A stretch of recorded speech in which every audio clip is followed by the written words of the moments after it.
Hold on, y'all. I gotta get the cafe. The cafe. I guess I'm gonna take my hair down. It's been up nearly all week since I washed it. Grand Rising, everybody. Greetings, greetings, greetings. We got Oracle. What did I put up there? Dang it, I didn't write the title down. I didn't write the title. What did I put? What the? I don't even know what I put. That thought just ran and left. Came, ran, and left. That's all it did. Ran and left. Ran and left. Ran and left. Ran and left. Ran and said goodbye. Grand Rising, greetings, everybody. Woo, 7:32. All right, I got a timestamp in my mind. I'm up early.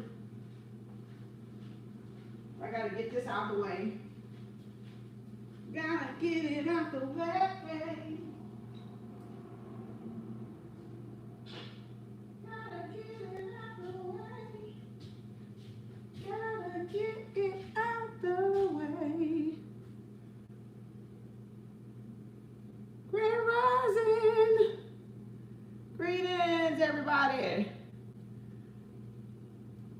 I'm gonna take this hair down. It's been up for a couple of days. I don't want to put another hat on my head because I don't want to dry my hair out. So I'm gonna be looking crazy. I don't know what's gonna happen with it. We gonna see. Sometimes it act right, sometimes it don't. Be yourself, be yourself. You know, I was channeling a message this morning, and it was really for the Black woman about being herself and loving her true self. And it's funny because, you know, I went to the bathroom, right? I just went to pee. And the spirit was just still talking. You know, the higher self was still talking. And I was sitting there looking, you know, my mirror's right in front of the toilet, damn it. It's like across, so you can see.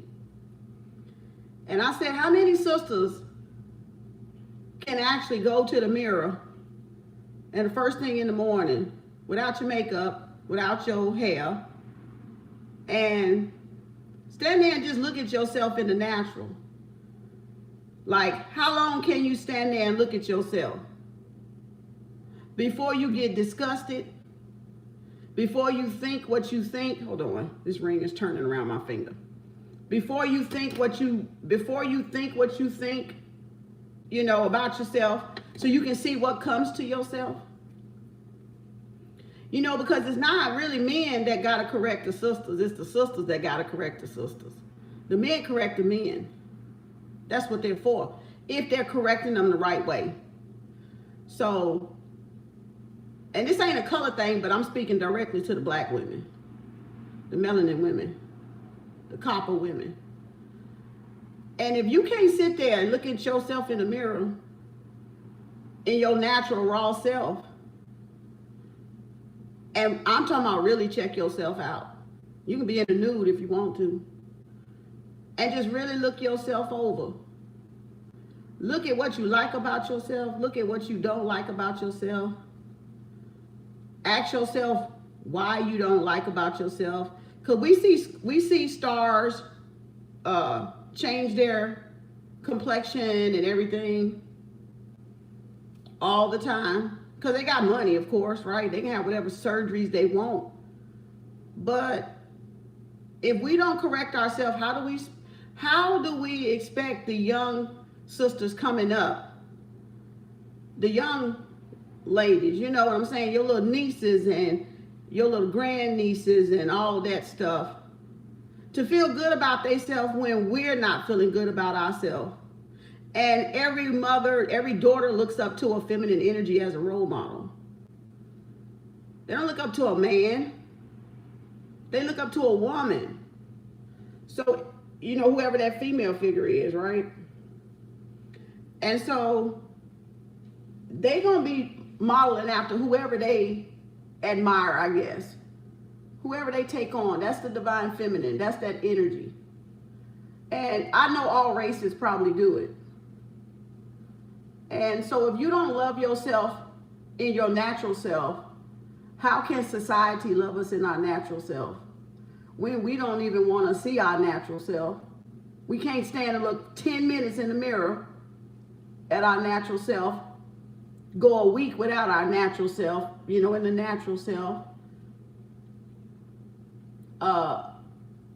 See our natural self as unique and only one of a kind, because that's everybody. Everybody is one of a kind, the one and only. And before all of this stuff, like, okay, let me just ask you a question and maybe that'll make sense. When did nails start? How long did Chinese or whoever thought of that stuff? I'm just asking a question. How long did that begin? Like, how old is it?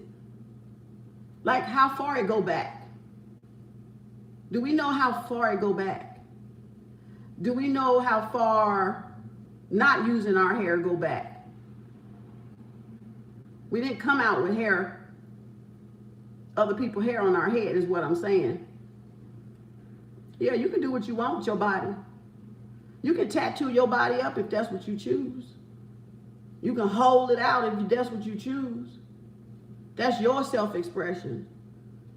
But I'm not talking about that. I'm talking about we don't want to, we're trying to get away from how society defines us, but yet they're defining us by how we carry ourselves. So if y'all not being aware of how y'all carrying yourself, how else you think the black man gonna see you, your son's gonna see you, your daughter's gonna see you, anybody else that look from the outside or on the outside of you gonna see you when you can't even see your own self. And self-hate is one hell of a drug. Falsification is one hell of a drug. Peer pressure is one hell of a drug. Because we feel like we gotta do it because the next person do it. And if you don't have the courage and the strength to not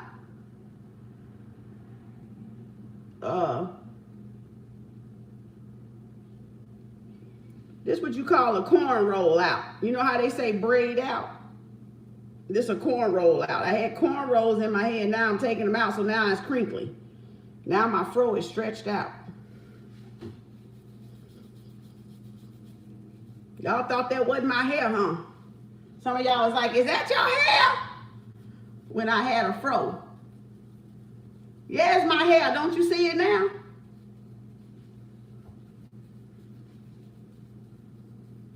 I'm going to use y'all just to make this point. Now, this is the bad hair day right here. This shit ain't looking like how I want it to look. It's doing what the hell it want to do. And that's what we got to deal with. And that's what we don't want to deal with. So it's easier to have the shit fall in place, right? With wigs and weaves and braids and then, but your hair got a mind of its own. And you just gotta fucking love it any goddamn way. Cause I gave up on this shit a long time ago fighting it. I was like, yeah, have your fucking way today, girl. If you don't wanna look good, you ain't gotta look good. Some days I hit the jackpot. Guess what? Some days I don't. And we just go for another style when I don't hit the jackpot. When I don't hit the jackpot, y'all. When I don't hit the jackpot. When I don't hit the jackpot with the hair. When I don't hit the jackpot with the hair, we just go with a pony puff. We go with a pony puff. Grand rising, everybody. I can.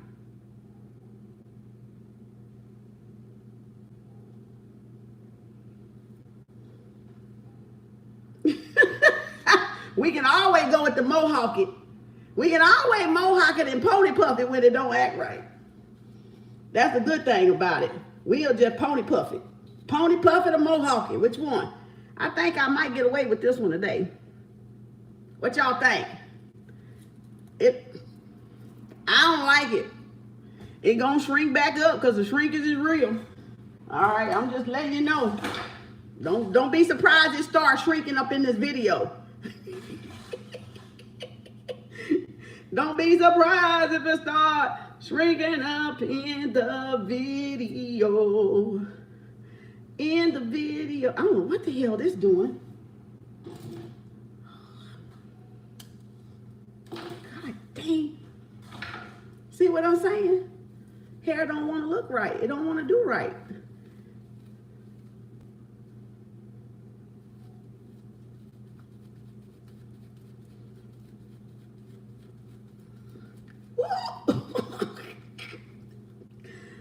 Oh, Lord.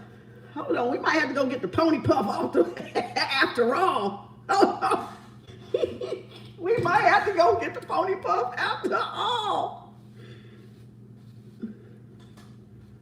We might have to go.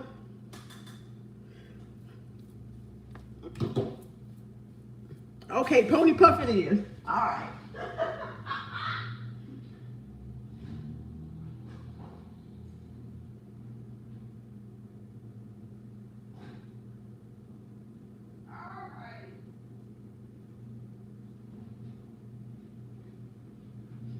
But I say that to say this. It's always a challenge. See the challenge in having your own hair? Shit don't act right all the time.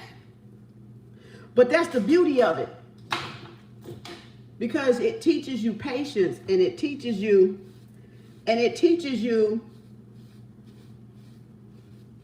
to love yourself no matter what yourself end up being.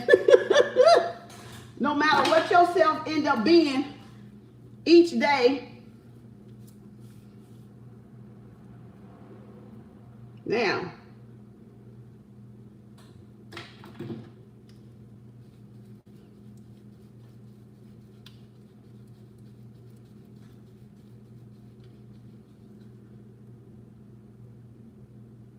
that went too far. Hold on.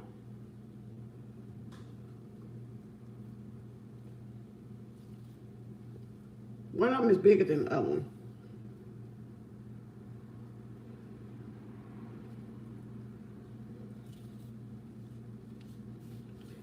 It take a minute to stretch these like this. Hold on.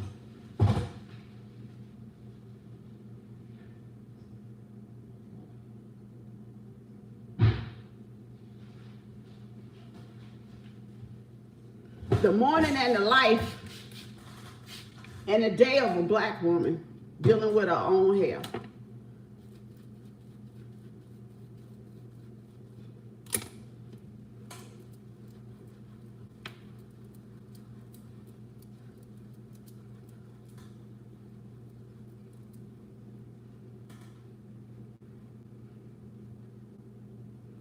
We're gonna get it right one of these days.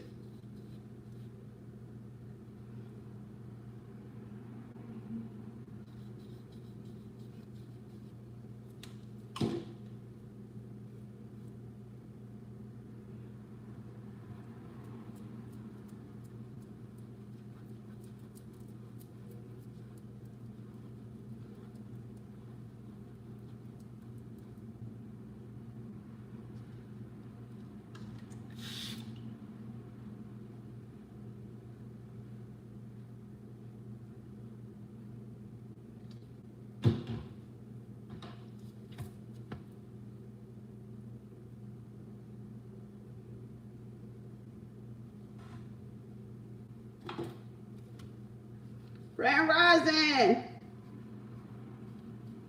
Now, if all else fails, save the day with the pony puff. Hot dog. See? Still didn't take me but what? 20 minutes? 30 minutes? Didn't take me that long, did it? Once I figured out that damn braid out wasn't gonna work. We got some other styles to go to.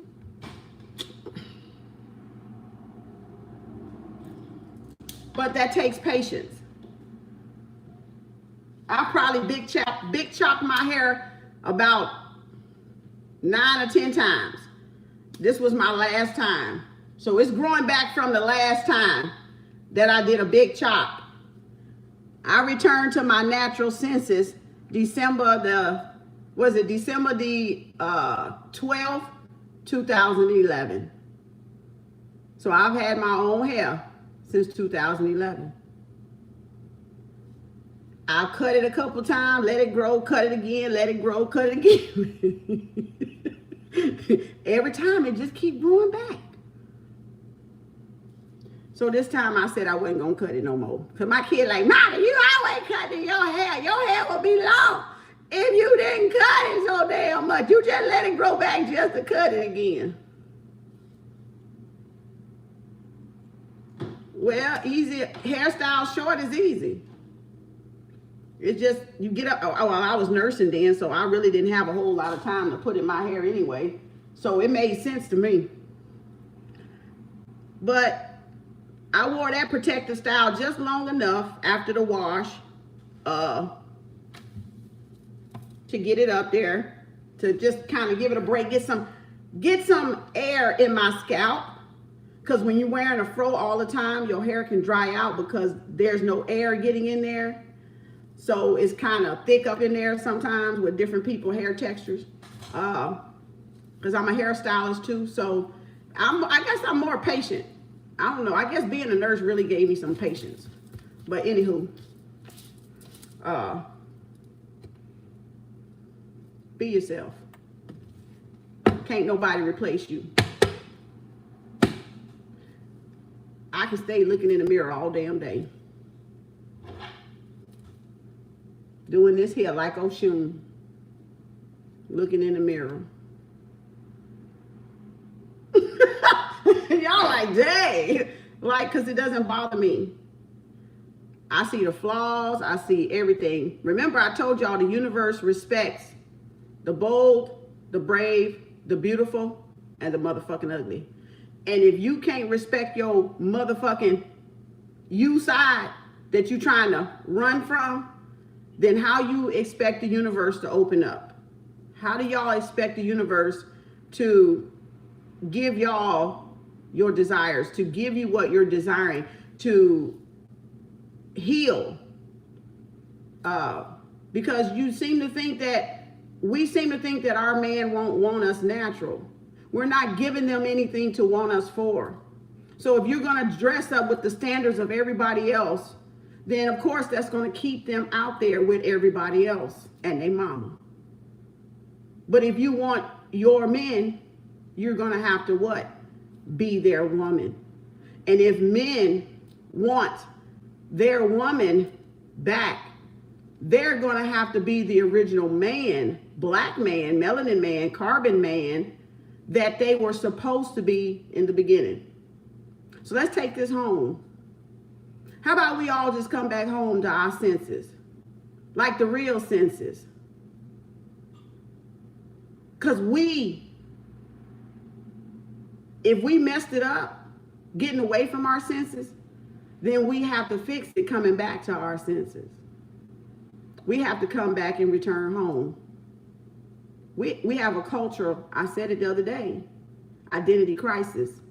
Multiple split personality identity crisis with black folks, Negroes, whoever, classify themselves as Aborigine, indigenous, melanated, carbonate, if you want to call yourself black, ninja, Negro, nigga, whatever. Excuse my French for y'all that it might offend some of y'all. But that's just the terms we have been called by society. And what we answer to is not what they call us, but it's what we answer to. And a lot of us are answering to that bullcorn. And so you acting like the bullcorn. But then you're not standing out. You're blending in. So it's time for us to return home and be ourselves. And stop trying to blend in. Because being yourself is enough. We talk about self-love. We talk about, I love myself. But you can't go a month without no makeup.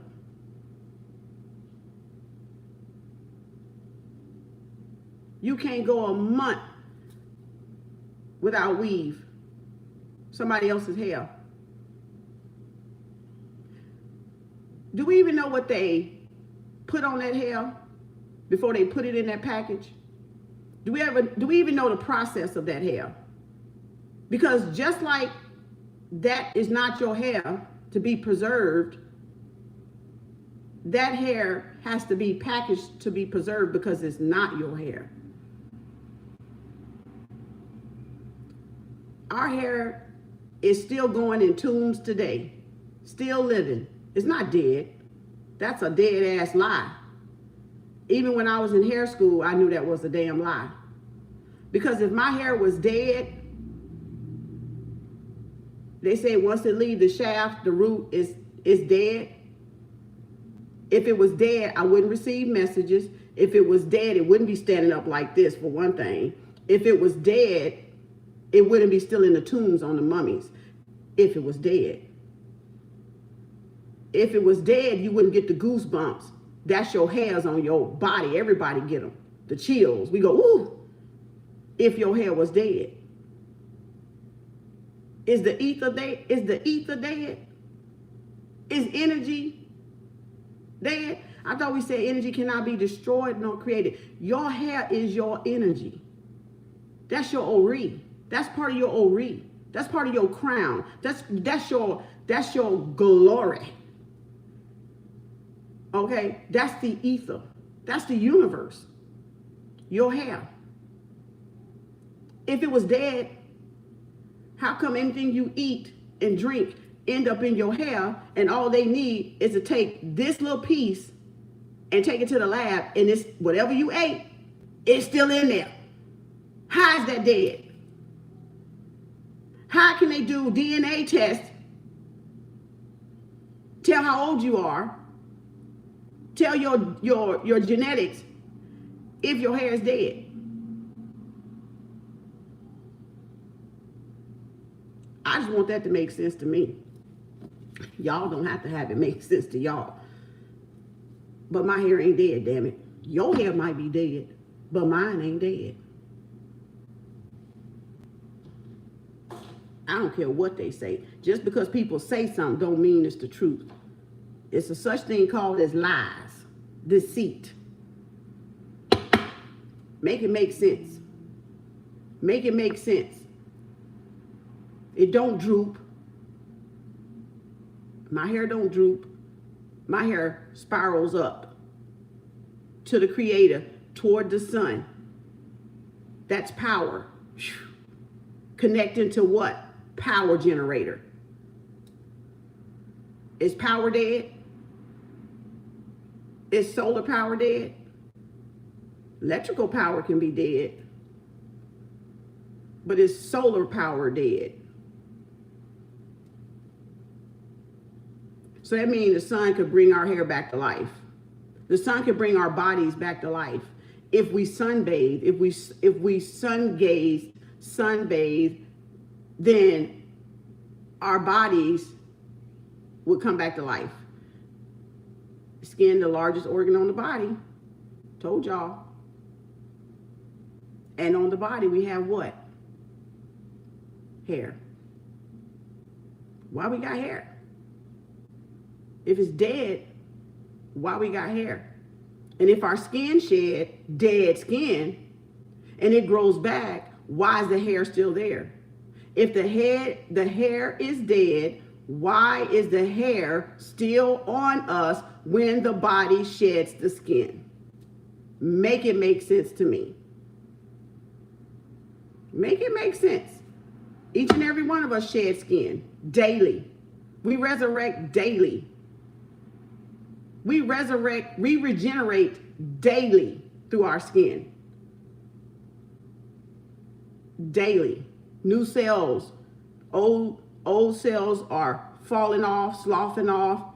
Dead skin in the bed sheets.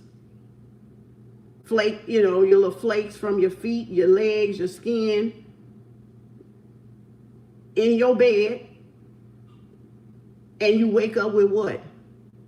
New cells. New skin, because you rejuvenated. you regenerated. The body did it itself. You didn't have to think about it. You didn't have to do it. It did it itself. Hair grows, hair fall out, it grow back. When it's brittle or it's not getting the nutrients, it breaks off, it splits. You don't keep it trimmed, right? Then it's going to grow back. It's still going to grow because it has a growth cycle. It has a growth cycle. So, hey, Warwick! So, my hair ain't dead. It's very much alive and popping. Y'all can say what y'all want. I ain't got to believe what y'all say, and y'all ain't got to believe what I say. And I don't want you to believe what I say just because I say it. But I want y'all to understand. Look at yourself in the mirror. How long can you last? You know, Keith Sweat's song said, make it last forever. Go stand in that mirror and see how long you can make that last forever. Before you have to walk away. Before you have to cry. Before you have to sit there and absorb every inch of your body. To accept it as it is. And to not fall for the okie doke that everybody doing it, so it must be okay. Because the crowd is doing it, don't mean it's okay, little young sisters out there. Because all it's doing is taking you far away from yourself. And when you get older, you're going to have to find your way back to yourself. You're going to have to find your way back to yourself. Ain't nobody going to take your hand and lead you back to yourself. You grown women, you in between women, you young sisters, those ain't even hit adolescence yet. Teach them while they're young to love themselves, and they don't have to be in nobody's standard but their own standard. And that's where we messed up. That's where we messed up. As melanin women and melanin men. Y'all gonna have to bring it back home. That's all. I don't care if you don't like it or not. You still gonna have to bring it back home. You gonna have to bring it back home. You can wear it for as long as you want to wear it. I don't care. I'm not judging. But I'm saying that's you. Underneath, just know who you are at home. Just know who you are at home. You can dress up, corporations. We know they don't want our hair. Y'all know how many times I got discriminated when I returned to my senses in 2011? Knowing I was qualified and I walked into a job and I knew right off they didn't hire me because I had an afro. But you know what I didn't do? I didn't put my afro down. I didn't go in there and fake the funk like I had a wig on, had my hair done, because guess what? As you saw me, that's how I was going to be working for you. I didn't want no false impression. I didn't want to make a false impression. And if you wanted to judge me by my hair, by not hiring me, then that was not the job for me. You didn't deserve me. I didn't need to be there with you. Because if you can look at me and not give me a job because I'm wearing my natural hair that I was born with, and it don't fit your standard, well, fuck your standard. I got my own standard. And it says, do me. It says, be authentically me. That's my standard.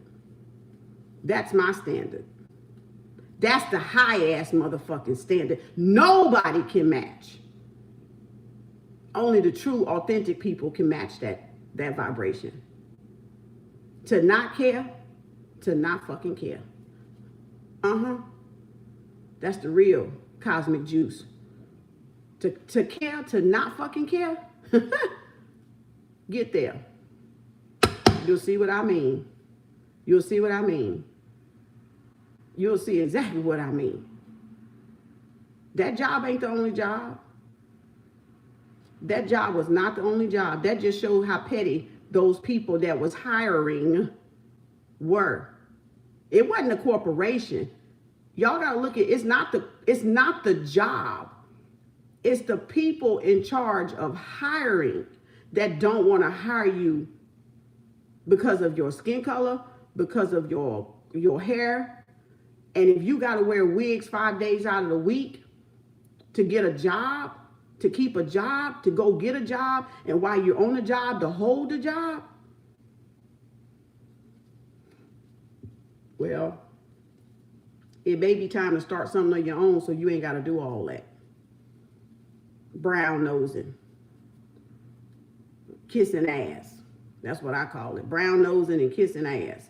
So they got what they expected from me from the interview, because I was not going to say, I'm not going to walk in there in the interview. Listen how ignorant this sounds. You walk in there for an interview and you got your little pony puff weave on, whatever. And one day you don't want to put it on. And you bust up in there with your natural hair and they going to look at you like, and it could be a good corporate job, or it could be, you know, just a job that they just made, that person who hired or worked there don't like that stuff, feel uncomfortable. And now they're looking at you like, what you do to your hair? Oh, this is my hair. Oh, when we hired you, we thought you was going to look like that. That's why I never changed my appearance when I went for an interview, because I didn't know. What you see is what you gonna goddamn get. 99.999%. You gonna see this right here. Ask any one of my jobs. Ask any one of them. Whether I had it braided down, afroed, they got what they got. Now, if you want to base my skill off of this, go right ahead. If you want to base my intelligence off of this, the way this look, go right ahead. Your company lost, not mine. Your company lost, save my time with your ass. So that's what I did. So when I got that part, y'all, and that was the hardest part to get, that you would think in 2011, that people would still discriminate against us having our hair. And it's 2011. Like, we ain't picking cotton no more. But if it was short, this was the kicker I noticed. If it was short, I could be delusional, I don't know. But this is my observation. If it was short, bald, you know, like this much hair, not this much hair, not this much now. Not how y'all saw me with my fro, not that though. Not that, not this. If it was this much, it's pretty much okay. If it's Mama Africa, if it's my brothers and sisters from the motherland, they didn't care about them. They could be there with the short haircut. They could be there with the braids, with the locks, with whatever. I'm talking about black women in America, North America, Turtle Island. I'm talking about him. It's a whole different treatment. Because remember, I work with so many from Gambia, Tanzania, Nigeria, Liberia, Zimbabwe, Sierra Leone, what else? Ethiopia, Kenya, Ghana. I work with so many Mother Africa continent, brothers and sisters. And it's not a problem for them, but it's a problem for us.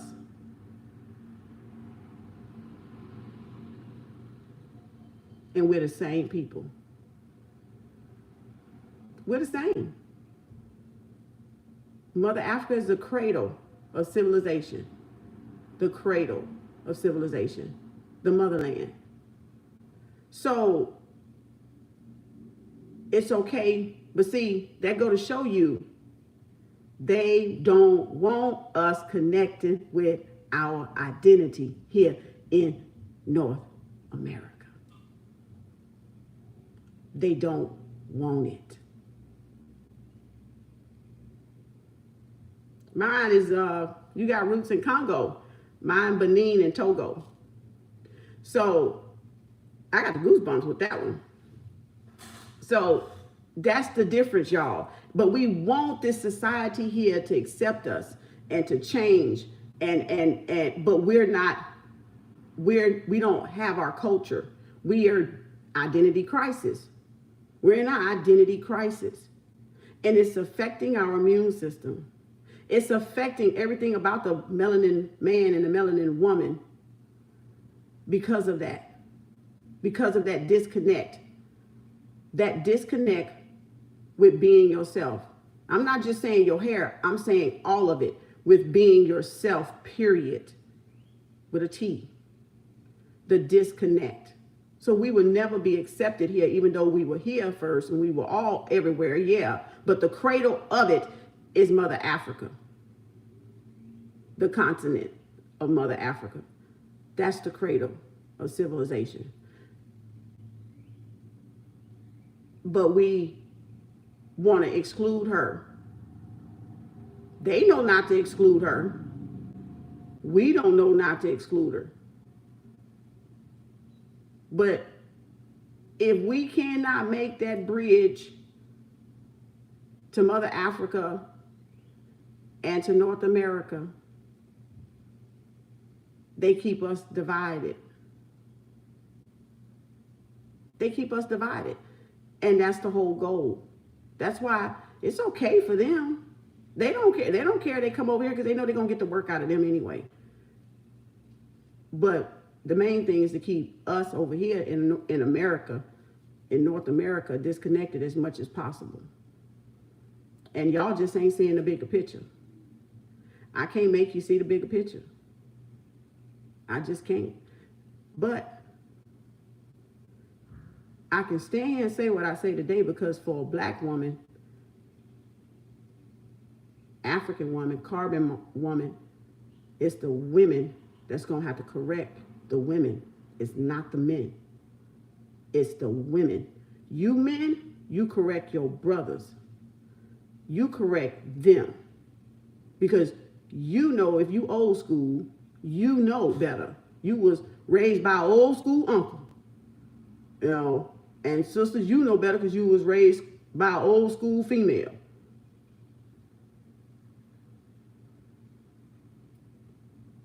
When did even in the church, y'all didn't really have that. My grandmas and them didn't, my great grannies and them didn't have weaves on back then. This shit ain't that old, y'all. Y'all think that shit is, they done bamboozled a lot of y'all. That's okay. That shit ain't that old. My grandmama didn't have no motherfucking wig on. She ain't had no weave. When they lose their hair, they probably did. But if you look at the history of wigs and weaves, they probably ain't been that long that they've been distributed, like a distribution of covering this up. I understand it's energy, yeah. It's energy. And you got to protect your crown. But what are you really protecting if you're not evolving and if you're going backwards instead of moving forward? Is it really helping you or is it hindering you?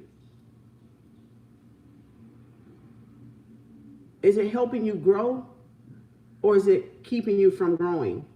Is it keeping you from accepting yourself as you are in your natural state? Or is it improving it? Is it really improving it? Like, what do y'all think at the end of the day? I'm just saying, because I don't wear the shit. I ain't never wore the shit. I tried when I was young, when I was probably like 12 or 13, and that shit bumped me out. My face was too sensitive, so I don't wear the shit. But when you take it off, what thoughts come through your mind? When you wiping that makeup off and you don't look the same, what's going through your mind? How are you feeling about yourself then?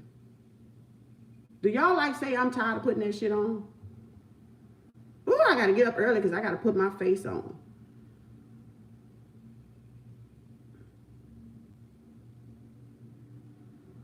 I got to go get my hair done because I don't want to have the time to fool with this hair. It's too much. So you saying you too much, but you want a black man to handle you, but you too much to handle yourself? Is that, wait a minute, am I hearing y'all correctly? You too much for your own self, but you want another man or another person to handle you? But you can't even have the patience to learn how to handle your own self, your own, come on, all of this here, but you all of that in a bag of chips. And you got the goody cookies, but you can't even handle yourself. Help it make it sense. Make it make sense to me. We can't handle ourselves, but we want other people to handle us right. We ain't learned to handle our own self right.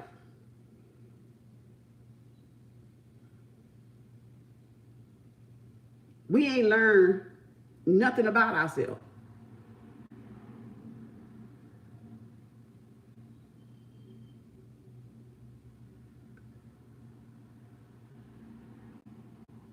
I don't know if y'all seen that brother I put on that page talking about he wanted a natural woman. He prefer a natural woman on my TikTok. And I duetted him. And I was like, well, I prefer a natural man. Where that at? You know, so, but see, that's what we're truly waiting for. To get someone that you know matches your vibration. And like I said yesterday, if I can't tell if you a man or a woman under some makeup, that's some scary shit. I got a problem with that shit. Like, personally, this is my opinion. Because I don't want to be deceived. And makeup can be deceiving. It can make somebody look like a Brazilian beauty queen. But you let them take that off and it changes your whole appearance because you wore it for so long that you look like a totally different person. Y'all remember we used to see Oprah? When we would see Oprah back in the day making up her face on her studio when she was on talk show, and we would be like, oh, she's so beautiful. And she showed the day how she would get her hair pressed. Every day her hair was just like, I thought she had a perm. And for a long time, I didn't know Oprah, that was her hair back then. Because it was so flowy. She got money to pay for her stylist to do it right before the show. So it was like, whew, flawless, right? Silk pressed or something, right? Hot combed or something. But remember, she would show herself not with the makeup on. She looked like a totally different person. That's the part I'm talking about. That's the part I'm talking about. See, we get so accustomed to this look, to this falsehood, this illusion and these standards out here. The same standards y'all don't want to hold y'all self up to, you taking part in. You can make you some natural makeup. You ain't got to buy the chemical makeup. I went to school with someone that knew how to make natural lipstick. You can make natural makeup. You got to learn. You don't want to do the work. It's so easy to go buy, what's that shit? MAC? Something other. Whatever them names is. Whatever them companies is, them expensive, whatever. I don't know. I don't wear it, so I don't know. But I think MAC is one of the ones used to be in the mall. I used to pass through the perfume section. So, but make your own. There's henna. Henna only comes in 3 colors. Do we really feel good about ourselves, or are we faking the funk with that too?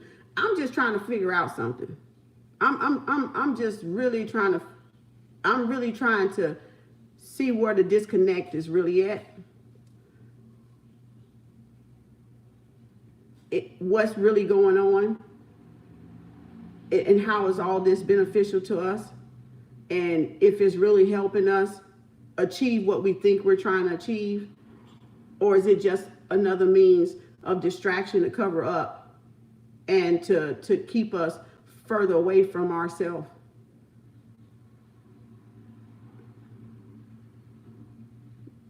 That's all. I mean, I guess that's thinking out loud for you, huh?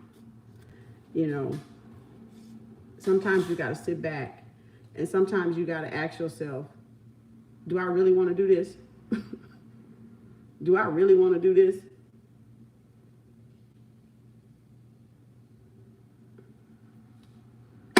To each his own. Pick your poison. I know that's what most of y'all gonna say. She just saying that. No, I'm not just saying that. I'm observing. I'm observant. I'm very observant. Okay. And I don't see no sisters no happier, made up or not. I don't see them with no person, made up. They still ain't got the right person, because you ain't the right person for the one you picking. If you want to be false, you're going to attract a what? A false dog. If you a false kitty cat, you're going to attract a false dog over here. Somebody going to see you, but again, you don't want to take the time to know yourself. That makeup, that hair tells me you don't want to take the time to know yourself. When I used to do hair in hair school, and they used to be like, oh, I want to put a perm in it. I'll be like, you don't need a perm. Look, I was up in there trying to talk them out of it. I can handle it. Just come see me. Come see me. I'll do it. I'll do your hair for you. You ain't got to do that. Your hair is pretty. What are you talking about? That just was telling me how far the rabbit hole went.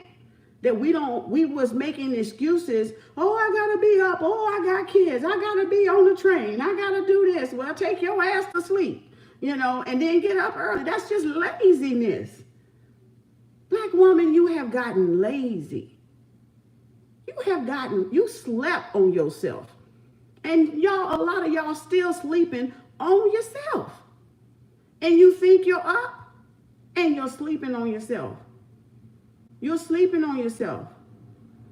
You're sleeping on the mother within you. And you wonder why your intuition ain't sharp. You wonder why you can't see. Because you've suppressed the mother within you. You've suppressed the wisdom to know better within yourself. I got the goosebumps. You've suppressed the mother wisdom. And all that falseness does, that falsehood, it suppresses your mother wisdom, your intuition, your connection with the source. With the source and within the source itself. Being you, the primitive connection on the planet. On the planet. On the entire freaking planet. To raise the vibration of civilization and humanity. And how you gonna do that? Doing what they do. That's just a question I'm asking out loud to myself. How you gonna do that? When we can't stand to look at ourselves, but we want everything good to come to us. To why I can't get a good person, why I can't get a good woman, why I can't get a good man. Because we're failing each other, that's why. We're failing each other. That's why we can't get one. Too busy running game, being manipulative, being deceitful, not being honest, not being open. So what? If you don't have nobody, you got you, and you still can create without nobody else. You're primitive. You need to understand that. You're primitive, sisters. You're primitive. Your antiquity. You can create with or without any help whatsoever. Because you're primitive. Your energy is primitive. Take it how it resonates. I don't care if the degenerates get offended. I don't care if you don't like it. I don't freaking care. You're primitive. Can't nobody compare to that. So the minute y'all see that and stop all this buffoonery and get back to your senses,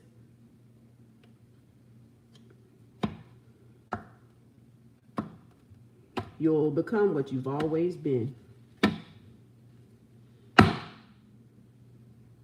You'll become what you've always been. 6 of Wands. Aries, Leo, Sagittarius. Victory, appreciation, accomplishments, spotlight. Y'all got victory coming, somebody. So that was just on my mind. I just had to channel that in there because I was like, I wasn't even going to say nothing. But I was like, damn, that's kind of early to be waking up with that shit.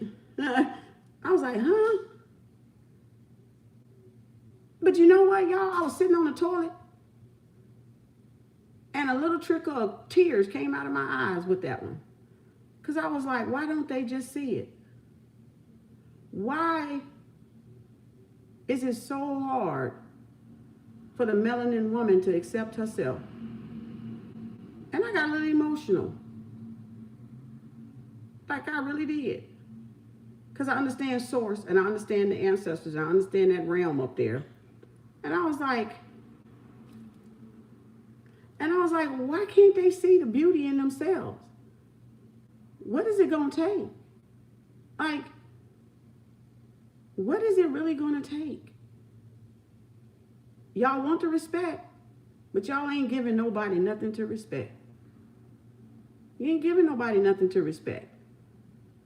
People respect the real you and the courage and the bravery and the commitment to be yourself against all odds. Against all odds. When the whole world is against your rising. Because of peer pressure, told you it's one hell of a drug. Because of clout, because of recognition, because you want to be seen, you want to be noticed, you want attention, but you ain't getting the right attention. You just want attention. But you ain't getting the right attention, and then you mad because I can't find the right dude. I can't find the right brother. And this, that, and other. You ain't giving him nothing to find. He can't find the treasure if it's covered up. He can't find the treasure in you if you're going to cover the goddamn treasure up.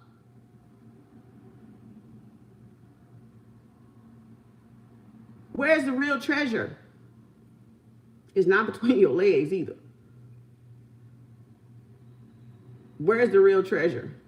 Y'all think the treasure is between your damn legs. That's your problem. You're thinking like the Gentiles. You're thinking between your legs and not between your ears. So you got to realize you're attracting what you're getting because of who you portraying yourself to be. And it's nobody's fault but y'all's. It's not the black man's fault. It's not another black woman's fault. It's your own fault, sisters, brothers. You're attracting who you are portraying to be. So until you choose to do different or to be your real authentic self other than what you're portraying to be, then when what you're attracting will change. Because that's law. It can't stay the same. It don't mean they're not going to come, but by then you're primitive. You got the intuition. You already know. You already know. You already know what the deal is. It ain't rocket science at that point. Somebody got a decision to make. Pisces, Cancer, Scorpio out the gate. Page of Cups. Somebody thinking of y'all. Somebody got a decision. We're going to do some oracles. Okay, hot mama summer on. Uh-oh. Somebody out in the cold. Somebody manifesting, somebody lonely and cold. You going after your manifestation at the heart of the matter. You've left this mindset. You've changed something about yourself. And you're going after it. Stability. This is, somebody is out in the cold, out in the doghouse, got the key, don't want to go in. All right. That person right there. That's immature with their feelings. Pisces, Cancer, Scorpio. So y'all take that with a grain of salt or whatever y'all want to take it. It's not to offend nobody. It's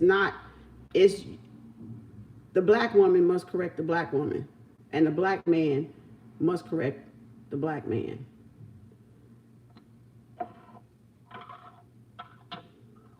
That's the duties and the roles. And if we want to change, like I said yesterday, when I said I wouldn't even want some of y'all children to take care of me, I fucking meant that. Not the way what I'm seeing y'all do and how y'all letting them run rampant and do all this craziness stuff. I'm like, no, ancestors, I want to be able to take care of myself till I kick the bucket. God damn it.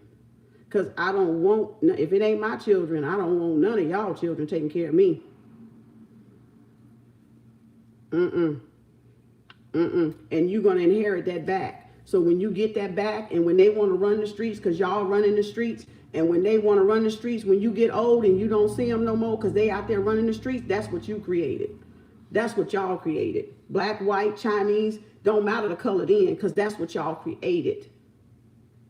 That's what y'all created. I remember when I worked in Great Clips for a brief time, and it was this Indian man, the India, chicken curry, the culture, the India.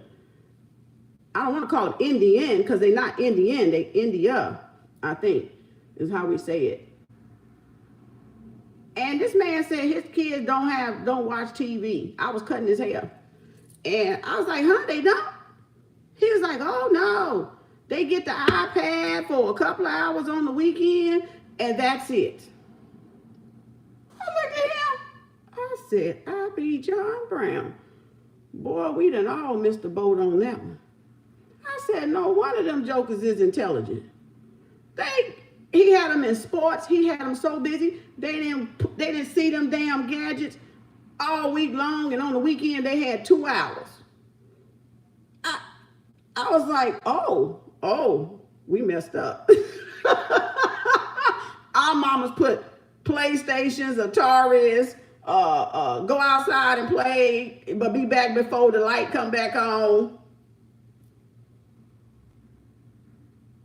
It's not making them do anything school-wise, any reading, any nothing.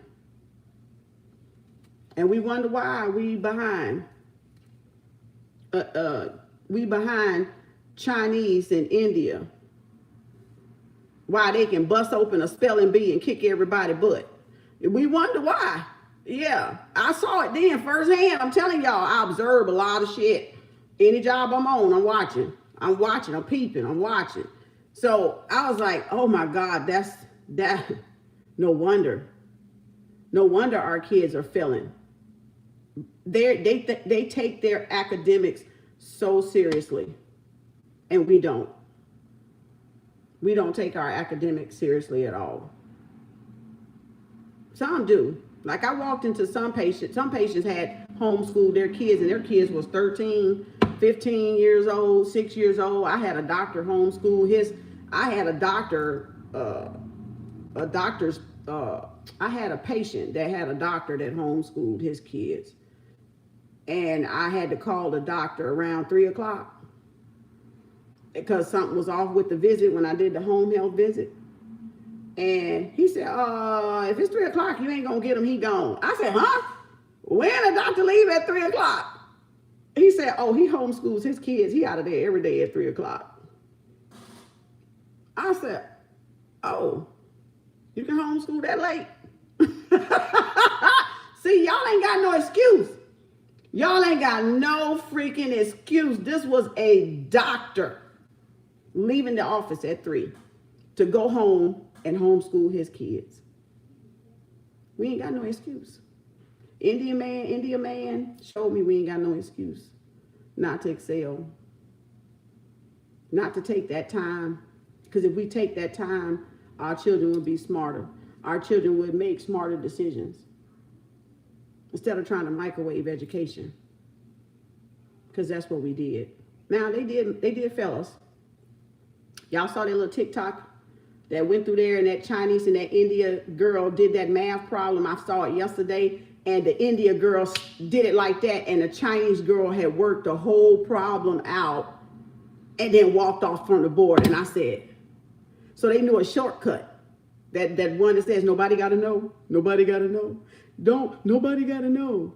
On TikTok, they did this to us on purpose to keep all of us behind. And it's been shortcuts the whole time, quicker ways to do things, but we've been learning things the long way. That's why when some of us was children and we knew how to get an answer to the teacher on a test, And she would get mad and say, no, show me your work. And you like, no, that's the answer. I done told you, goddamn, it's the answer. This the answer. No, you gonna fail if you don't show each line how you came up with that answer. And even if you did it a different way, like that girl did versus the India girl did versus the Chinese, if you didn't do it like the China did it the long way, you got points off because the teacher didn't want you to take the shortcut. The teacher wants you to take the long route. But we all know it's more than one road back home. All roads lead to the goddess. You can go short, you can go in between, and you can go long, right? So they wanted us to do stuff like this, prolonging, when they knew right off the bat, intelligence, boom. Intelligence, you know what you know. You know what you know. You know what you know. It ain't no thinking and this and multiply, cross it out, get it over there, come back down, do this, do this, do this. Whoop, equal, they're the answer. And they still smarter than us. So what were they actually telling us the long way? What were they actually showing us all the long way for? Because I've had neuroscientists, patients from India, and intelligent as whew, get out. Engineers, builders, all type of people. And them taking that little quick way, knowing the answer, got them further in life than it took this person doing stuff like this.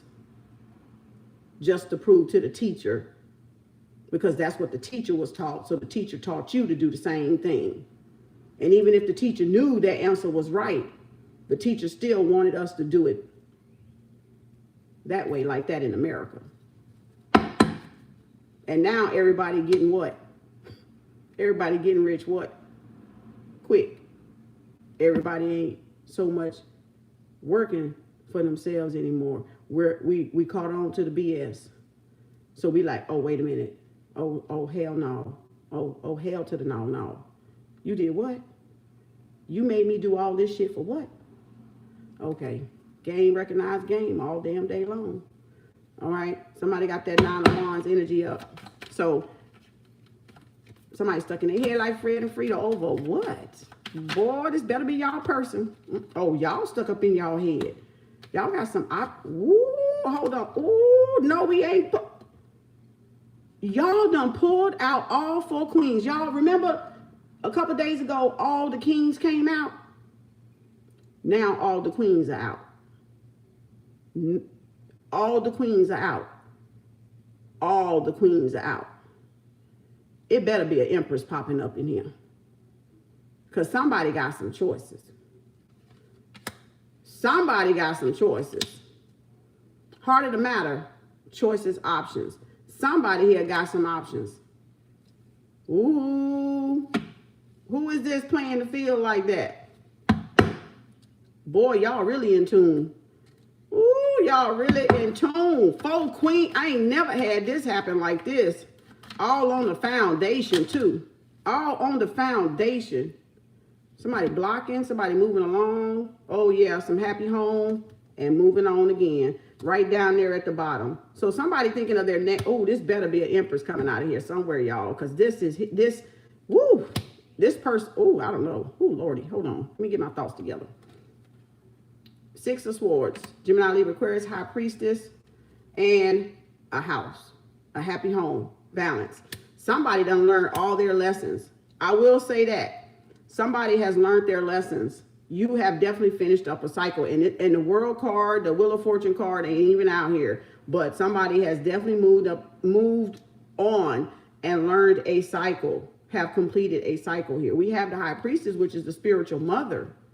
Hangman, no, that's the 6 of Pentacles. Oh, Judgment. Okay. Virgo. Oh, okay. Ooh, that star. Oh, what I tell you? What did I tell you? I said that Empress better be somewhere around here, because I said ain't no way all 4 of these queens on deck, baby, and this ain't the Empress we talking about. Ain't no way. And look where it's at.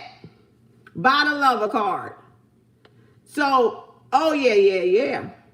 Oh, yeah, yeah, yeah. I'm gonna say, I'm gonna mock the song. I'm gonna say. Woo!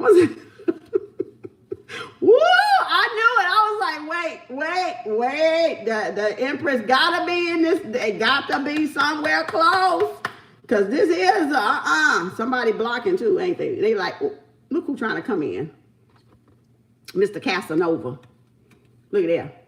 Nervous, butterflyish. You meditate, enjoying yourself, and this person want to come in and take you out tonight. Can I take you out tonight? Pisces, Cancer, Scorpio, we'll see. Y'all like, wait, I don't want no Pisces, Cancer, Scorpio. Who that is? I don't have one like that. It's any sign. It's just that sign. It's just on that card. Woo, baby, y'all. Ooh, somebody have changed. Somebody got some options, some choices, some suitors here. Whew, let me take a deep breath. My mind like still on that damn message. Like they like, and I'm trying not to go there. And my mind, and they like, somebody need to hear it. So this here, Pisces, Cancer, Scorpio, 7 of Wands, Aries, Leo, Sagittarius. Somebody, like, you might be ignoring this person. This person is thinking about y'all constantly. All right, this person want to come in and offer y'all their cup of love, but they're feeling nervous. This person could be shy, could be a little young. Y'all could be younger, or they could be younger than that person. A little bit immature. They want to express how they feel, but they're thinking about y'all all the time. They got a whole lot of emotions for some of y'all. This is the Queen of Pentacles out, 5 of Pentacles, and the Queen of Wands. So this is y'all going after y'all wish fulfillment. Some of y'all are stable. Y'all are very stable, very solid, very, very passionate going towards something.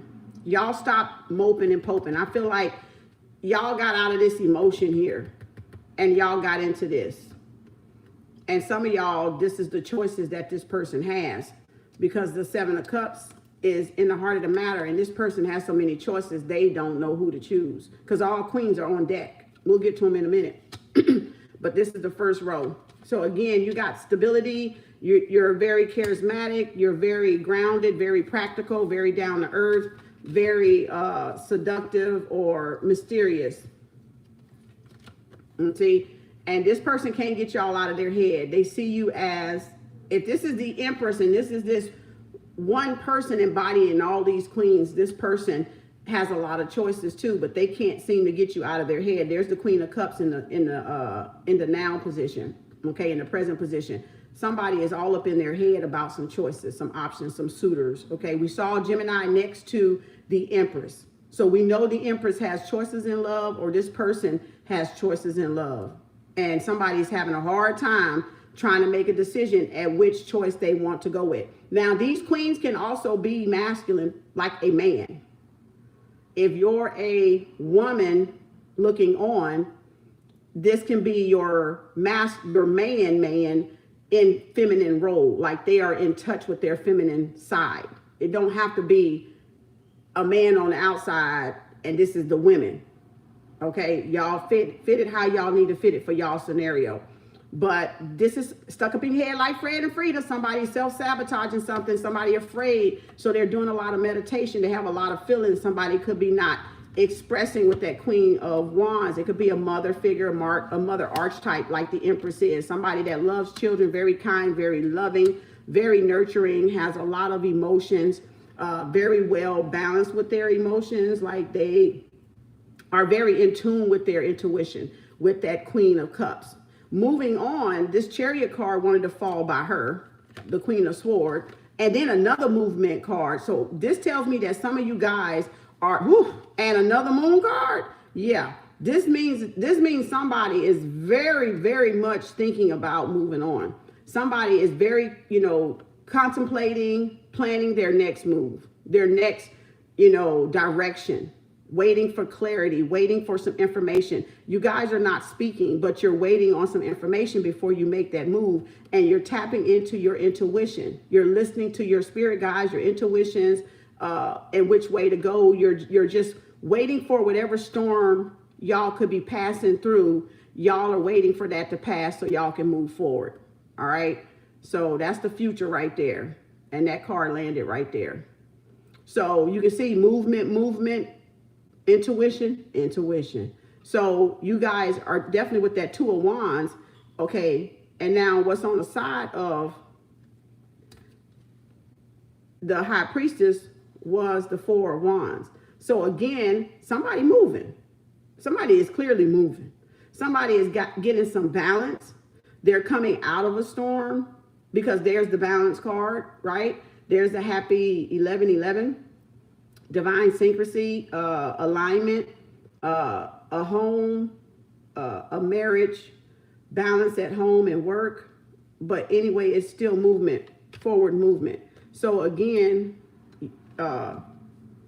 all queens on deck, which is, I think this is the first time I think that I can remember this ever happening like this so quickly too. Like, pow, like what? Wait, what's going on here?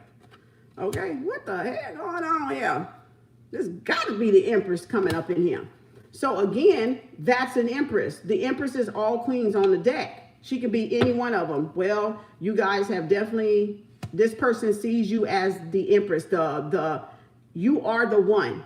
Like, let me just say, y'all are the one. If it's a woman with a man, he is the one.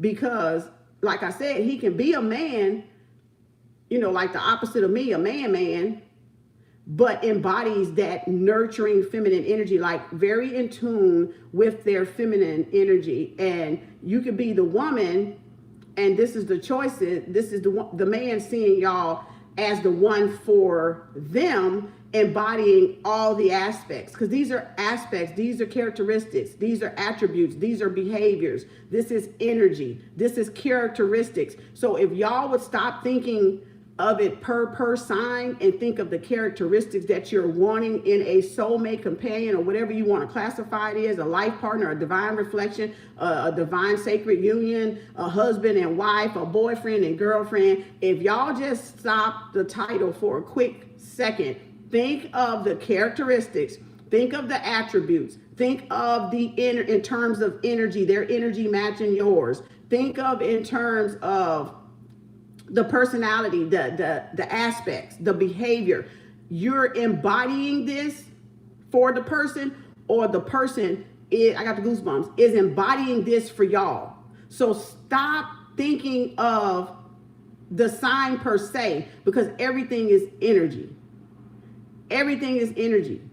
So the titles, Queen of Wands or Empress or Emperor, it's just breaking down those characteristics, those personality. What's the personality like in the person? What's the attributes like in the person? What's the character, the behavior like in the person? What's that person's energy gonna feel like, right? Because we're all signs.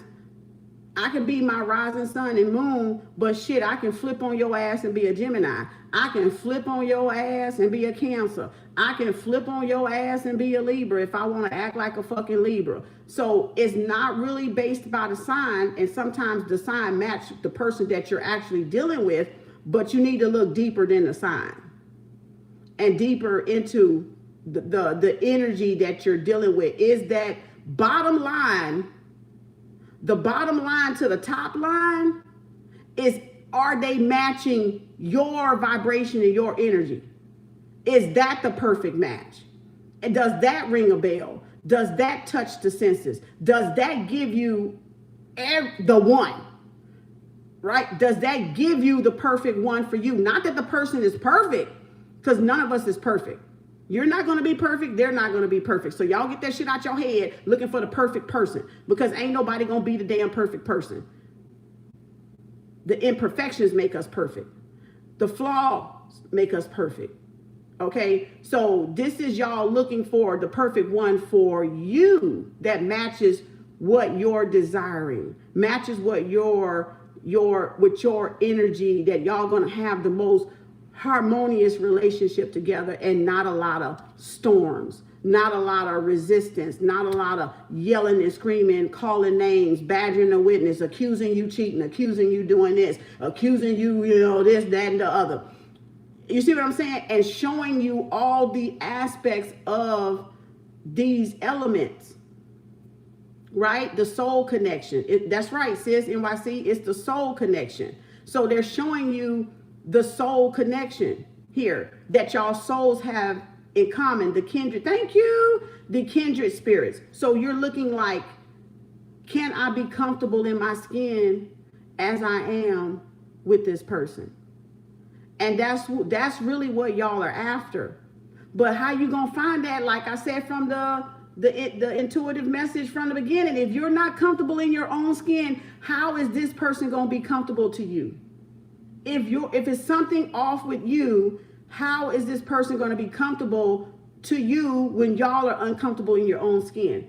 You're uncomfortable with being your own. Are you going to shy away from putting your makeup on around that person? Is that person going to be able to see you without all that covering on and still feel the same and still see you for your soul? I'm not saying it's not possible, because some men really don't fucking care. Some do and some don't. Remember, we got negative and positive everything that we do. Everybody's not going to be the norm in society or the common thing in society. Everybody's not going to do the same and think the same and be the same and wear the same and all the other sames. But it's going to be a balance there. And you got to find, if you got a person that don't mind you making up your face, then that's your person, damn it. If you want a person to be natural as they can be, as close as they can be, then damn it, I guess that's your person. But now you got other aspects to look at too. Because a person is natural don't mean they're healthy. And just because a person wear makeup don't mean they sick. So that's what I'm saying. And it don't mean that a skinny person is healthy. And it don't necessarily mean that an overweight person is sick. So y'all see what I'm talking about? It's always going to be a scale. It's always going to be this side and this side the way. Right? But you got to make how the person make you feel? How does the person feel natural to you? Does the person feel loving to you? Does the person exemplify the characteristics, the aspects, the behaviors, the morals, the values, the energy, the personality that you would like, that you would want? And then if you had a child, you would want that child to have some of that. Because some of us messed up. We had heathens, okay, for children. We had people that we was like, what the fuck was I thinking? We had children with not so good personalities and not so good behaviors and not so good aspects, but that's what was coming into this world, and everything that comes to this world ain't godly. And that's what we got to remember. Everybody that can have a baby, produce a baby, or shoot sperms ain't godly. Ain't godly. All right? Everything that glitter ain't gold. I mean, and that's, we gotta stop looking at shit. But when you falsify yourself, you won't look at the whole picture. And really, that's what it's to get to. You can minimize it. Everybody was on, okay, I remember when that award 2 years ago, was it before Rona? When Alicia Keys came out, everybody was like, oh, she natural. Everybody was like, oh, yeah, I'm not gonna wear no makeup. Why y'all wait till a fucking celebrity to do it? Why y'all wait for Taji P. Henson to wear her natural hair? And, I'm going to do it. No, do it because you want to fucking do it. Fuck them. They ain't shit. They their own goddamn person. They human. They shit and sleep just like you. So my thing is, why we always do it when they want to push a celebrity out there to force the agenda of some reason, for some reason or the other, then we want to jump on the bandwagon. See, that's a follower. Do it because you want to do it. Do it because you want to do it for yourself. Not because they all of a sudden did it. Because then you're going to fall back to your own devices. You're going to fall back into the same program because you're going to figure out, oh shit, they made it look easy. Yeah, they got money to let somebody do that nappy ass hair too. Okay? You ain't got no goddamn money to have somebody do that goddamn nappy ass hair. You going to have to do that nappy ass goddamn hair your damn self. Okay, that's a goddamn difference. Oprah didn't have nobody to do that nappy ass hair she got. Look, she had money to have a hairstyle do that shit every day. Look like it ain't never, the wind didn't even blow it out of the fucking place. It's a damn difference, y'all. Stop being boo-boo the fool. Stop being boo-boo the fool. And we didn't even know damn Alicia had fucking freckles, goddamn it. Till she did that shit. I was like, cause we ain't never seen her without no makeup.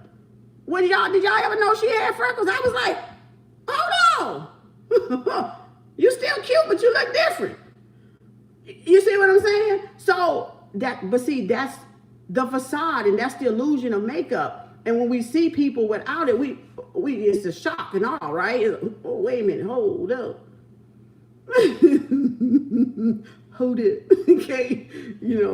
So it is not to make fun, because you gotta, like I said, can you turn over in the morning and lay by your boo thing, ugly and all, and they accept you without that makeup? Or are you running to put that makeup on before they wake up, or are you going to sleep with that makeup on so they never see your face? I'm just asking a question, because I want to know what's going on. Because I can only ask questions because I don't have that shit to do. So I'm just trying to help as best I can. And I can let you know what it's like for me. I could run late without the fucking shit. You see what I'm saying? I just knew in home health, I had to be gone. I ain't had time to put that shit on, because that would have slowed me down and I'd be already running late, running out the house. So it was added stress for me anyway, right? And I'm an early riser, but I still didn't have that shit to do. That was unnecessary to me, plus it's money.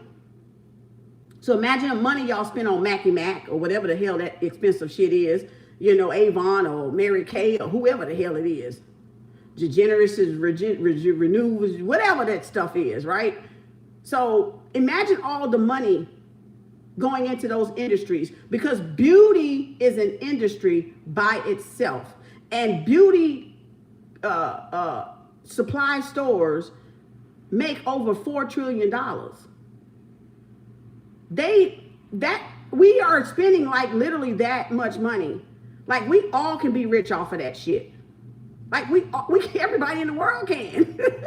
We all can get a little something, something. We all would have a little something, something. We're giving that away. We're literally giving our wealth away. We're giving it away, y'all. We're giving it away. So we can't complain if we got to go to 9 to 5. We can't complain about nothing else, because guess what? You can open up your beauty store and make some of that money too. You can open up a nail shop and you can make some of that money too, because evidently it's sustaining itself. It's an industry sustaining itself.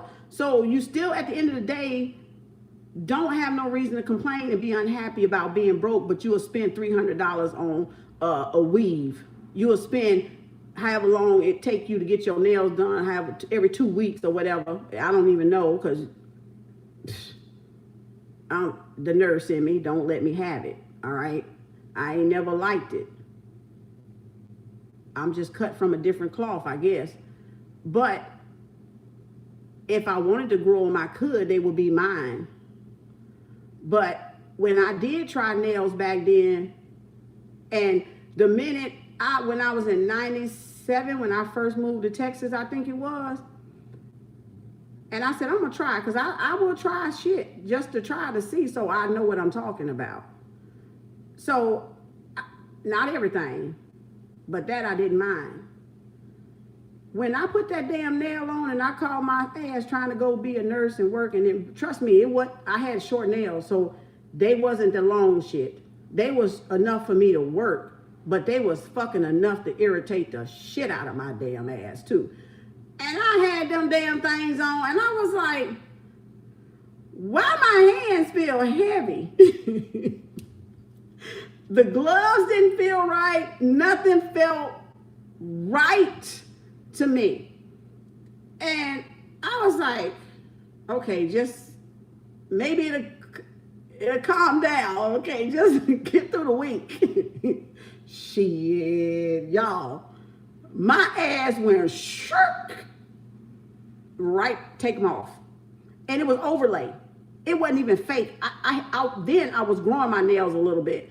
So they overlaid my own nails to protect, but they felt freaking heavy. Now, the minute I took them off, this is why I knew it wasn't for me. When I took them off, my nails got weaker. Not only that, the shit took a minute for my nails to get back strong again. And I knew then that shit was unnatural. See, you got to learn what's natural and what's unnatural, and that's y'all problem. You don't know what's natural and unnatural because you think that everybody that do it in every culture and every race, because they do it, you think that it's natural, but it's unnatural. So I said, dang, and my nails was popping left. I could not keep nails after that.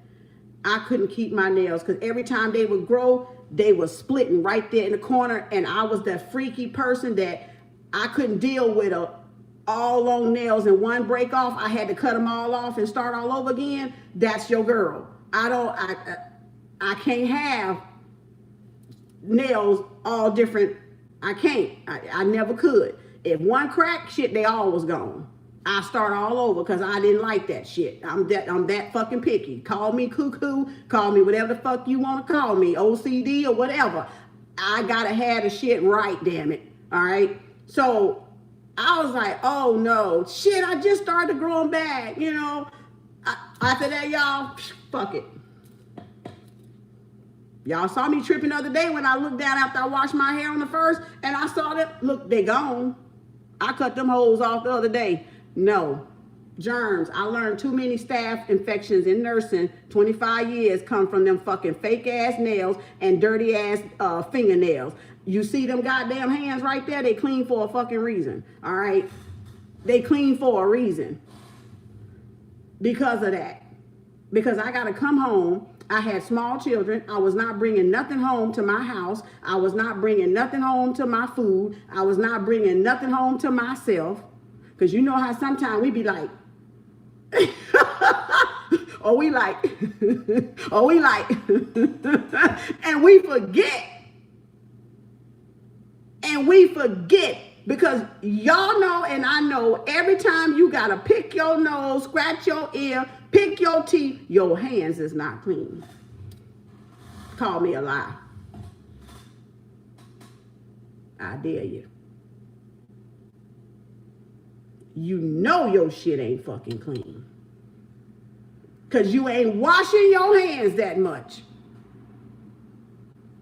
You done washed them, yeah, after you came out of the bathroom. But look how many times you done touched stuff between eating, washing your hands before you eat, and then washing your hand. Then after you wash your hands before you eat. A lot of you don't even go back and wash your hands after you eat. And then you touching everything. You going to the store. You going here. You going there. And then, oh, I gotta go to the bathroom. In the store. Shit. Even worse. Whew. Even if you squat. Like me, if you gotta go, you gotta go. But I'm squatting. I ain't touching that fucking seat. You can trust that. Whew. No. I don't care if you think you can get nothing or not. Then you go, I'll wash my hand. But now, you gotta come out. You go eat at the restaurant, you go this, you go there, you gotta run there, you go shopping, you go this. Look at all the stuff we touching in between. And all in between you. All in between you. All in between you. Or you. Or you. So that's how come I know what I fucking know. That's how come I know. Because that's germs. That's germs under there.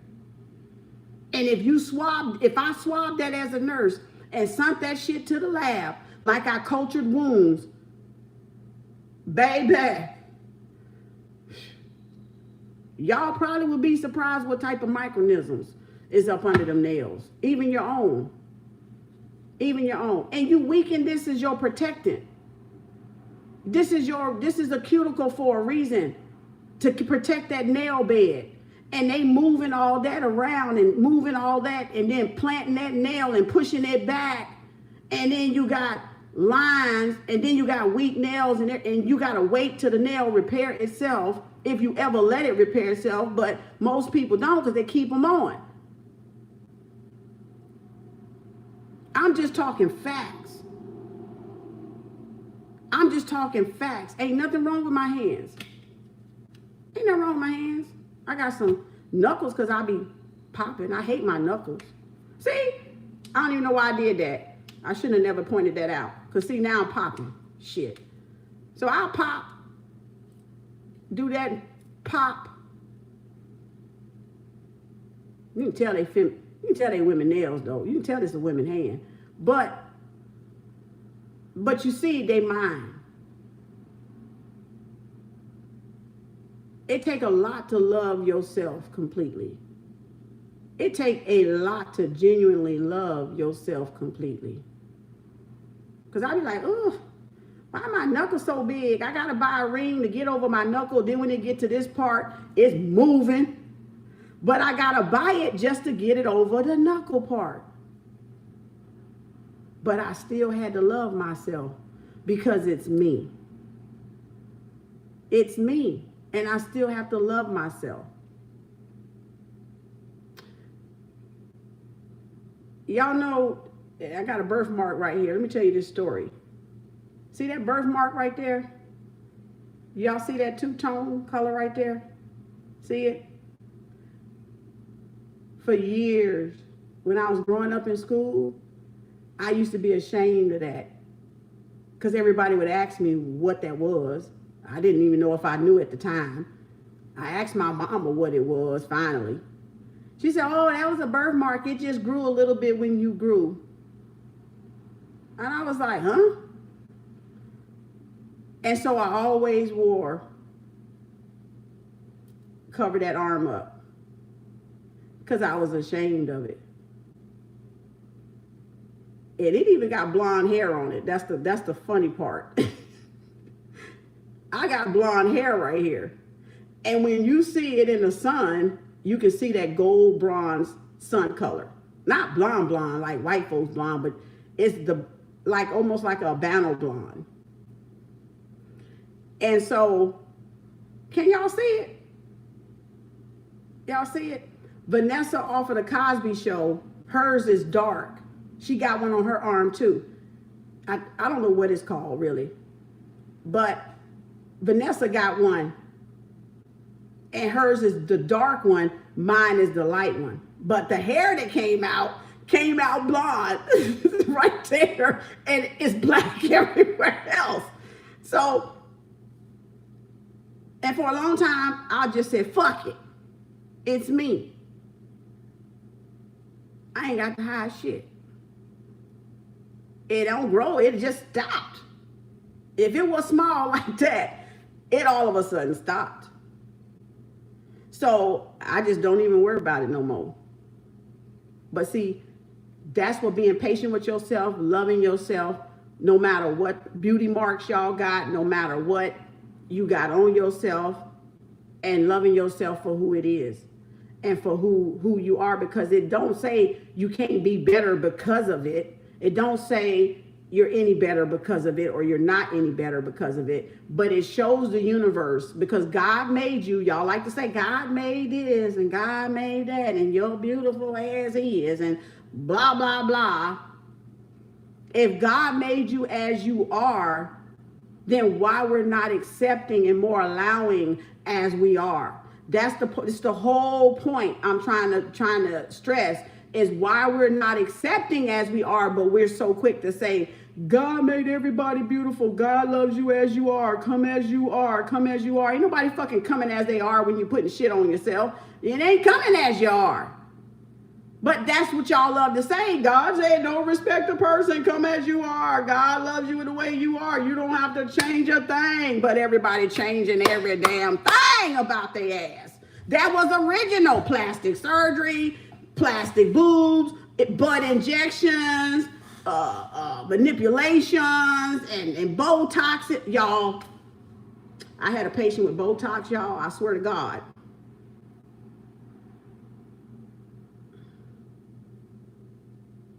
I did not know that shit did that. Let me tell y'all. I had a patient that did Botox for years. Years. I didn't know Botox was, when they mentioned Botox, I didn't even know Botox had been out. When in the last 16 years of nursing and home health, when they mentioned Botox, I had no idea Botox had been around. So I had a patient that had Botox. And I didn't know when you stop Botox, the wrinkles are worse than smoking. Like they get deeper. Like when you start Botox, you have to keep it up. You have to keep it up. Because if you don't, you know how you get the crow's feet and from smoking, doing this all the time, and you get the little, and you start to get, you know, the little, and I don't smoke, but I'm trying to make that right there so y'all can see that right there, those lines. With Botox, when you quit, and this could be just one case scenario, those lines were deeper than what you just saw, and everywhere. Cosmetic surgery, manipulation, injections. So that shows you, Grand Rising, Deidre, so that shows you there's consequences to everything that we do, whether it's healthy or not healthy, whether there's good consequences or not so good consequences. The consequences of me overlaying my nails was I found out they got weaker. And that could have made me more susceptible to getting a fungus in my nails, to getting a disease, taking a disease home, taking a fungus home, taking a bacteria home, getting a cold, getting a virus, getting a flu. That shit, y'all, you take for granted. You take for granted. Little stuff like that.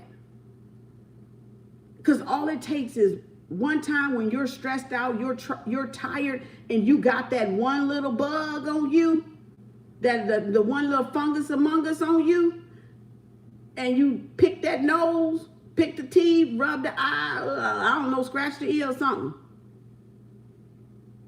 And then go to the refrigerator, don't wash your hand, or go cook you something and don't wash your hand. And that's all it takes. Go fix your peanut butter and jelly sandwich and don't wash your hands. The uncleanliness. It's the uncleanliness. So are we, let me ask you this, because I'm asking questions, because like I said, I don't wear it. So, is the makeup, is the weave, is all the things that's unnatural to us, is it covering up our uncleanliness? Is it covering up our sickness? Are we covering up something that we don't like about ourselves? Whether it's fingernails, whether it's knuckles, whether it's moles. Like I didn't even used to have fucking moles.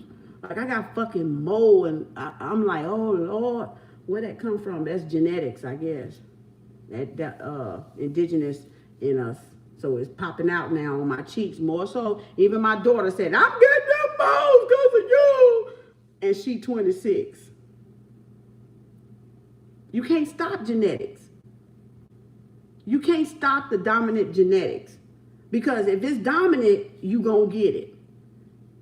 So either you covering up age spots, either you covering up wrinkles, either you covering up bags, either you covering up acne or whatever, right?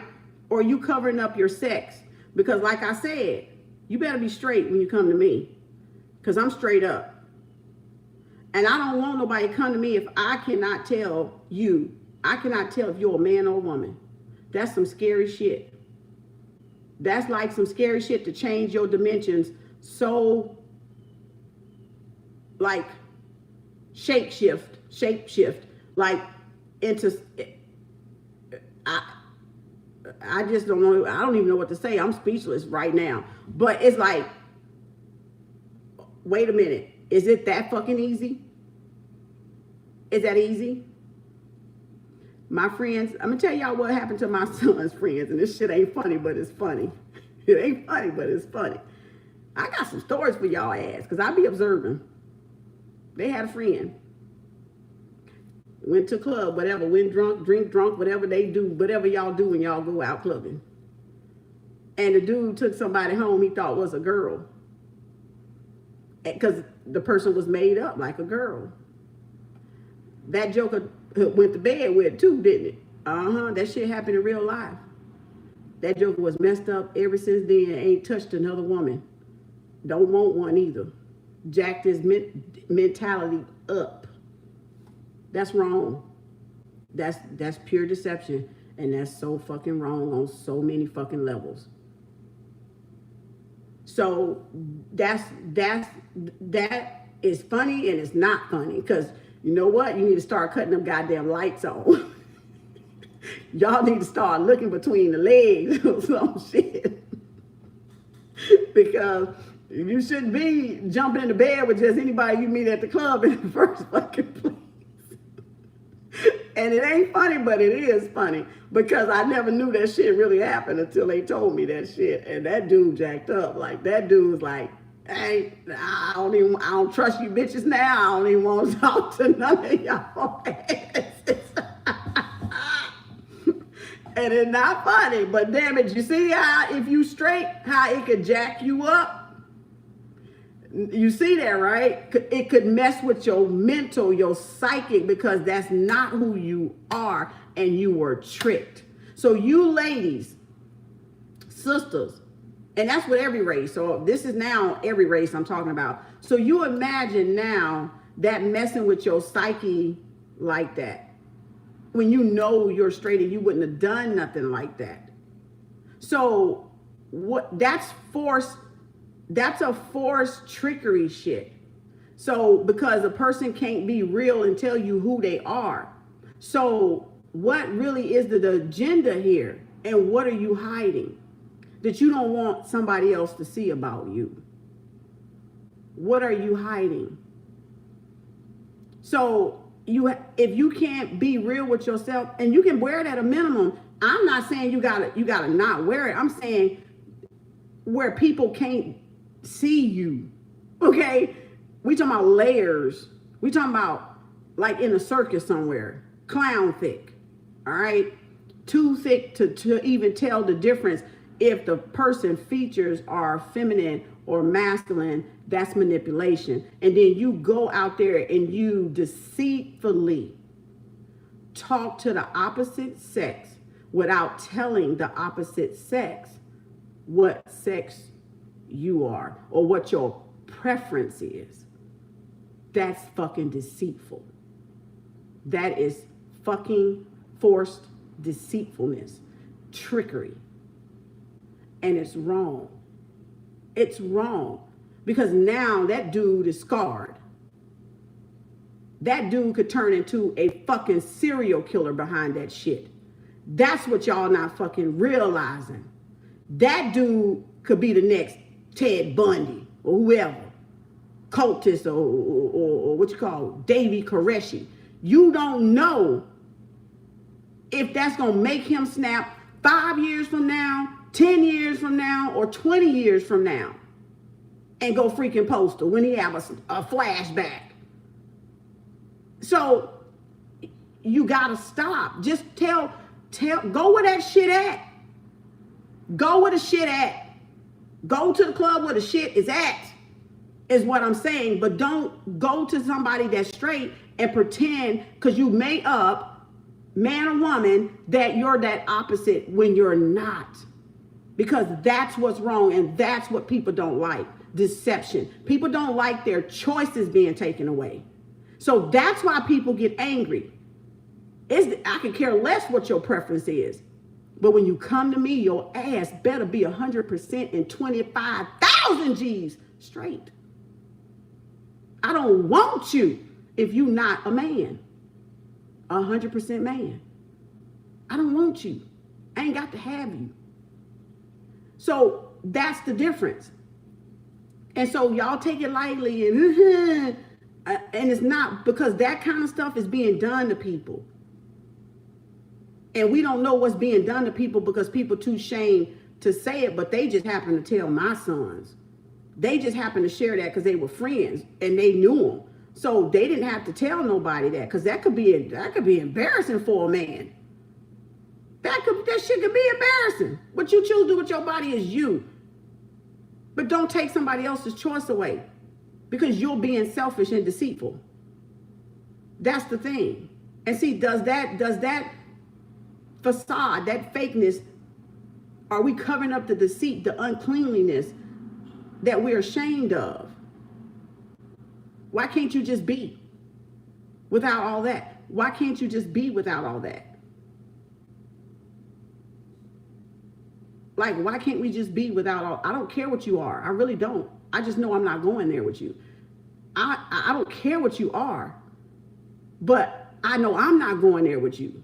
You see what I'm saying? And that's my right to not go there with you. And that's the next person's right to not go there with you if that's not their preference. You can't make somebody do that shit.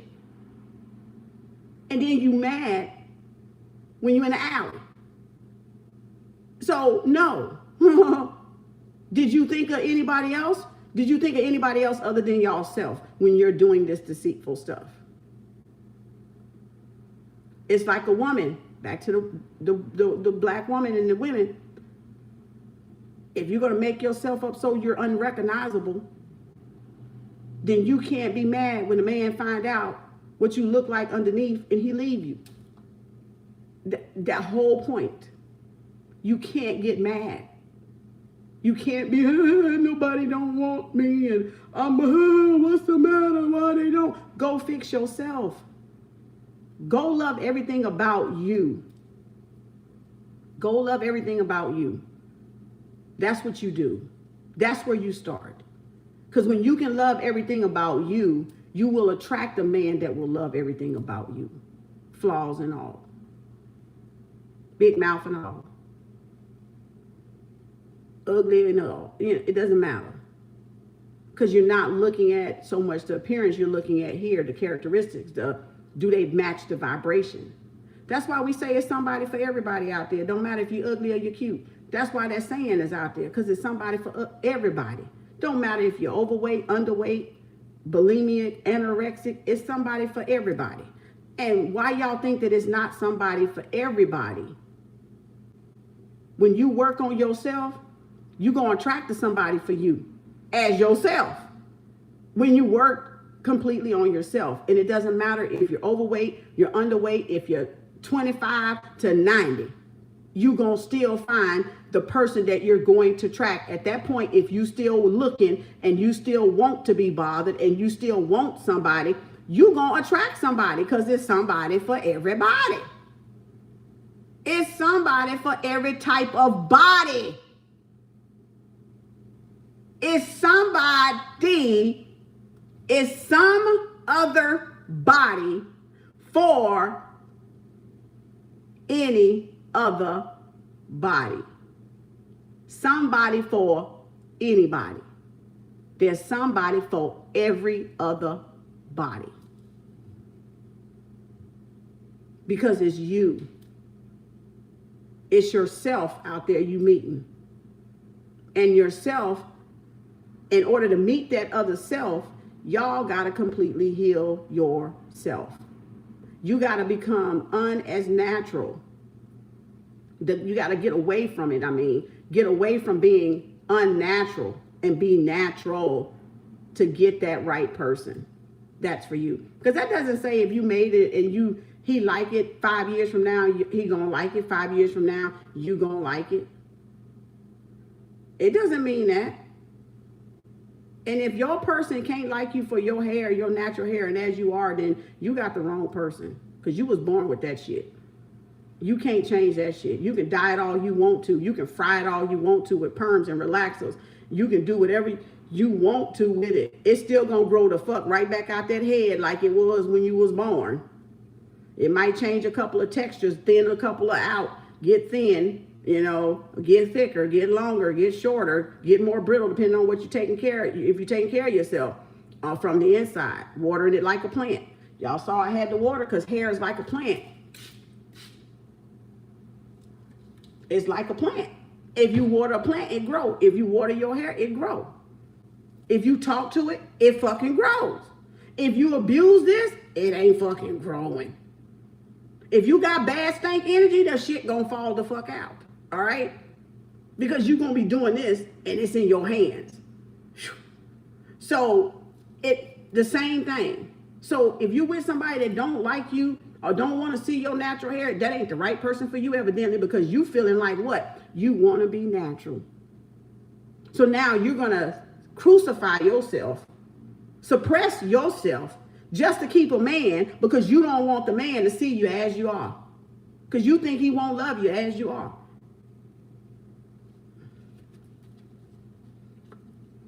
Told y'all I felt they wasn't through.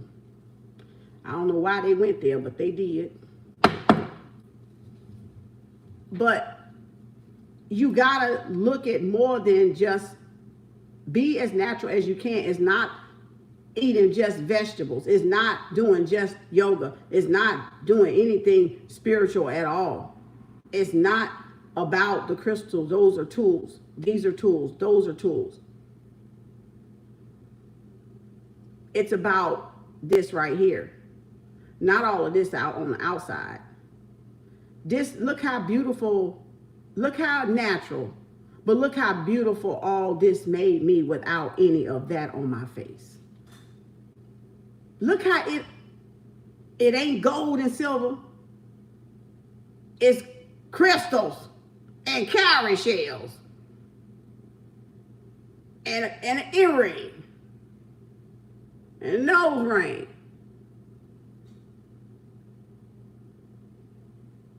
But it's still me. And you still can see I'm a woman. You ain't got no goddamn questions in your mind. No ifs, ands, but about it that I'm all fucking motherfucking woman over here. Right? I don't think I done deceived you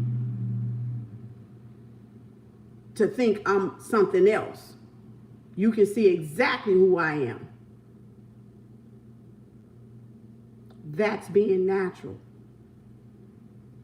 Letting people see exactly who you are. That's naturalness. That's your immune system. That's your cultural identity. That's your respect. That's your appreciation. And that's your abundance from the universe. To accept yourself as you are, not knowing you're ever evolving and ever changing. And every day ain't gonna be a good hair day. Every day ain't even a good wig day, is it? Yeah, I'll be like, that wig don't want to do right today. Let me snatch that one off and get another one. Guess what? I can't snatch this off and get another one. But I can change the style. Because I showed you in the beginning, I done had my hair braided up for 4-5 days and thought I was gonna have me a pretty braid out. Shit, it said, find me. And I said, okay, I'm finna find which one you want then. It wanted this. It didn't want that. It wanted this. This is becoming today. This is how I feel today. The pony puff. That's how it felt today. The pony puff. It didn't want to be out like that. It wanted to be close. It wanted to be packed in together. Okay? It wanted to be together.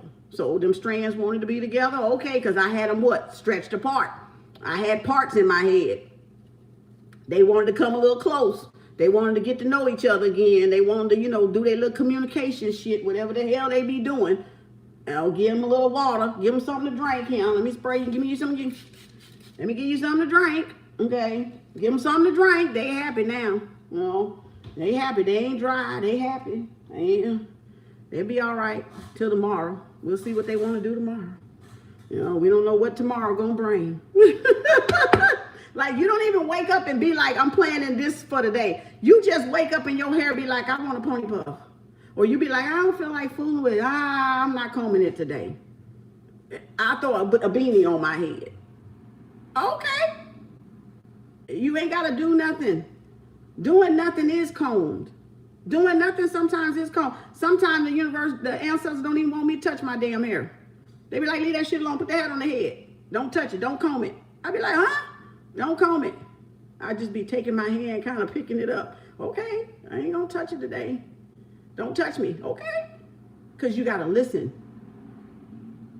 It's got a mind of its own, but you gotta listen to it. It's like, leave me alone. Put me down. Give me a break. I need some air in my scalp. That's why I put the cornrows in there, because it needed some air. I need to get some sunlight in there at the top of the crown, because it's thick up there, it ain't getting in there. And it'll dry your scalp out. So sometimes you gotta pull it down, part it, and get some sun across the top. But see, if you don't take your time and get to know your hair and know yourself and know your soul, you won't know that. You won't know when it want to be left alone. You won't know what it's trying to tell you. You know, if it get brittle, you may not be taking in enough water, or you may have so much alcohol. If y'all are drinkers out there, you may have so much alcohol in your system, you causing your own hair to be thin and brittle and break off and be looking skimpy.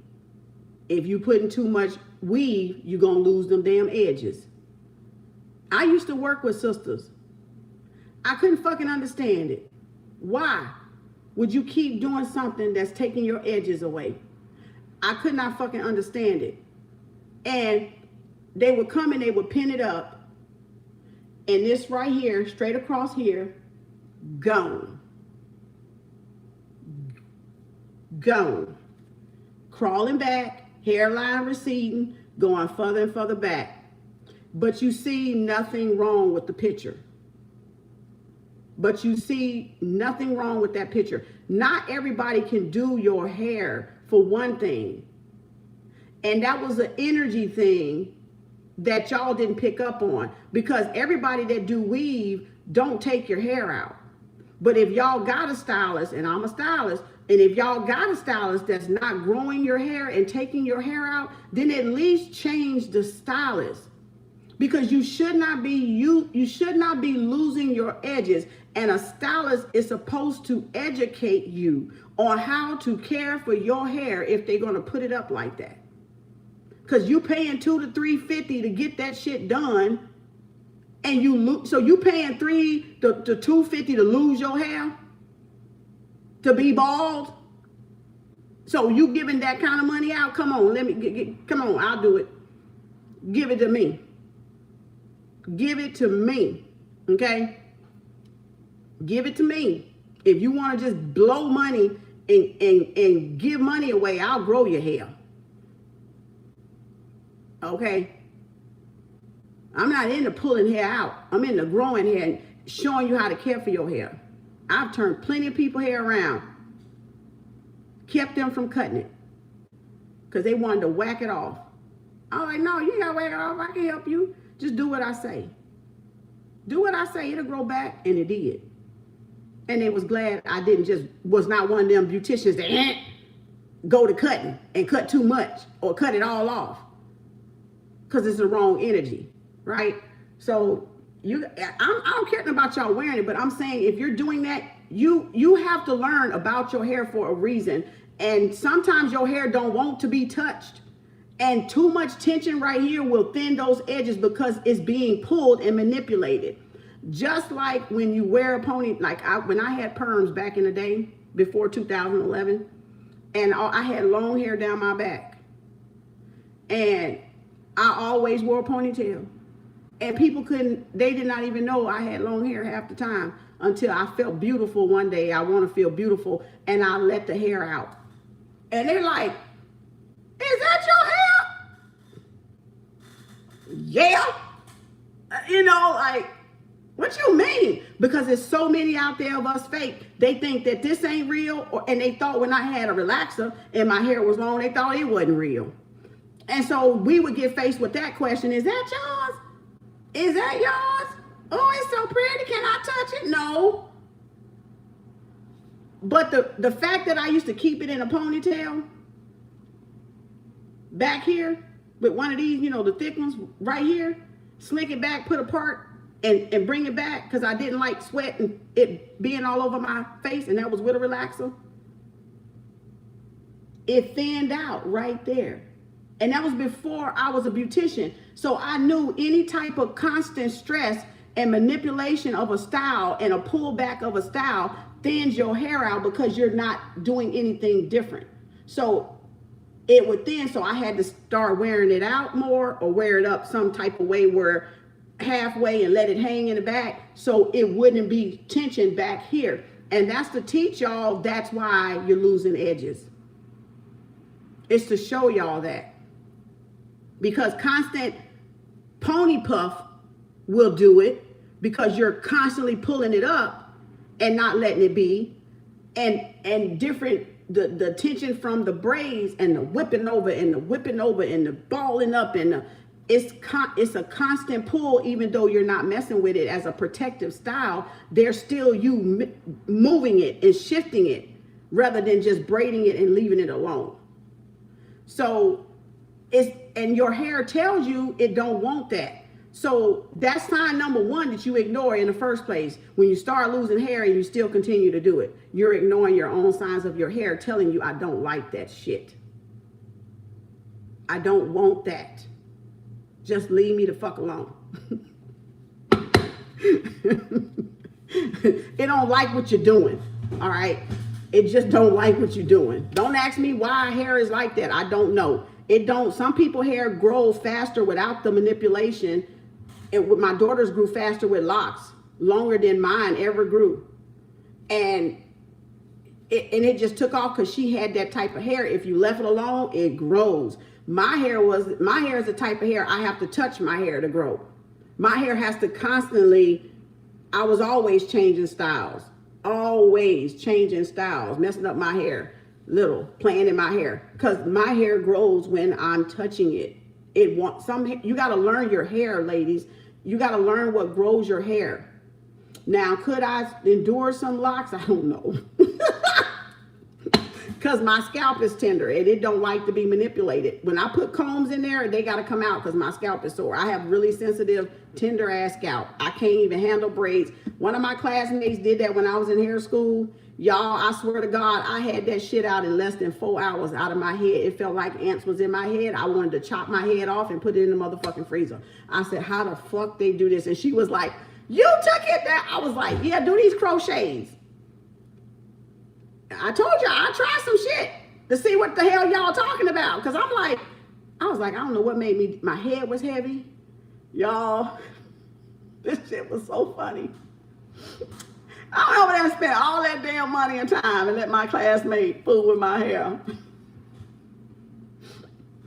Y'all, when I got back from out of class, my ass sat on the sofa, y'all. And all of a sudden, I started peeling, like trying to pull it loose, trying to like loosen it, wouldn't loose. I was like, God, I feel like ants in my head. So all of a sudden, I'm taking a few out and I go, oh, that feels so good.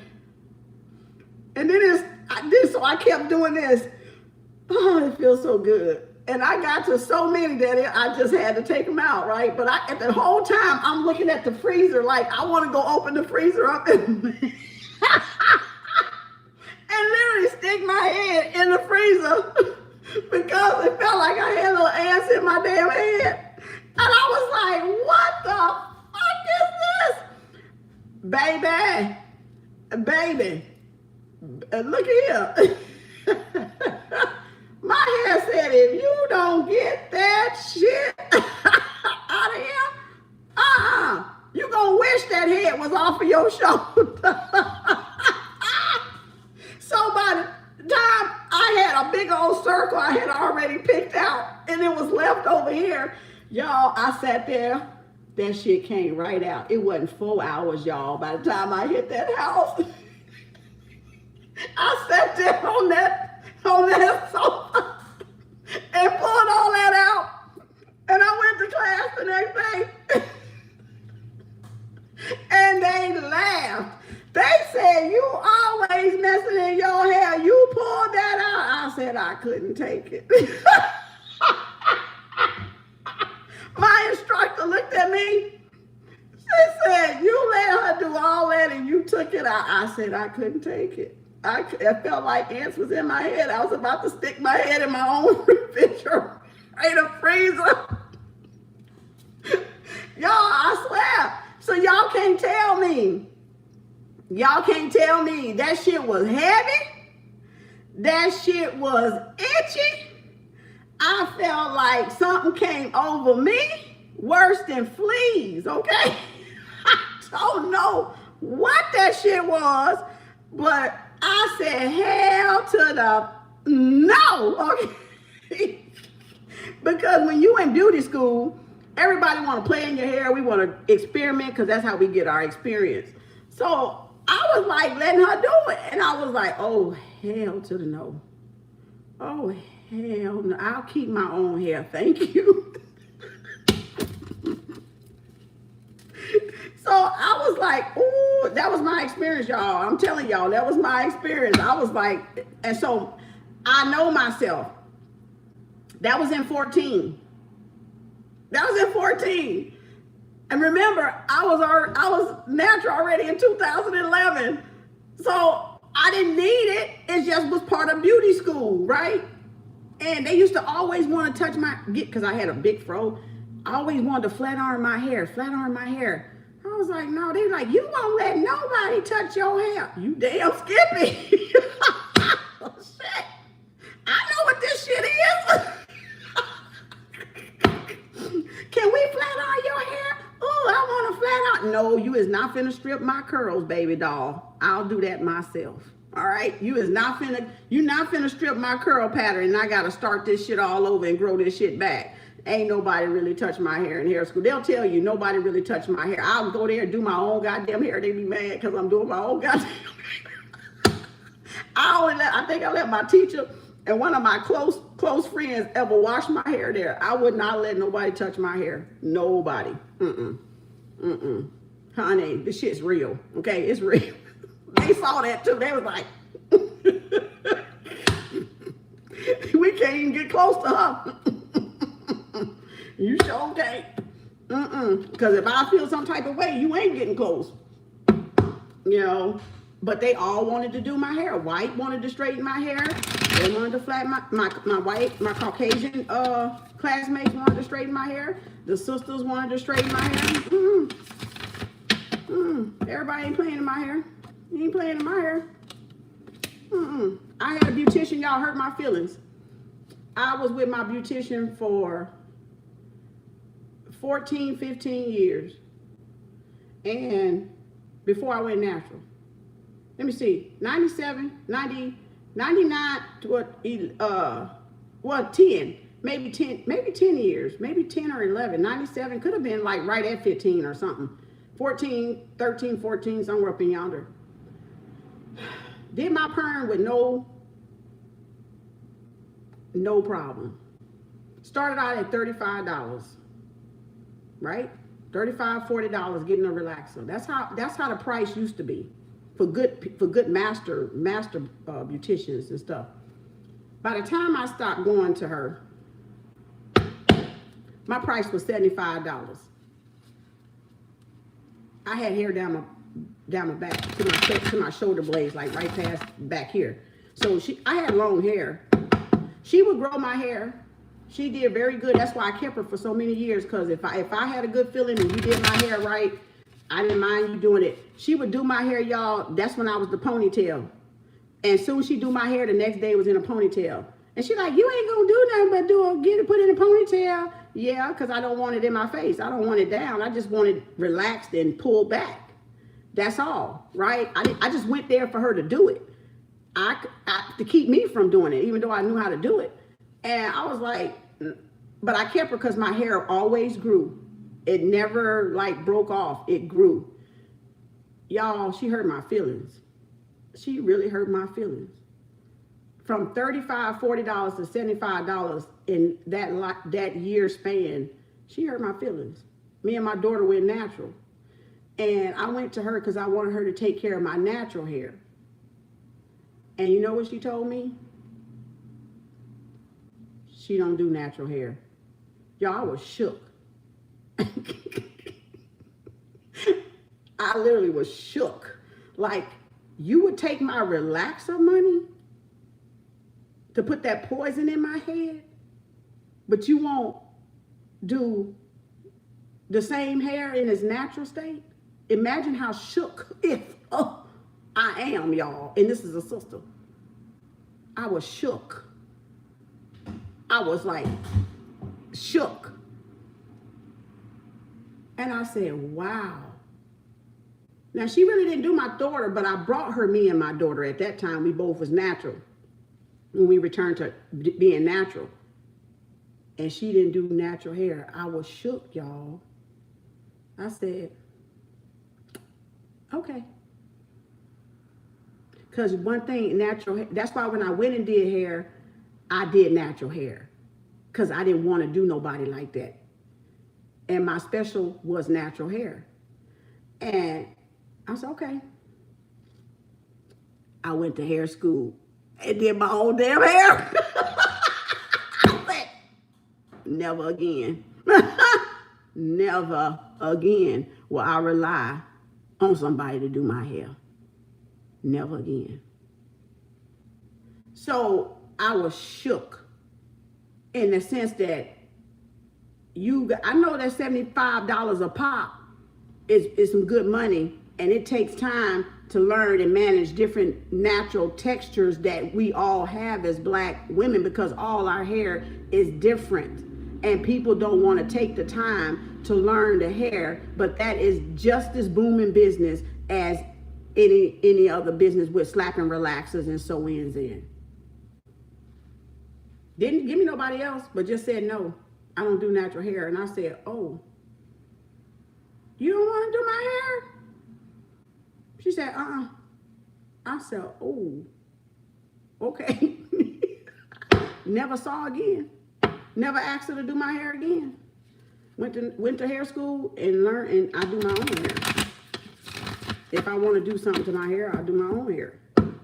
But see, some people bring out the best in you like that. Make you start doing some shit for yourself, all right?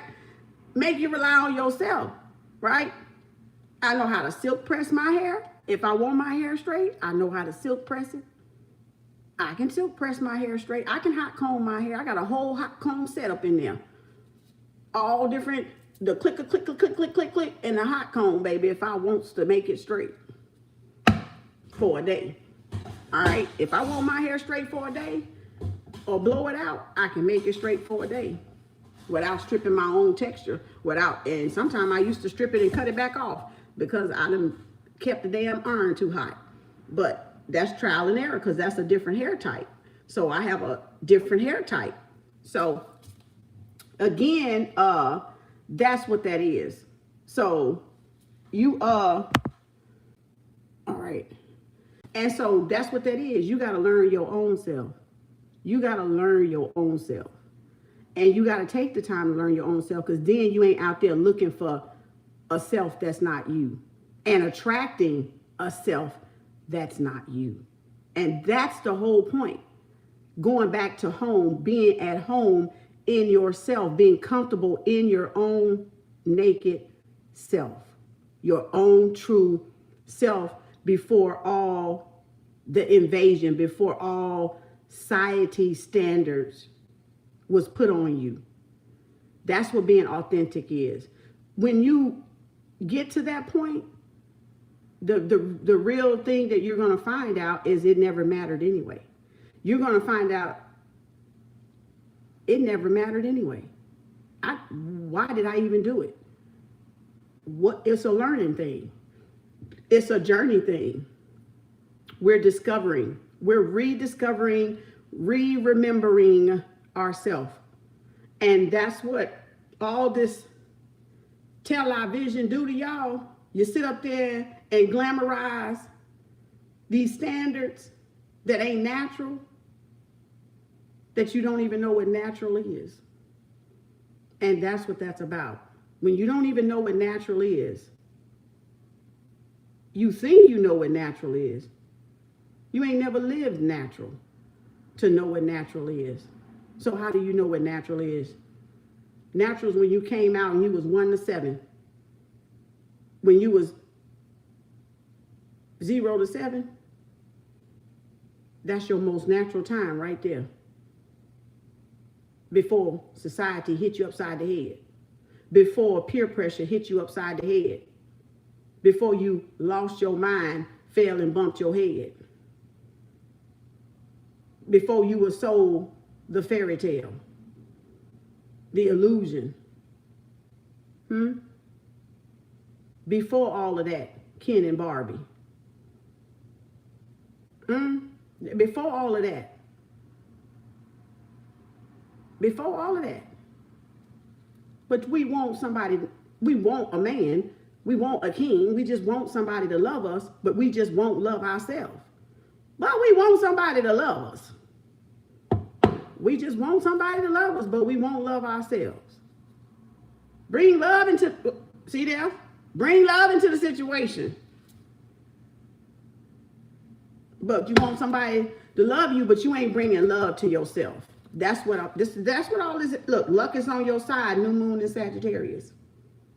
Bring love into the situation. Take it how y'all want to take it. Y'all get offended all y'all want. I really don't care. Because guess what? I'm here to correct. I'm here to correct. Self-correct. And you can't self-correct until you admit you even got a problem. So you can run, hide under a tree, hide under makeup, hide under weave. You still got to go to bed and you still got to wake up with yourself. And you still got to look at that mirror. And can you look at that mirror longer than what you've been looking in that mirror for? Just to touch up. Can you stay there long enough to see what you need to see about yourself that needs work? Mirrors are reflecting. Look at there, and they want to come out. Look at the bigger picture. Did I even cut that right? I guess I did. Look at the bigger picture, full moon in Sagittarius. Oh no, that was luck on your side. So that's another Sagittarius. All right. So let's see. I don't care if y'all get mad, get glad in your same damn skin. I don't care. All right. Everybody entitled to their own opinion. This mine, you don't like it, you ain't got to stay. You free to go. Ain't no skin off my back. Trust that. A time to give rather than take. New moon in Virgo. Patience, analyzation. Virgo. That means self-analyzation. Just like what I said, self-correct. Virgo analyzes. Virgo looks at health and diet. And look, we were talking about health and diet because we were talking about our hair. We was talking about our skin. So that's health and diet. Health and diet is not only eating, is what you put on your skin, is what you take in your skin. I told y'all it's the largest organ on your body.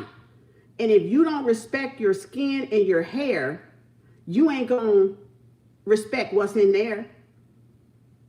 You can make this up all day long and you still eating crap. You still gonna feel like crap. You still gonna vibrate low. I don't care how much you transform your face or your hair. You still, if you're not fixing the whole part of you, inside out, not outside in, and where there's no balance at, it's not gonna do you any justice. You still gonna feel miserable. You still gonna be in low vibration.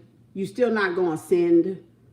Okay, you still not gonna have peace on earth, peace in earth, because it's a mindset. And we can lie to ourselves all day long about the mindset. We can lie to ourselves, but it don't make it the actuality. We can lie or we can tell ourselves the truth. So a time to give then rather than take. Time to give back to ourselves. Time to give back to ourselves and rather than take from ourselves. Look at that damn card. Time to give back to ourselves rather than take from ourselves.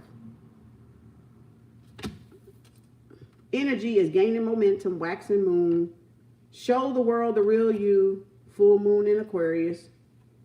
Aquarius in Virgo. Sagittarius and who was the first one? It must have been Aquarius too. Oh yeah, bring love into the situation. Be bold and make the first move, cardinal moon. A time for healing, basilic moon. All right, hold your vision, fixed moon. And don't get it twisted. It's not to bash anybody because I told y'all I tried the shit. So it ain't like you can say, well, she ain't tried. She don't know what she talking about. Hell, I ain't had to try the shit but fucking once to figure the shit wasn't for me. You know, it just wasn't for me. If it's for you, it's for you. My main thing is that you really truly know who you are. Because that's the identity crisis here. That's the split personality here. That so many of y'all think that you are that makeup. That fake person has become your whole MO, your whole motto. You might as well go under the knife. You don't even need to be the person to talk about nobody that have plastic surgery, because that shit is what I see plastic surgery is too. It probably got more plastic in that shit. Harmful shit, heavy metals, lead. Hell, lip balm got what? Whale semen in it. You put lipstick on, it's got the goddamn whale semen in it. Red Bull got bull sperm in it or semen in it. Pee or something. So, is that natural? Did you make that natural shit? I'm just saying. Can we get some olive oil and put on our list? The motto is if you can't eat it, you don't put it on your hair. And you don't put nothing on your skin, you can't eat. So if you can put it on your hair, your skin, and you can eat it, that's natural. Let me see y'all eat that lipstick. Let me see y'all eat that powder. Huh? We want real talk.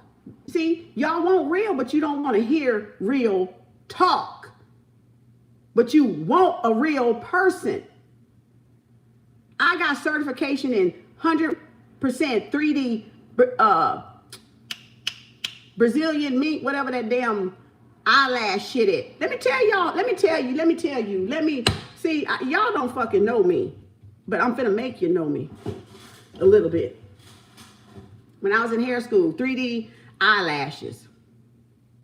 Got my certification in 3D eyelashing. What's that? Brazilian silk mink, whatever the shit. I can't even think of the name. They were soft as a mother joker. They was real soft. And I said, okay, let me go do this. I'm gonna do this. I'll be able to make money doing eyelashes and stuff. So I got my certification in putting eyelashes on. I don't need them, but I was, okay, I'm gonna put these eyelashes on. They 100% Siberian mink or something, I think it is. They were soft. Like you could run your finger down that whole little palette row and you'd be like, oh, that's soft, like you wearing a piece of fur. And I was like, okay, y'all, I'm sitting up in that class and they teaching, and you can make a lot of money off of that, like 120 to 150,000 a year off of that. Them Kim Kardashian Russian shit, that thickness, the real thickness of them. And I'm like, you can make a living off of this doing just eyelashes, Swarovski crystals on the end. I'm in class learning all this stuff, right? Because I'm thinking I want to do it. But after I get in there and find out what that glue is, I'm like, oh no, I ain't doing that to nobody. I ain't doing that shit to nobody. Y'all running out here putting track glue, the glue for the track, the gray looking glue on your eyelash to put your eyelashes on yourself. I call myself going to get a certificate to do it the right way and put the eyelashes on right. And I find out that it's formaldehyde in that damn glue. I was shook again. Yo, I swear, they be shaking me. I be shook. Like, I was shook again. I said, the cost of beauty. Y'all say beauty is pain, but y'all had no idea they was causing that kind of pain, huh? The pain of losing your edges, the pain of being a totally different person after you take the makeup off, the pain of you putting formaldehyde on your eyeliner where you're close to the mucosa right there, and it goes straight into your brain, and little droplets. And you do so much that you don't even have eyelashes anymore because you just wanted yours a little thicker. But you had no idea that the real 3D formaldehyde, the drop to stick the eyelashes, and these were individual. So this wasn't a strip. Let me tell y'all, this wasn't a strip. I know how to put them on individually, and individually with some fucking solution that got formaldehyde in it. Y'all know what formaldehyde is? Like, why is formaldehyde in the glue, y'all? To put them little bitches on at the, right there at where that mucosa is, where it can easily get into you. It gonna get into you anyway because your skin right there, but you go, oh, it's supposed to be on top of the eyelash. That's why them bitches falling out. Because of the weight on top of the eyelashes. And when you're from the hood or whoever hood or whatever, you want to do it yourself, you go there and get the track glue for tracks, and you put that on there, and all you see is the gray strip where the formaldehyde was clear.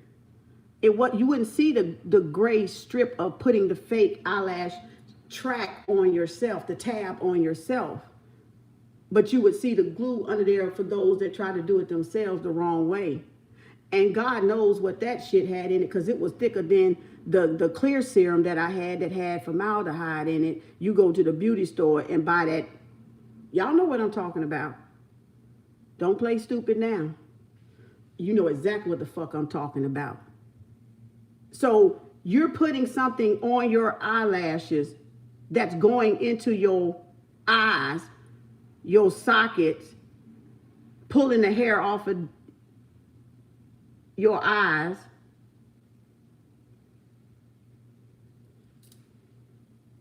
I said, I can't do that. I don't care how much fucking money that is. I said, nope. So I worked in a hair thing, and I did it to my boss. She wanted me to try it. I did it to her one time. She kept them on a couple of days. She took them off. And because we were going to, when I went to her shop coming out of school, we were going to add that onto the thing. So I worked for a hair salon briefly. And I'm glad I never did start that. Y'all know what I did with that thing? I took all my stuff and donated it to the Goodwill. Took it and donated to the Goodwill. I had the whole kit, stuff still good, still everything, eyelashes, the whole kit. I bought a pretty little box from Ultra Salon, put it in there. I gave it away. Because I just couldn't fix myself to do that. I couldn't fix myself. That's my conscience. I've always been like that as a nurse. I gotta sleep. I gotta sleep at night. I gotta keep my conscience clean and doing no harm. So I was like, I ain't gonna never use this. I ain't gonna never do this. Let me just go ahead and get this shit away. I threw out whatever had expired because some of it was close to the expiration date, and I threw it out. But when he told us in that class that shit was formaldehyde, he lost me. He lost me then. And I mean, That's the only thing that really stood out. It could have been some other poisons in there, but when he said formaldehyde, I was like, oh, nope, you lost me. You lost me. You lost me. So, and that's why I kind of gravitated to natural hair, because I wanted to do natural hair rather than put chemicals in, hurt our sisters and hurt ourselves any more hurt than we already hurting, around this joint. We already in pain, okay? I'm not trying to add to the pain. I'm trying to help. But you can take it with a grain of salt. I'm not making fun, because like I said, I tried it, and that's the reason why I tried it, so I know what was really going on underneath all of that. And beauty ain't got to be pain. Beauty don't have to be pain, y'all. Beauty don't have to be pain. I don't know where we get that from, but it don't have to be painful. I think the painfulness is us resisting who we are, and that's the painful. We're willing to go through any lengths to hide the pain, to not face the pain, to not deal with the pain, or whatever the emotional layer is underneath. I feel like that's that. That's that pain. So, other than that, I don't care. I have friends. I have all kind of people I talk to on a daily basis. I don't judge them. That's their choice. When y'all ready to come back home to yourself, you'll come back home to yourself. I mean, your real self, your authentic self. Being whoever you be. Now I think Alicia wears modest makeup. I hadn't seen her on nothing caked up like she used to be caked up. She wear it modestly. And really, that's what y'all really got to learn, because it's really about moderation. It ain't really about that per se. It's the overkill. It's the overkill we do. The overkill of things we do out of moderation, out of balance. And we're not looking at it from being in balance. These are my sister's cards, y'all. Rain Childs. She donated me another deck I got yesterday. These are called the Boss. This is her 2 decks right here. This one is for the divine masculine, what the divine masculine is saying to the divine feminine. This here is the first one. I love these. And she has a channel. Let me get this card up, make sure, okay. She has a channel. Is this one of my cards? To start, okay, yeah, I almost dropped one of them. Rain Childs, I forgot the last name, but she has a YouTube channel, so y'all welcome to go and ask her if you want to buy them, and she can send y'all. She has more than 2 decks. She has several decks. So this is what the divine masculine, y'all saw it probably yesterday, what the divine masculine has to say to the divine feminine that they're not saying. I got to get used to the words because they're in pink, so my eyes have to adjust against the dark card, and my light ain't helping me over here. My light, hold on. Oh, there it is. It's a little lighter. Well, maybe. I don't know if that's light or not. Ooh, let's see what the divine masculine want to say to y'all. I don't even know what my title is. I forgot. To start a life with you will be a wish fulfillment more than anything I have ever accomplished in my life. All right, so that's what they're thinking. They want to start a life with some of y'all. All right. I will never doubt anything you say or do. Ooh. So y'all person don't want to doubt anything you say or do. They look, ooh. Oh, well, look at here. That's too many. I don't know if I can get, let me see. Well, I guess I can get it. They all right there. All right. Ooh, 4 of them. My expertise is diamonds, and you are absolutely flawless. Wow. Their expertise is diamonds, and y'all absolutely flawless. Okay. I did not want to think I did not want you to think I was a creep, so I had to plan to bump into you. Ooh, so they set this whole thing up. How dare he? A lot of people think you are strange, but I find you to be absolutely astounding. Okay? Y'all person think y'all are astounding, even though your friends, your family, or other people might find you strange. Maybe they're asking their persons, the peoples, or something about you, and they're like, I don't know. They kind of weird, but, you know, if that's who you love, you can't help the one you love the one you're with, or something. Isn't that a song? Was that Bon Jovi? Who that is? Who sang that song? You can't help who you love the one you're with, or something other. It's something like that, or is it a saying? Or is it a saying that is?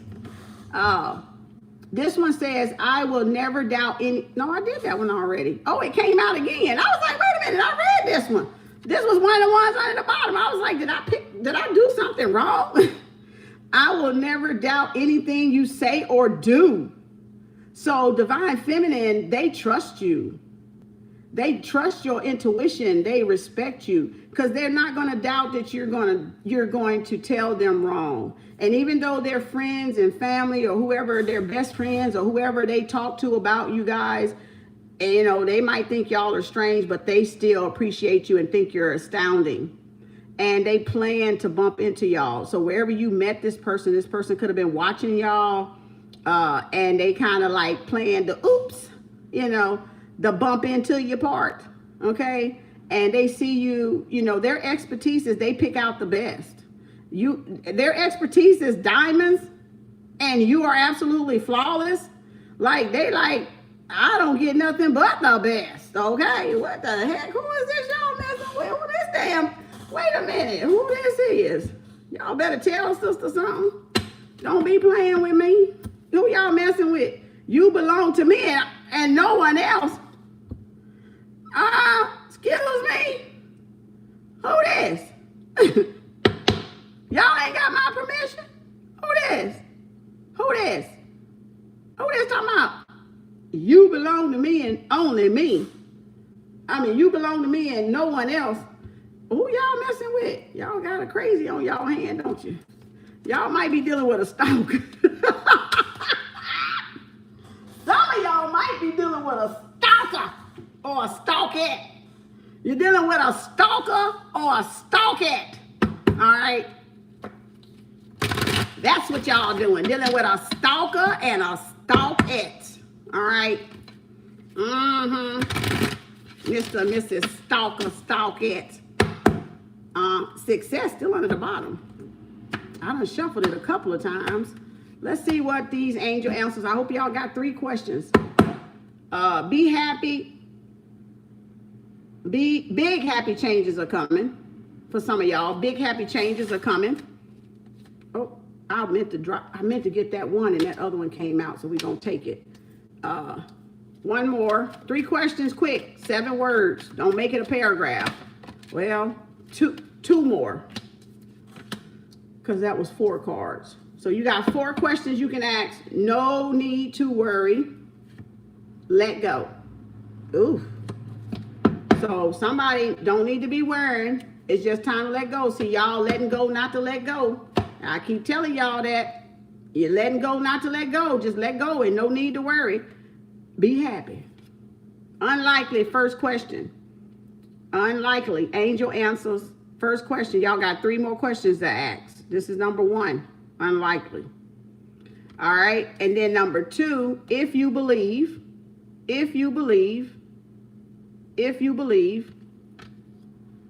All right, not the right time, number 3. Not the right time. So this seems like somebody is doubting something. With number 2, somebody doubting whatever they're trying to create here. Okay, and then not the right time. Not the right time. So again, communicate clearly. Number 4 is communicate clearly. So unlikely, if you believe, not the right time, number 3, and number 4, communicate clearly. So we're in Gemini season. Y'all need to communicate clearly with spirit or with y'all person. Something y'all asking is not the right time. and something is unlikely. No need to worry and let go. So y'all worrying is what's probably causing that unbelief. Whatever y'all are, where's my cards? Whatever y'all are thinking about or you're worrying about, it's probably making y'all doubt what y'all are manifesting. That's what's going on. Y'all are doubting it. Take what resonates, leave the rest. Intuitive messages. You ain't gonna never get just no tarot over here with me, most likely. If you want just tarot, you might want to go to somebody else.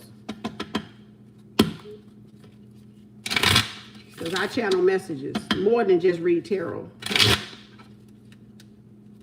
And some of these messages don't be specifically to you, they be to other people.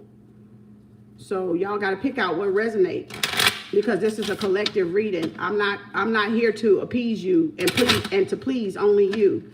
If you want to be pleased, then go order yourself a dang on private reading, but y'all still need to learn patience, because I have a lot of people that I'm doing. And if you're impatient, don't come to me, please. If you're impatient, don't come to me. All right? Save yourself some hassle, because I'm not rushing. All right?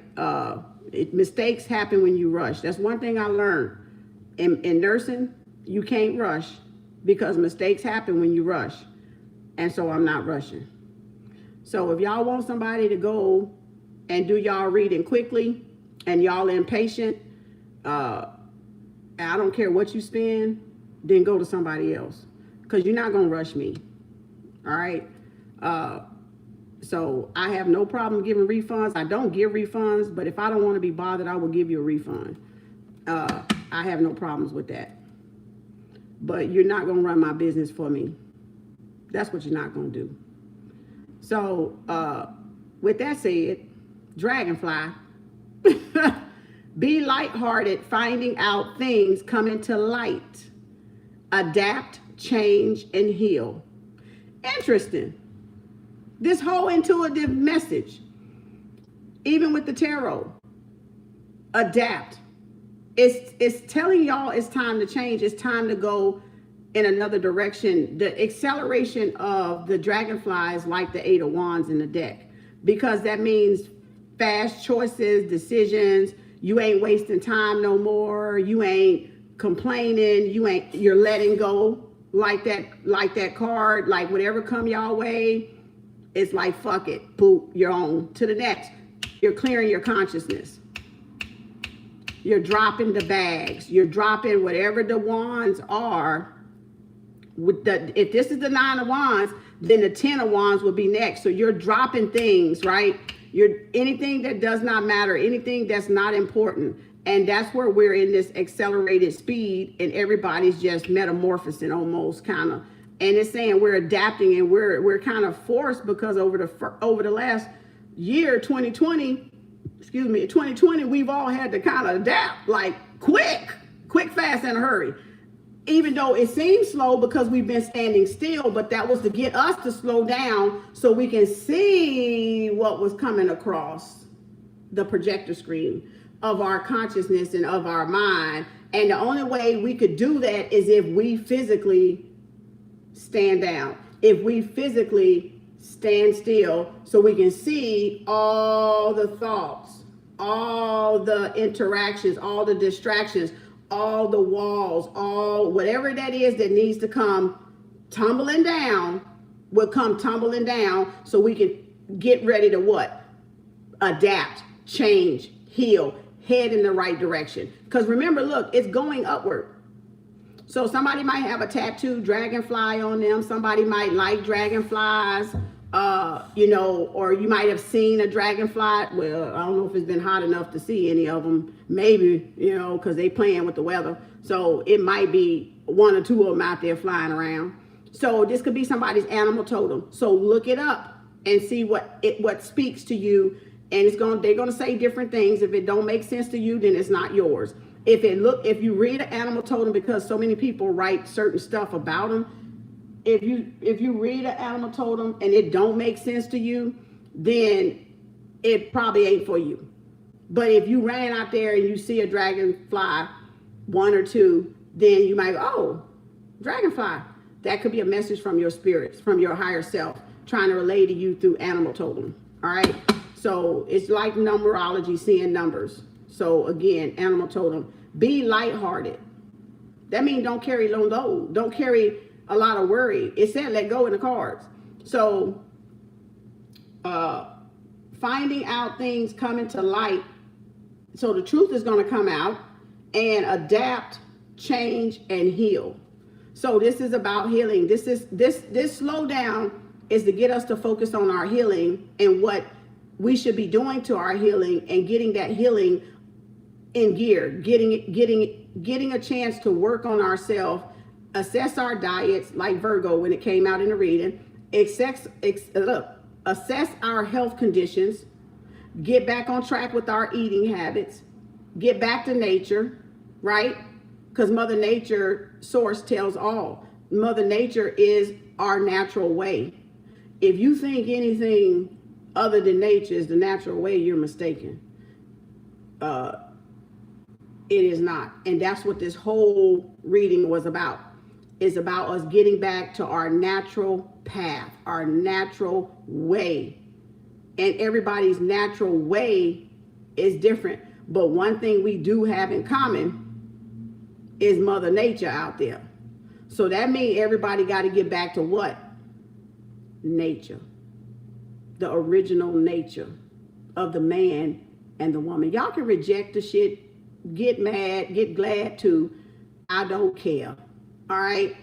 I know y'all don't want to hear because you feel that you just bashed. No, I'm not bashing. I told y'all what I experienced when I tried the same shit y'all doing. And that was my experience. That may not be your experience, but I'm saying moderation. If we go out there and eat a bunch of herbs, mix them all up, and you got adaptogens, you got stimulants, you got depressants, and you got, it might be one more classification, and then we mix them all up together, that would hurt us, right? And that's nature. That would fucking hurt us. Just like man-made medicine, if you pop a lot of pills, and you mix it with alcohol or whatever kind of something high you trying to get, it's gonna hurt you. It's the same.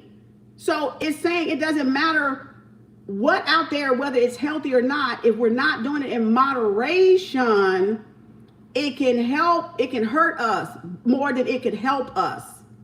That's what it's saying. Get back to nature, get back to moderation, get back to kindness, get back to patience.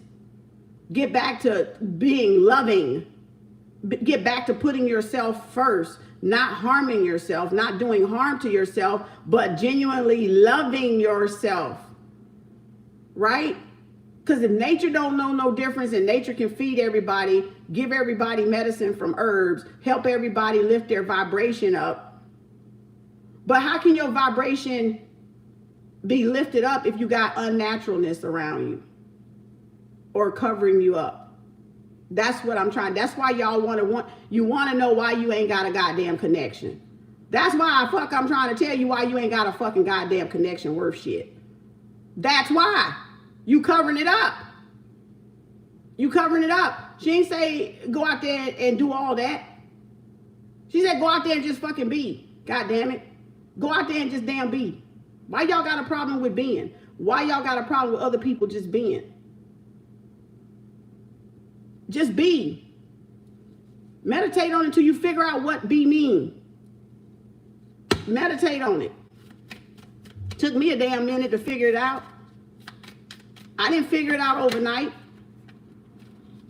You know, all this stuff, it wasn't dumped on me at night. It's not gonna you ain't gonna get rid of it at night. The chaser. So y'all dealing with a runner, or y'all chasing this person. Healthy choice. Can't make this up. Healthy choices. Making healthy choices in love and in life. So I know they approve. I know they approve. Because y'all got the card right here. Healthy choices. Virgo. Not being lazy, not being microwavable with your health. not being microwavable with your dressing, with your hair. Everything y'all want to do nowadays is microwavable. Y'all lack patience. That's your problem. You lack freaking patience. You want everything microwaved, zapped, deadless, unnatural. Don't want to cook no more. Lazy. Don't want to clean no more. Want to hire a maid. Don't want to babysit your own children. You want to hire a nanny.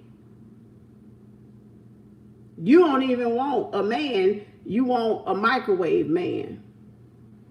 You want even an illusion man. You don't want to take your time and attract a real man because you ain't a real woman. You ain't being a real woman. How you gonna ask for a real man when you ain't fucking real yourself? Help me understand. And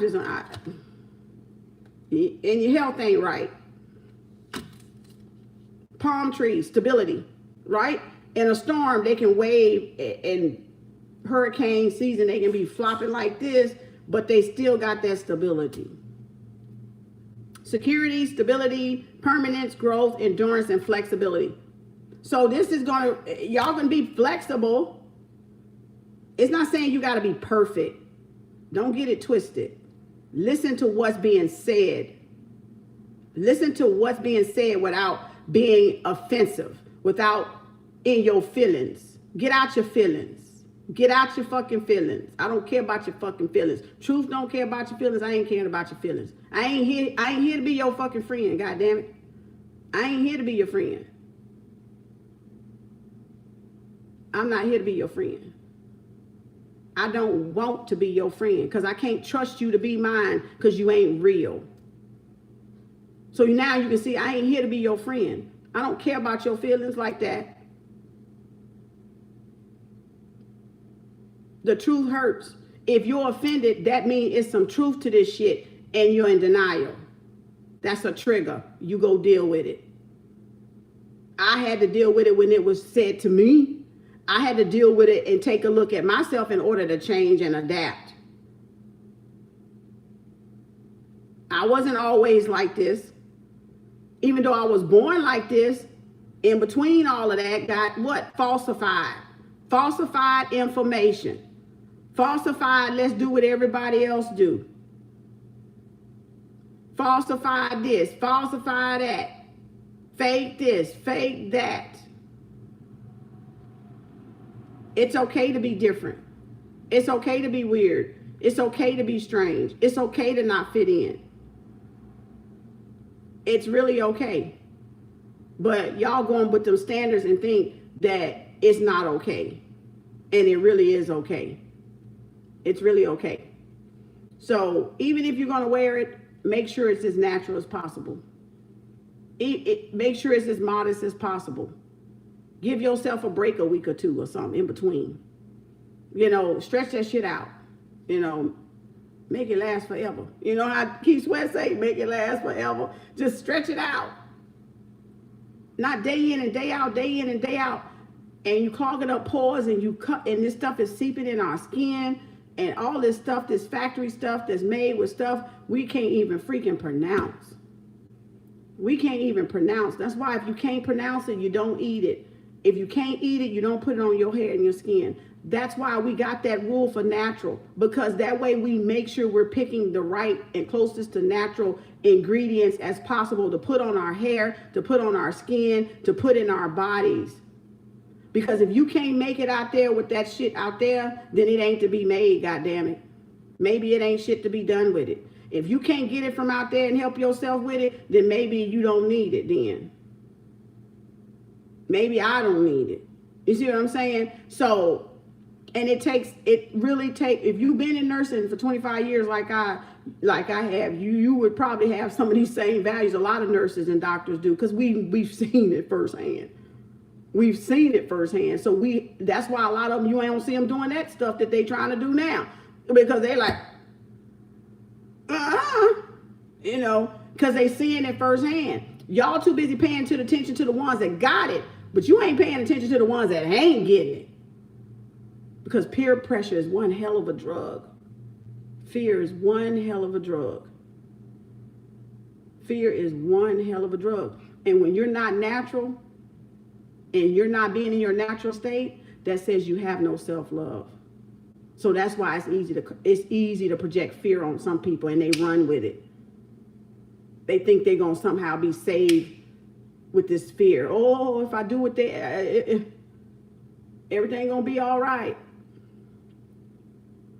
Self-hatred is one hell of a drug. And it took me having to get over it too. It took me having to accept myself as I am. No matter what. No matter what I felt about myself. Because I was holding myself up to beauty standards I shouldn't have even been holding myself up to, because I'm a beauty standard all by my goddamn self. I'm the fucking standard. I am.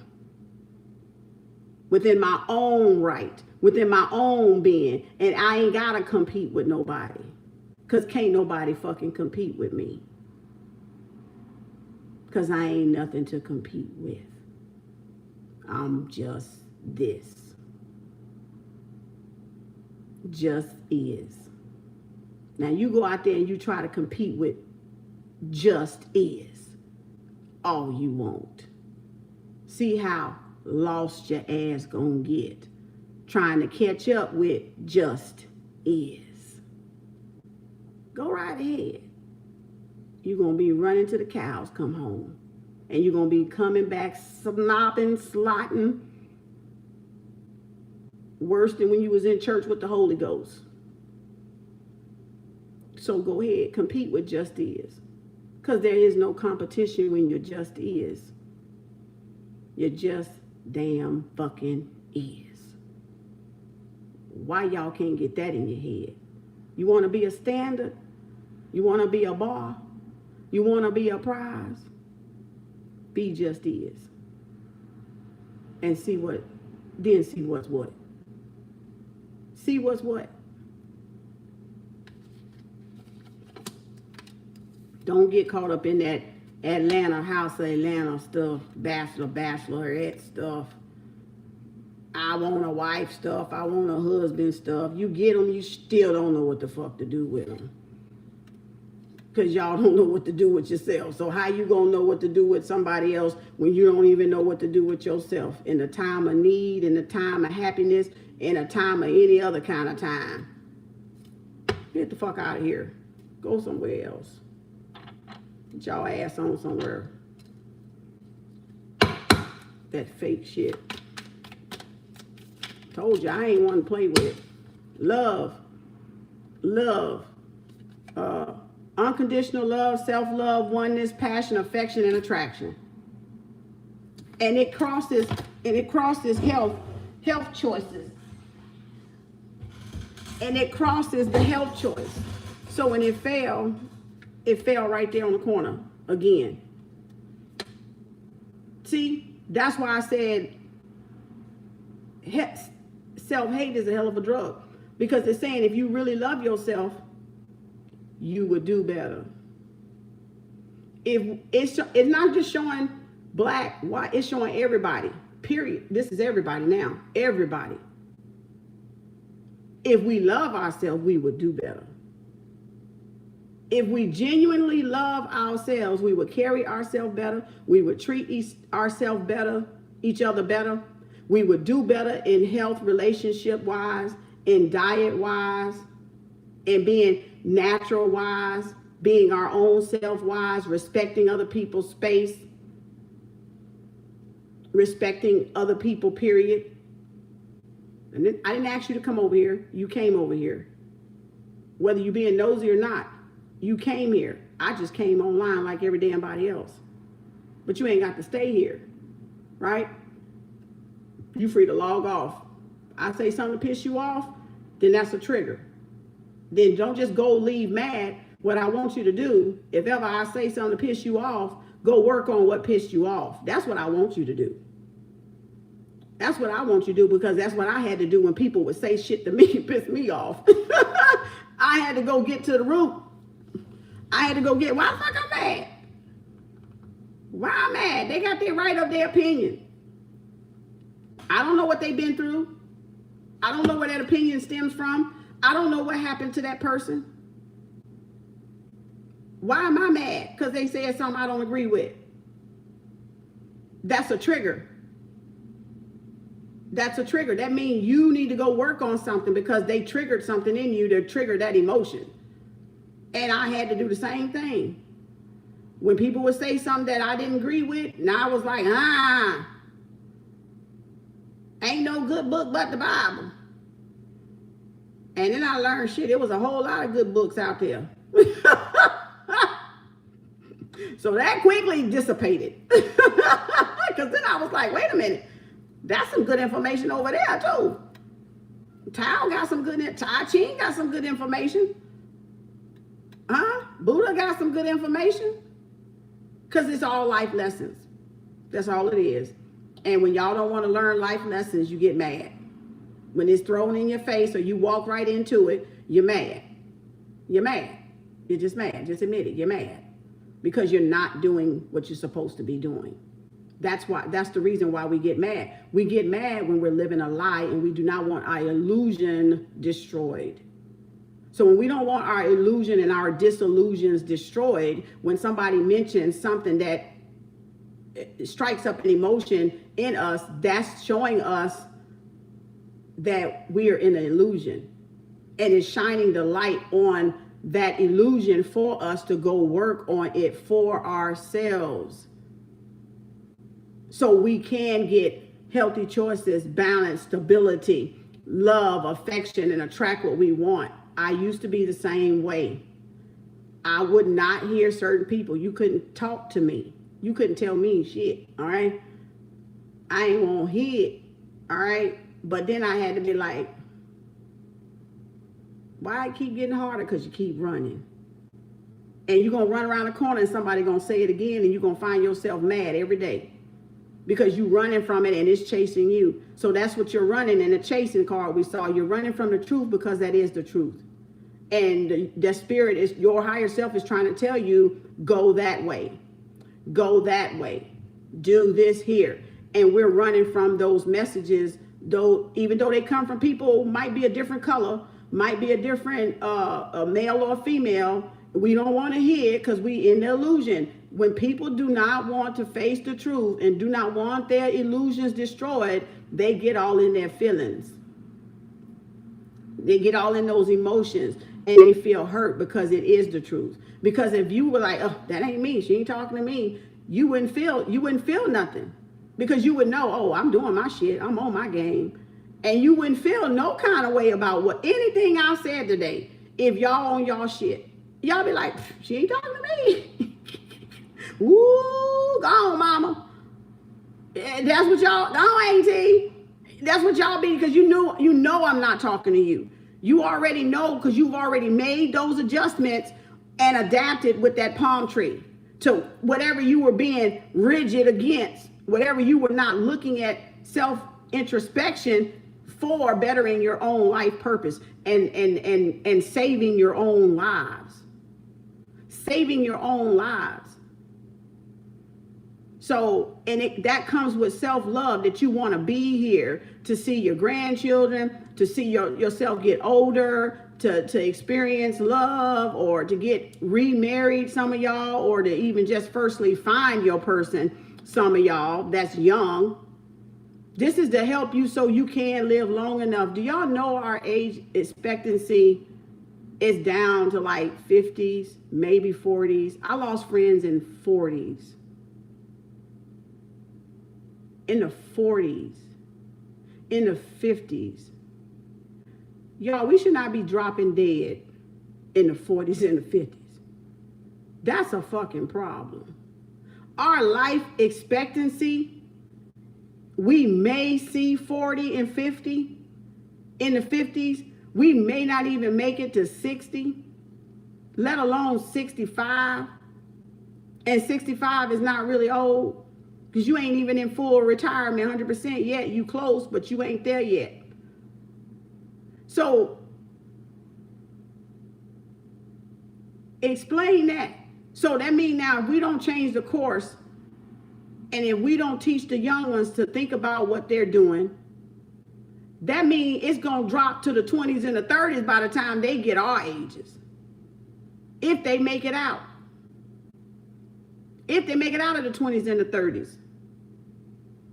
Without doing more harm than good to their bodies. If we don't correct ourselves now so they can correct themselves, and at least have some idea, because we know that's not on their mind. We know they be in 20s. We know they be in the 30s. They ain't thinking about that health stuff. I guarantee you, when one of my children gets sick, Mom, what you got? Mom, what can I take? What you got? And you know why they do that? Because they see me do it. They see me do it. And some stuff, I give it to them whether they want it or not. Here, come take this. And I fuss at them when they don't. Mainly the garlic, onion, and the honey. You done let me waste this good honey and this good garlic. Now I got to throw it out because it's been out and this air's hard. Come get your immune system a shot. You know, come get it a boost. But even if they not in it like me, when they start to feel a certain way, what you got, Mom? Make me some tea. Well, you got some tea in there, Mom? What you got? So, but how, and they're in their 20s, going into the 30s. That's what I'm talking about.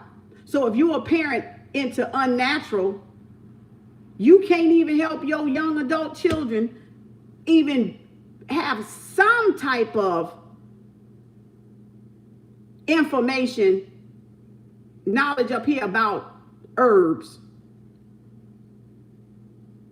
that will help them when they get older. They don't have to take it every day like you. They don't have to take it at all. Mine just know the shit works, so they gonna come take it. They just know. I'm a nurse. They know they gonna take it. They gonna be like, okay, they might get mad at me fussing at some point because I don't want my stuff to waste, and I could have took it if that's the case. But they know, okay, Mama said take it, I better take it. When Mom, you got some? Okay, when I'm finna cut this up. Make sure y'all come by and get some. That's what a healer does. A healer is there for the whole family. A healer there to help people around them when they need certain stuff.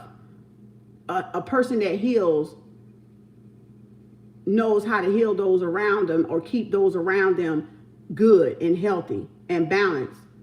I don't have to bug you. I don't have to beg you. I don't have to do nothing. But you ain't forced to do it. But that's what they do as a healer.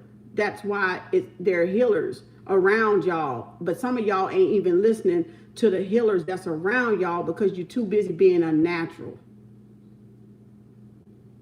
and out of touch with yourself and out of touch with your instinct.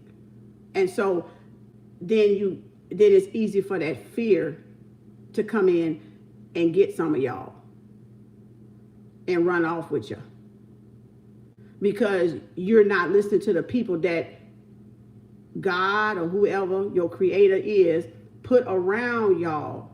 Y'all ain't even paying attention to all these recipes and these remedies people are putting on TikTok to help y'all. Y'all should be pausing that thing, get you a whole composition and writing that shit down. Then delete it out your phone. But you should at least be writing it down. Especially if you ain't got herbal books. Because guess what? If that shit go down, if, shoulda, woulda, coulda, if, it ain't if, it's when, where you gonna get the information from? How you gonna know if you get a sniffle, I need to go borrow a tomato from my neighbor house to make me something? How you gonna know I just need a clove of honey and a half of an onion and just 2 or 3 tablespoons of of your honey and a half an onion and maybe a clove, one of the little 2 or 3 cloves of garlic, and that's enough to get me well and get me back to myself until I can go round up some more. If you don't know the ingredients, y'all, if you ain't taking the time to know the ingredients and write those ingredients down while they floating around out there, how you gonna know what you need if that thing go down? Because you can't Google then. Ain't gonna be no microwave Google information then if you ain't got a book in your house. How you gonna know then? Who you gonna trust then? Where you gonna be able to call them folks at? This shit is digital. Who got damn telepathy? Who got Wi-Fi? Who got a contact address book? They fucked us up, got rid of every number we had memorized that we naturally knew. Now we don't know nothing but a name, or I don't know what their number is. It's 469 something. See the difference between natural and unnatural now? It ain't just makeup. It ain't just hair. It's y'all got distracted with all that unnaturalness that you didn't pay attention to all the other stuff they was making unnatural. That's where y'all went wrong at. You was not paying attention to all, with that little bit right there, that little cover up right there, you didn't even pay attention to all the shit they was making unnatural to get you away from thinking. We could spit numbers out like that, everybody damn near in the family. Now I can't spit 5 people out if I don't see the number. I know the name, but hell, that ain't telling me the goddamn number. Think about it. Think about it. Write those numbers down while y'all got them damn numbers in your phone. Write them down and learn them. Or learn some Wi-Fi. Some real Wi-Fi, some real telepathy. Start practicing some real telepathy. I call people all the time. I be calling folks sometimes. Sometimes they be calling my ass. I be like, oh, we doing that? That's when you think about somebody and whoop, they call, or you was about to text somebody and they text you first and you like, that's the real Wi-Fi. That's what they trying to cover up. The real superpower. Being able to communicate telepathically without even touching this digital shit. Knowing that I said, come over here at 5 o'clock tomorrow. And you show up over here at 5 o'clock tomorrow. And we ain't touched no device. But you just showed up. See? But when you fake, you ain't getting all that. You ain't getting all that reception, not that good ass reception right there. See, that's that vibration they can't hack into. See, y'all got this shit twisted. That's the vibration they wants to hack into, but that's the vibration they can't hack into. Call it cyberspace. Cyberspace. Cyber hackers. Cyber security. Cybersecurity, cyberspace.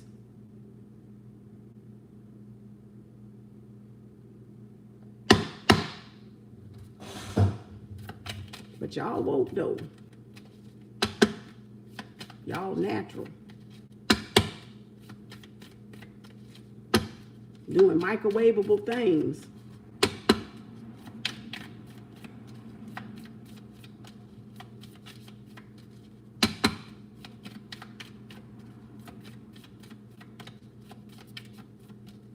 Cyberspace. Go where no man has gone before. Is that Star Trek, Captain Spock or something? Lightning. Ooh, seduction. Who just messing with a third party? Somebody messing with a third party. Attraction, flirting, dating, hooking up, temptation, third party interference. So some of y'all got the third party interference, sudden change, shocking news, surprise, epiphany, upheaval, and transformation. So some of y'all, this person is definitely interfering with y'all person. If y'all are in with a person with that that page that we saw, that page of cups that we saw with all those queens on the board. Y'all better think about this stuff, because they got y'all mind on the wrong stuff right now. And some of y'all gonna get caught with your pants down. Your panties down, your drawers down, your grandma panties down, and your grandpa boxers down. You about to get busted. Y'all better think about this stuff. See, when you want to stay in the illusion and do what the illusion do, and then you fall in the crowd based off of fear. Not based off of love, based off of fear. Based off of fear, you following everybody else because you think because it's a crowd it make it right. No, it don't make it right. It don't make it right. It don't make it right at all just because it's a crowd. That patience make you wait and get some more information. And that's why y'all missing information, because y'all want microwavable answers. And you want quick, fast, in a hurry. And when you do stuff quick, fast, in a hurry, you don't have the right information. And you get that microwave information. And now it's too late because you done already did what the crowd did. Because of your impatience. Because of your impatience. Because you don't want to learn patience. Because you don't want to wait for an answer. Because you want to rush God or the Spirit. Or whatever it is. So being patient sometimes save your life. That's what you better know. You better get your damn chessboard, I done told you. And stop playing chess with the crowd, checkers with the crowd, and play you some chess with the big league. Because impatience gonna get a lot of y'all with your pants down. Being impatient. And that's just time is the revealed. Yeah, the revealer. Time is the revealer. So don't be in a rush to make quick choices and decisions, y'all. Don't be so in a hurry and have just a little information and think that that's it. And write those daggone little things down. Get you a little composition, a little notebook, and write some remedies down. Write some herbals down for you and your family. It don't hurt to write it down just to have it there. You ain't got to save it. You delete it after. Write it down. If it's something health-wise and beneficial for you, write it down. In something that you can tuck it away, whatever you want to do with it. But have some type of knowledge of something out there that can be beneficial to you and your family or your children or your grandchildren or something. Right? It don't matter, but I'm just saying. But of course, if you're unnatural, that's the last thing on your mind is a herb, right?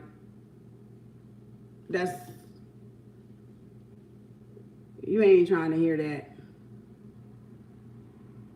Maybe you might try to get a little bit of it. Don't see any results and give up on it. Because it ain't no in between with that. It's either going to be all or nothing with that. You either going to embrace it or you're not. You can't microwave spirituality like y'all doing out there. You can't microwave it like you've been microwaving everything else for over 10, 20 years. However long. Anybody know when that stuff existed? Nail shops, and anybody find that out yet? And the weave and the hair and stuff? Was that our hair in the ancient tombs? Or was that fake hair, or was that our hair? on the mummies? Anybody find that out? I know we had cornrows, but I'm just saying, was that our hair or was that fake hair? Did we preserve our hair, grow our hair, cut our hair or something? I think it was our hair is the whole point I'm trying to make. Like it was our hair. You know, some people grow their locks, cut their locks off, and they save their locks and they go short and then they go get their own locks sewed back on. That's your hair. Prime example. That's your hair. Grow your locks, snip, snip, keep them. They're going to be preserved. And when you like, oh, I don't want to be short hair no more. I want to go back to my locks, grow a little fro out and get somebody to crochet them boogers back in and they going to mesh and be long again just like you ain't never cut them. That's your hair. Now that there is an example of your hair because it is literally your hair. Came off your head. That's your hair. You got a standard. You just don't want to be the standard. But y'all got a standard. But you just don't want to be the standard. So just say you don't want to be the standard. Don't complain about you can't get healthy men or high value men, y'all call it, or high value women when you don't want to be the standard. Just don't do that. So be yourself. You can straighten your hair, have natural hair, and straighten your hair every day, or do a silk press a whole weekly and go weekly and find a natural beautician and still have. I had a sister I knew way back when, before I got mine, I think, or right when I did mine. She was natural for 6 years and her hair was plumb straight because she did silk presses. And it's a lot of sisters that grow their hair down their back. That's their own hair. I just don't want to buy the excuses anymore. You're not selling me an excuse. And a lot of y'all are just sold on excuses. And that's all of us. We sold on excuses. We're sold on excuses. And I'm just not buying excuses. I don't buy excuses. Either it gonna hurt me to face it. It gonna hurt me and help me later. It gonna hurt me now and help me later. But I ain't gonna finna buy no excuse. It might hurt. Because I don't want to face it right then. But guess what? Feel that pain and do it anyway. Face it and do it anyway. And get that hurt over with. Get that reality check over with. At least on that area. And now move to the next reality check. You know. The next thing you need to work on. And then the next thing you need to work on. So, just ain't buying excuses. All that shit is an excuse to me. You can't make me see no different. Not there. Y'all can't make me see any different than that's a damn excuse not to be a standard. Not to be the standard, but to fit in and not stand out. But you want a standard person. You want a person with standards and requirements. They got to require you unnatural. They got to require you to be what you want to be.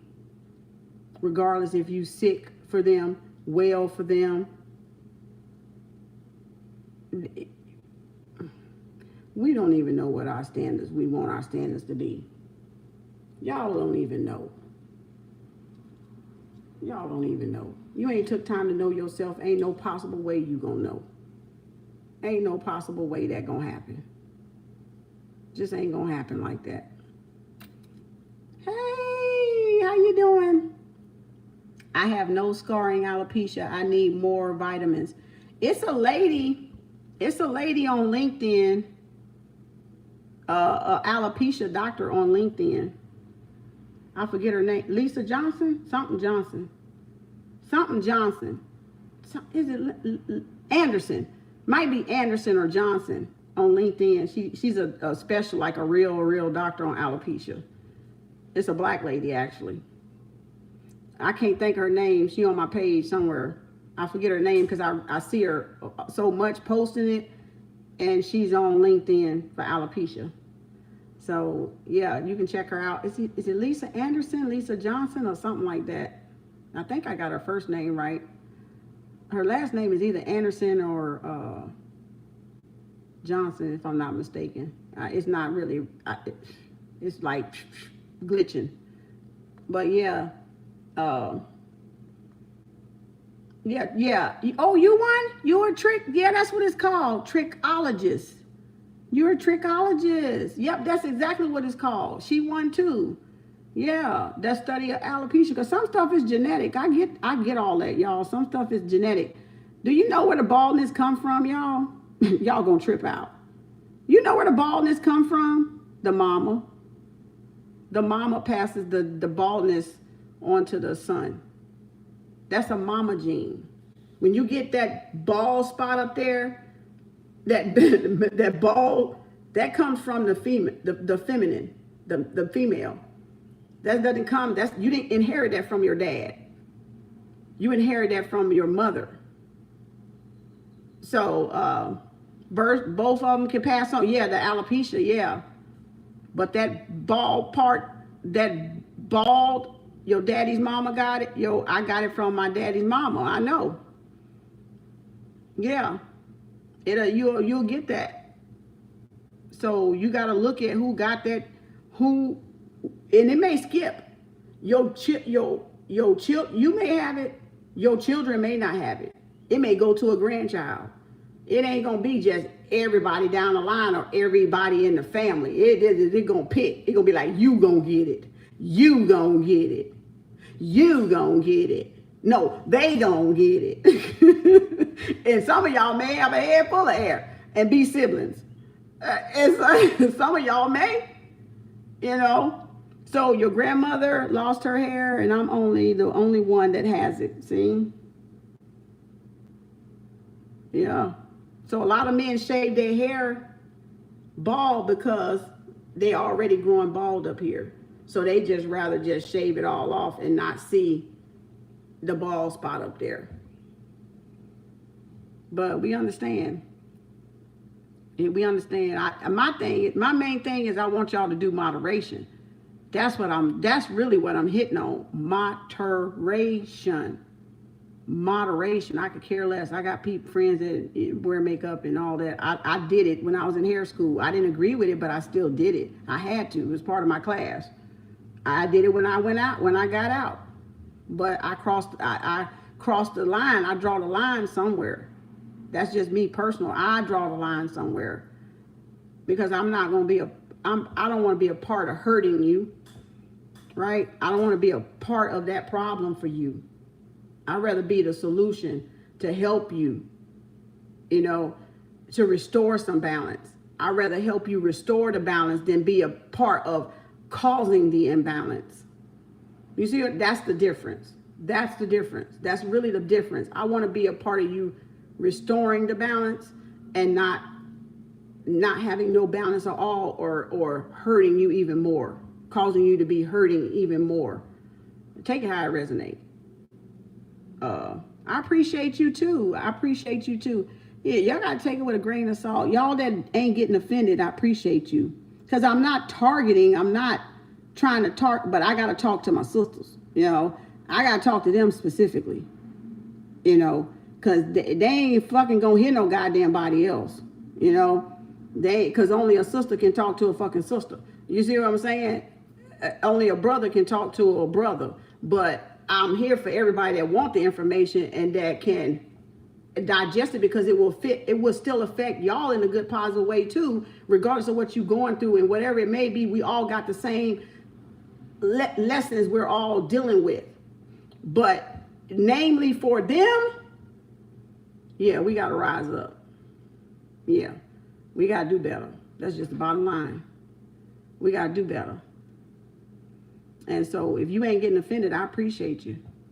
Because I'm not trying to offend nobody. I can't help it if y'all wake up in your feelings. I wake up in my feelings too. But I'm still gonna tell you what's right, even if it hurts me to tell you what's right. I'm still gonna tell you what's right, because it may hurt me to tell you what's right, because now I gotta look at you looking at me crazy.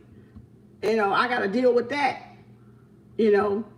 So imagine how I feel that I gotta be the one to tell you, because Spirit like, get up there and do it. I told y'all I went to pee and I was like, why am I crying on the fucking toilet? Like, why am I in here sobbing? What? Oh, not one of them ancestors. Split second. I just grabbed the tissue. Did that. Okay. Came on here with no intentions to do it, and they said, shoot, do it. I was like, y'all gonna make me go there today? You gonna make me go there today? So when you are channeled for Spirit, you got to do what Spirit say, because it's not just for me. It's for somebody else out there that needs to hear it, to get that extra push, to at least start thinking, to at least see where they need to make the adjustments. If you want to make them next year, if you want it to be your New Year's resolution, 6 months from now, you will thank me later. All right? I don't care, because I thank the people that I didn't want to listen to when they was telling me, you know what I say to the ancestors? Thank God for those people that told me the shit I didn't want to hear. When they was trying to tell me and I was being hard-headed. Thank you for those people, ancestors, for planting little nuggets, planting little jewels. Even though I didn't want to hear it, I was in my mood, my feelings, before I could get control of what the moods and emotions and feelings was about. I was feeling some type of funky way, like they was making a personal attack. It wasn't a personal attack. I had spiritual brothers tell me the same thing about relaxers. I had spiritual brothers or brothers tell me the same thing. I heard it. I heard them. A lot of them don't want that. Some of them out there in the world may, but a lot of them don't want that either. So I've heard it both ways. And I still had to take it. And I still didn't do what they said. And then I heard some sisters too say the same thing. And I still didn't like what they said either at the time. And like I said, it wasn't a makeup thing with me, so I didn't really feel that brunt of it, because that wasn't the part I was on. That wasn't that part. You see what I'm saying? It's a different part for every sister, or whatever y'all brothers and sisters are working on out there, or whoever race you are, whatever nationality and color you are. It's a different thing that you're working on differently at different times. So that person is there to kind of enlighten something, to spark something, to get you to really look at some self-reflection changes you need to do, health-wise, dietary-wise, makeup, what you're putting on your skin that's harmful, causing heavy metals, heavy blood clot material and stuff like that, and topping it all with all this. And now you got underlying issues. You don't even know you have underlying issues. You don't even know that stuff is causing underlying issues. And so then you get Rona girl shot, and then boom, you got a blood clot. Or boom, you passing out, or boom, your immune system is compromised. Because your skin is your immune system too. It's the largest organ. It's your immune system, is part of it. The integumentary system, that means skin, okay? It's a part of it. Your circulatory system is a part of it. Your respiratory system is a part of it. Your endocrine system is a part of it. Your skeletal system is a part of it. Okay? Your neurological, central nervous system, it is a part of it. You cannot pick and choose parts of the body that we're going to work on and neglect the others. If we want the whole body to function as a whole, we got to pay attention to the whole body. We can't just pay attention to the outside and not pay attention to the inside and what's going on in the inside and what our skin is telling us. You know, I don't have a lot of pimples. When I get a pimple, well, you know, if I dip in some chocolate, something I ain't supposed to have, I might get a pimple or two. I might, if I do too much now, I'll get maybe more than one, you know. But I like to see what's wrong with me. And I can see what's wrong with me when I can see me. Because different areas point to different organs in the body. And I can see what's wrong with me. I can tell when my eyes are a little bit puffier than what they used to be. Or when if I'm frowning too much and I got too much tension right here, I might be thinking too much, or I'm too stressed. I need to relax, you know. If I get a pimple over here, I can go pinpoint what organ that is. If I need to detox my colon, I got to see myself. I can't help myself if I can't see my damn self when I look in the mirror. So I got to see myself. I don't care what y'all do, but I got to see myself. And I got to check myself throughout the day, damn it. That's how I check myself throughout the day. Sometimes a pimple will come up at the end of the day. Sometimes it'll come up at the end of the night. Sometimes you'll wake up with that bitch and you'll be like, I ain't go to bed with that damn thing on me. Where the fuck that come from? What bit me in my sleep? Could have been a bite. Could have been something I ate the day before. My skin is reacting, telling me what the fuck you eat that for. You know, if you want your face to stay clear and clean, you better eat the fuck right. You better treat me right. Right? So I checks myself throughout the day. What I'm saying is you can't check yourself throughout the day if you got too much on. Because you don't know this is puffy, that's kidneys. You don't know that's lack of sleep, you know, or dark circles mean something. I think it's potassium or magnesium or something other. You can't look at yourself and tell if your cheek is swollen or your nose is swollen or your neck or throat or whatever. I'm just naming shit, right? But you can't tell me, I need to put something, my forehead is dry. I need to put some moisturizer or some lotion up here, some cocoa butter, some olive oil, you know, grapeseed oil, you know, I need to rub something on these lines right here, you know, stop squinching like this, you know, relax, sister, relax, right? My children, because I'm always constantly just thinking, you know, channeling. And we'll take a picture and they be like, Mom, rest your face. And I was like, because I'm like this in the picture. You know, this right here in the picture. And they be like, Mom, rest your face. Because it gonna show right here, right? From studying, from observation, from whatever, squinting, focusing, concentrating, you know. So, but that's okay. I know what that's for. I know what that's from. That's okay. Do you know where yours from, though? You see what I'm saying? And I don't see that, some days it's thicker than others. Some days it's more obvious than others. And then some days I can tell when I've finally relaxed. You see what I'm saying? But it's so much more than knowing yourself. It truly is. It's so much more to it. And that just tells me, girl, you need to go chill, go walk, go relax, stop thinking, get your mind off something. All right? Get your mind off of it.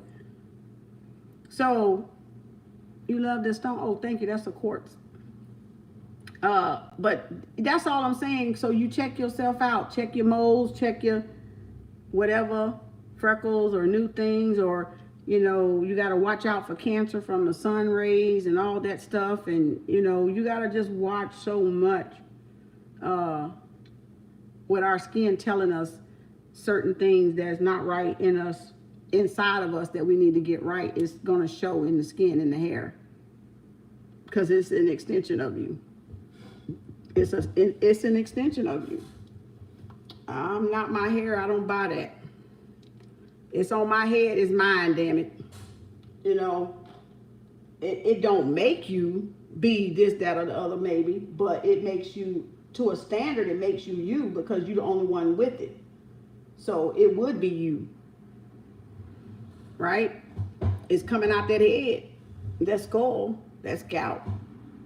So, you know, my hair is everything just like my body is everything. Your mind is everything just like your physical body from the neck below is everything. But how y'all can be so bent on physical appearance but not bent on a mental appearance? That's what I don't understand. That's what I don't understand. I think too much. I ask too many damn questions, huh? Yep. Is you saying yep to me or you just saying yep to what I'm saying? I ask too many damn questions, don't I? Water retention in face is related to kidneys. Yep, exactly. And that's why I was saying if you if you ain't paying attention to bags under here, like you can tell the ones you getting because you tired or you ain't got any sleep. But if you got real baggy up under here, that's kidneys. That's kidneys. So you gotta detox then. You see what I'm saying? Your face is telling y'all what's wrong with y'all. But if you're in denial and covering it up, you forget, oh, I need to go by the herbal store and get something because, ooh, I don't like these bags. Then you ain't gonna work on it. You gonna just cover it up every day. And it's still going to be there when you take it off. And you still going to have that problem. So every day it makes me look like I can see them a little bit. You know, right there. Not bad. But a kidney detox wouldn't hurt me. That's why I do the detox machine. You know, I just did it last week. And that's why it went down. Because it do help with bags under the eyes. And y'all noticed they went down. If you saw me a week before that, they were puffier. They went down. So that foot detox actually works. So, and that's why I did it and did a TikTok of it on my channel. So y'all would see it actually works. Because it actually decreased some of that fluid. Wherever that fluid was, retention was at, it pulled it off. It pulled it off. I'm holistic. I try to be as holistic as I can. I'm not perfect, but I know some of the stuff that I know. I've done it. I'm not telling you the stuff that I haven't done. That's for damn sure. And the stuff I can't bring out and show you, that's why it was shown to you. But it was been on my pages before. But y'all that's new to me didn't know. But it's to show you that, hey, we can do any little thing, little maintenance stuff to help ourselves. It's the initiative and it's the you going out there starting something, doing something positive with yourself to get those results. If you don't ever change, you ain't gonna never get the results. If you don't ever stop and listen and take somebody's advice, no matter how in your feelings you are about it, if you know they're not telling you something right and you like, you know what, I do eat shitty. I do eat fast food. I do be microwaving shit. I need to quit. And watch your shit gonna turn around. It's gonna get better. Because you're not gonna be going and get that food and pretty soon you ain't gonna want it because you're gonna wipe out the taste for it. So but you gotta try, but we mad at first when people talk about microwave and fast food and we don't wanna cook no more and we don't wanna do this. We just wanna run through the drive-thru and get it and go. Get it and go. Right? That's how y'all want y'all relationships, to get it and go. You don't want nothing that'll last. See the difference? Now do you see the symbolatry in it? You want a microwave relationship, get it and go. Not nothing gonna last for the long term, for the long haul, that you can grow together and build something positive together. You want it to get it and go. You want a microwave relationship. That's what y'all telling me. You want a microwave relationship. You're not ready for a long-term relationship. What y'all are looking for is microwave. You're looking for microwave fixes. And that's what that's telling me. You know, that's what that's telling. You're welcome. Help a lot. One of my main focuses today. Oh, awesome. Awesome. What, on the kidneys? On the herbs? You have these herbs I still need to learn more about. Learn about them.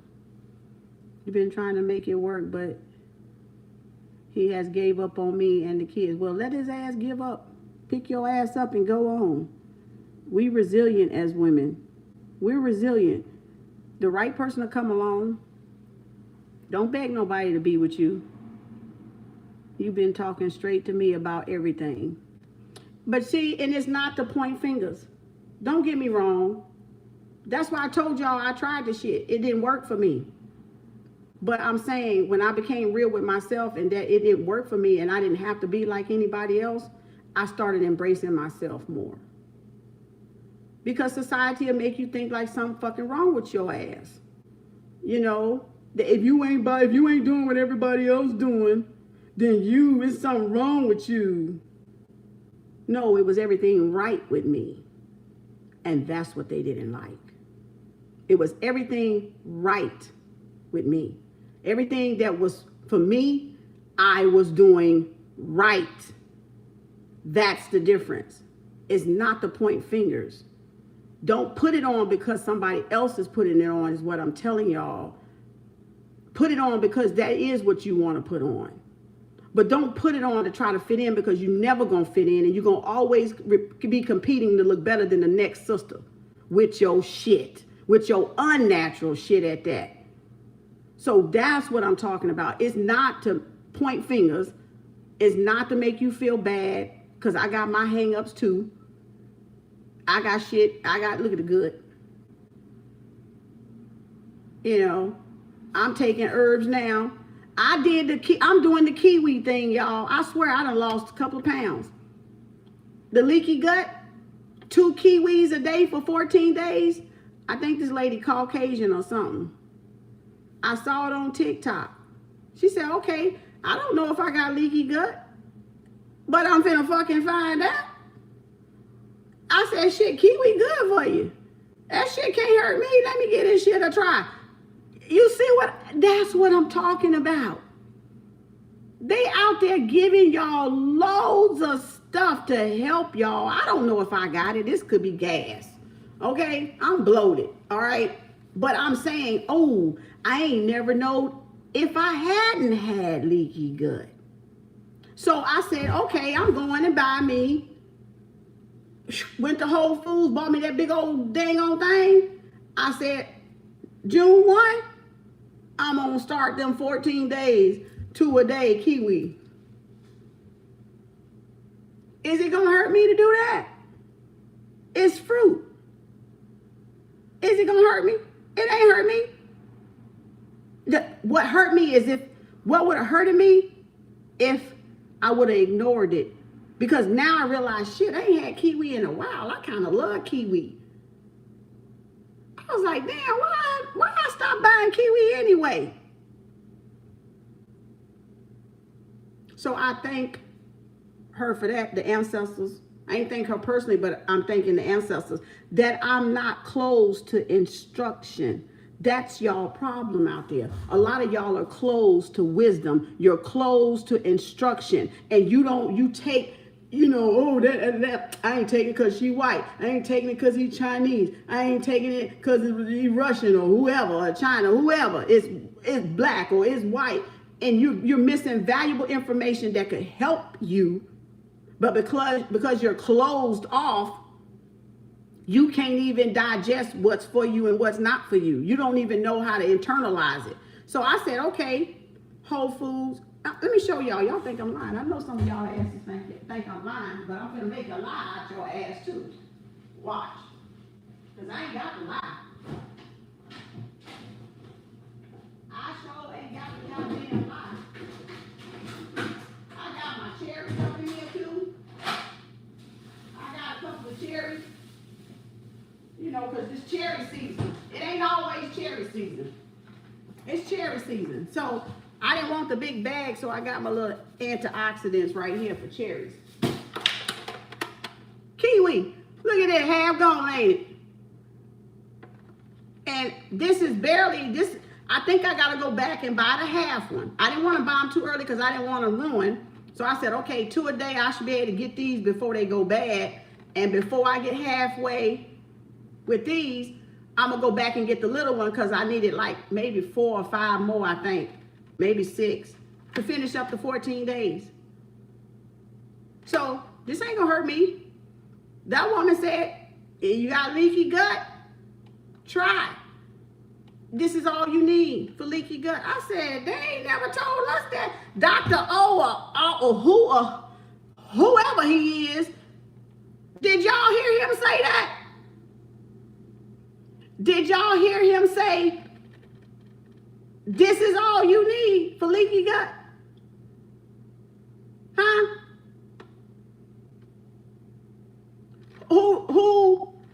Who did y'all say, this is all you need for leaky gut? I want to know which doctor just said, this is all you need. This lady wasn't a doctor though. But I'm saying, have y'all heard a doctor say, this is all we need? Or did they say you needed medicine?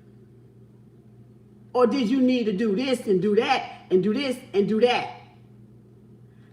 Lady off of TikTok said this, I love kiwi. So I was like, let me try. I'm not admitting I got it, but I said, you know what? Anything to get me back to eating my fruit. Now I'm like, shoot. Because I used to put them in my juicing. Vitamin E, vitamin K, more than avocado. More than avocado. Vitamin E, vitamin K, vitamin C, more fiber than the leading brand cereal. So even if you don't want to do milk and you vegan, you should be eating kiwi because that's going to give you your fiber. Oh, I got to go. That's finna go. The battery finna go. It's going to give you your fiber. So you really don't need cereal, brand cereal, because this is enough fiber for that, apparently. 2 kiwis, 90 calories. Vitamin C, good for the immune system. Vitamin C, more than oranges. More than oranges. This little green thing. This little green thing. Look, I'm just saying, y'all might want to pay attention to what some of these folks saying on these damn TikToks. It be a minute, but it be some good stuff, okay? It be stuff that your ancestors, your spirit guides be telling y'all to try to help yourself out, and because you strolling on to some bullcorn, you missing the picture. These my cherries, because I got some cherries. Okay. I poured out me a pound out of the bag because they had it stuffed so big I didn't want that many. So I poured out a little bag of it and put it like that. So I'm trying that for 14 days. She said it stops it if you got it. I ain't claiming I got it, but I figure it ain't gonna hurt me either because it's a fruit. So it ain't gonna hurt you. It's vitamin C, vitamin E, vitamin K gonna be good for the skin. Vitamin K good for bruises, for clots. You know how you get the dark green leafy vegetables are good. Dang, my batteries are going. My batteries are going. I gotta go. You know how you get the bruises when you bruise easily? Vitamin K. People that on Coumadin and blood thinners have problems clotting will get a lot of bruising, but that has vitamin K. So all of that's vitamin and natural vitamins, and you ain't popping pills to get it, is what I'm saying, and letting your body work hard to digest it. You're getting it from fruit, so there's no harm there. So pay attention, y'all. That's to show y'all to pay attention to some of that stuff. Just hear it out, especially if it's health-wise. Hear it out. See what the person is saying, because it could be something. It could be something that's what's keeping you out of the hospital. That's what's keeping you from going to the hospital or going to the doctor or having a doctor bill, is when you do little stuff like that, you tell the universe and the whoever your God is that, hey, I am being proactive. I am trying to take better care of myself. Hey, I do want to do this. And then more information is going to start coming because you're putting in the effort of taking care of yourself the holistic way, the natural way. That's what I'm showing y'all. That's what I'm trying to tell y'all. Sometimes it don't hurt you to observe and listen. It don't, because you can throw out what you don't need. I just happened to grab hold of something. I was like, you know what? I'm a nurse. I love kiwi. I ain't bought none for my juicer in a minute. Let me go and try this and see how this. I told my son, you touch my damn kiwi. He was like, I want some kiwi. I said, don't you touch my goddamn kiwi. I got enough for 7 days, 14 days. Don't touch it. Go buy your damn own. Because this, I'm doing something with it. You ain't finna sit here and eat my damn kiwi up. I'm doing something. I'm trying something. So that's, but you see what I'm saying? You say you love kiwi, you do bruise easily. Yeah, if you're taking blood thinners, you're gonna bruise easily. But you see, y'all don't discard some of the information out there. You see, you hear Zuri saying, she agreeing. She agreeing. She was quiet all this damn time, and now okay, she even agreeing. You know, y'all better listen. I'm just saying, you ain't gotta listen, but you better listen. You ain't gotta listen, but you better listen. All right? No, you ain't better listen. You can do what you want. All right? I'm gonna do what I'm gonna do, and y'all can do what y'all gonna do. But I'm just saying, be observant to the information that's out there, because it don't matter where that information is coming from. And that person did not say anything wrong. And I had no idea that all you needed was a kiwi for 14 days, 2 kiwis. I had no idea. And I'm a nurse. I had no fucking idea. So ain't no shame off my back. Ain't no skin off my back. I'm on autocorrect and adjust, because that's what you do when it's self-love involved. You kind of and adjust. That's what you do when it's self-love. Oh shit, what? You mean all I got to do is try this? Well, let me try it. I ain't got it, but I know it still got some good benefits I need. I need my ass some vitamin E, because I don't take none. I need some vitamin K. I need some vitamin C all the time, because that's my immune system, and it keeps your blood sugars, this natural sugar, right? That's the sugar from the fruit. It's better than you putting a white teaspoon of sugar in something, right? So you can get sugar naturally from your fruit. You don't have to put the white sugar, the cane sugar, the agave, nothing. I got agave. I got Zaluka sugar cane. I don't do white sugar. I do in the raw sugar. But I still don't got to do that when I can get the sugar even better from the fruit. So, okay, where we want to go with this? Okay, because this is self-love. So where we want to go? Because there's many options. You can do stevia. I tried it. I didn't like it. It's supposed to be natural. I don't like an aftertaste on my tongue. So I'd rather get it from my fruit. Pineapple, mango, kiwi, apple, banana, sugar. Sugar. Girl. All right. Oh, girl, she scared the shit out of me. What the hell? She ain't never did that, y'all. She scared the shit out of me, touching me on my side. I ain't know what the hell that was. I wasn't expecting her ass to be right there. Y'all saw me jump like, what the fuck? She was back over there. She got over here quick. Shit, she tried to eat me, y'all. She tried to eat me. Oh, Lord, girl, you scared the shit out of me. God damn it. All right. She scared me. Y'all know what the because I just looked back. She was right there. Like, I just looked at her. And all of a sudden, she was over here. Shit, that scared the shit out of me. Whatever was on me, it ain't on me now, because I done scared the shit off of me.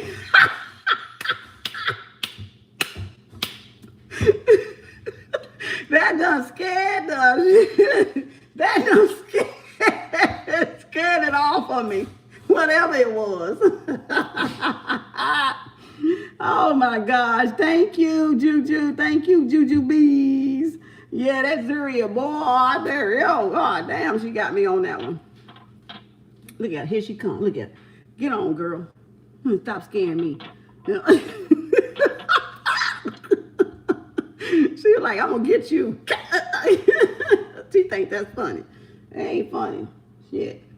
A new bus. You gotta be on good behavior because you never know when the Nuba's gonna pop up in there. Y'all gotta be on good behavior because good doggy, good Nubas. Okay. You got look at girl. All right, sit down. Yeah. All right. We see you. We hear you. Good morning. All right. There's your pet.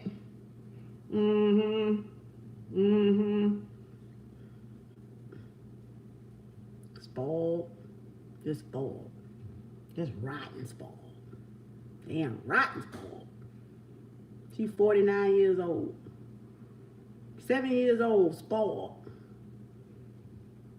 All right, good. You good? We good? We good? Are we good? Is we good, girl? Is we good? You good? All right. I want to know you good. As soon as I take my hand off, she tried again. But all right, y'all. Thank y'all. I'm finna get on and do some readings. Y'all check the weeklies out. The top 3 I did yesterday. It was somebody. Pisces, Capricorn, and Virgo. That's it. That's pretty much all I'm channeling. I don't hear nothing else for y'all on the message part of it. Take what resonates. Don't be offended. It's not my intention to offend anybody. You just got to get some discipline, and discipline hurts. It hurts when you used to not being disciplined. And so the biggest lesson, if we learn discipline, we'll develop the patience that we need to not rush and microwave stuff and try those quick things that ain't good. That because it's quick don't mean it's good, right? So just take your time. It's not a rush. It's not a force. It's not do it before it's too late. Do it at your own pace. Do it at your own pace, but just know when people, whether you hear from me or you hear from somebody else, sometimes don't turn your ears away from instruction. Don't turn your ears away from the truth because you break the laws. That's a behavior code, actually, of 77 code of behavior, to not turn your ears away from wisdom. So a lot of people don't know that. So when you can't sit there and take it, you've already broken the code. That's like the 10 commandments. Y'all got 10, we got more than 10. But if I'm trying to give you the symbol, the symbolism, if you can sit there and you can listen to all the 10 commandments, you should be able to listen to all the instructions of what you shouldn't be doing down here wrong, that we're doing wrong. And you're not supposed to turn your ear away from the truth when the truth is being spoken. And it took me a long time to get there. Because like I said, when you ain't trying to do right and you don't want your illusion destroyed, the first thing you do is, you like, because you don't want your illusion destroyed. And we get it because I was there too. But it come to a point, you just got to sit there and suck that shit up and be mad at yourself and be like, they really didn't say nothing bad. Remember, that's the hangman, changing the perception. You got to change the perception of because how you saw things ain't sometimes how it really is. That's just the programming part of the machine, of the system. And that's what we're all clinging on to because none of us want to change. And all this sit down gives us to really look at ourselves and see where those changes need to take place and give us time to make those changes before we go back into whatever simulation we all finna get dumped into. Okay, whatever timeline we finna cross or go hopscotch on into, all right, it's giving us time. Dang, I gotta go. It's giving us time to shit.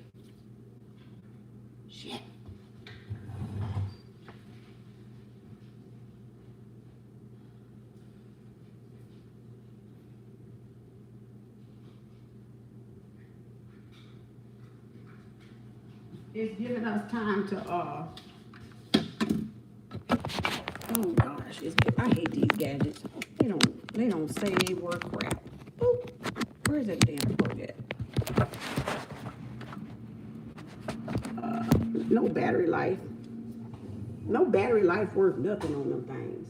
I got my pills here, my herbals, my 3 herbals I'm taking this morning. I gotta take them before I forget them.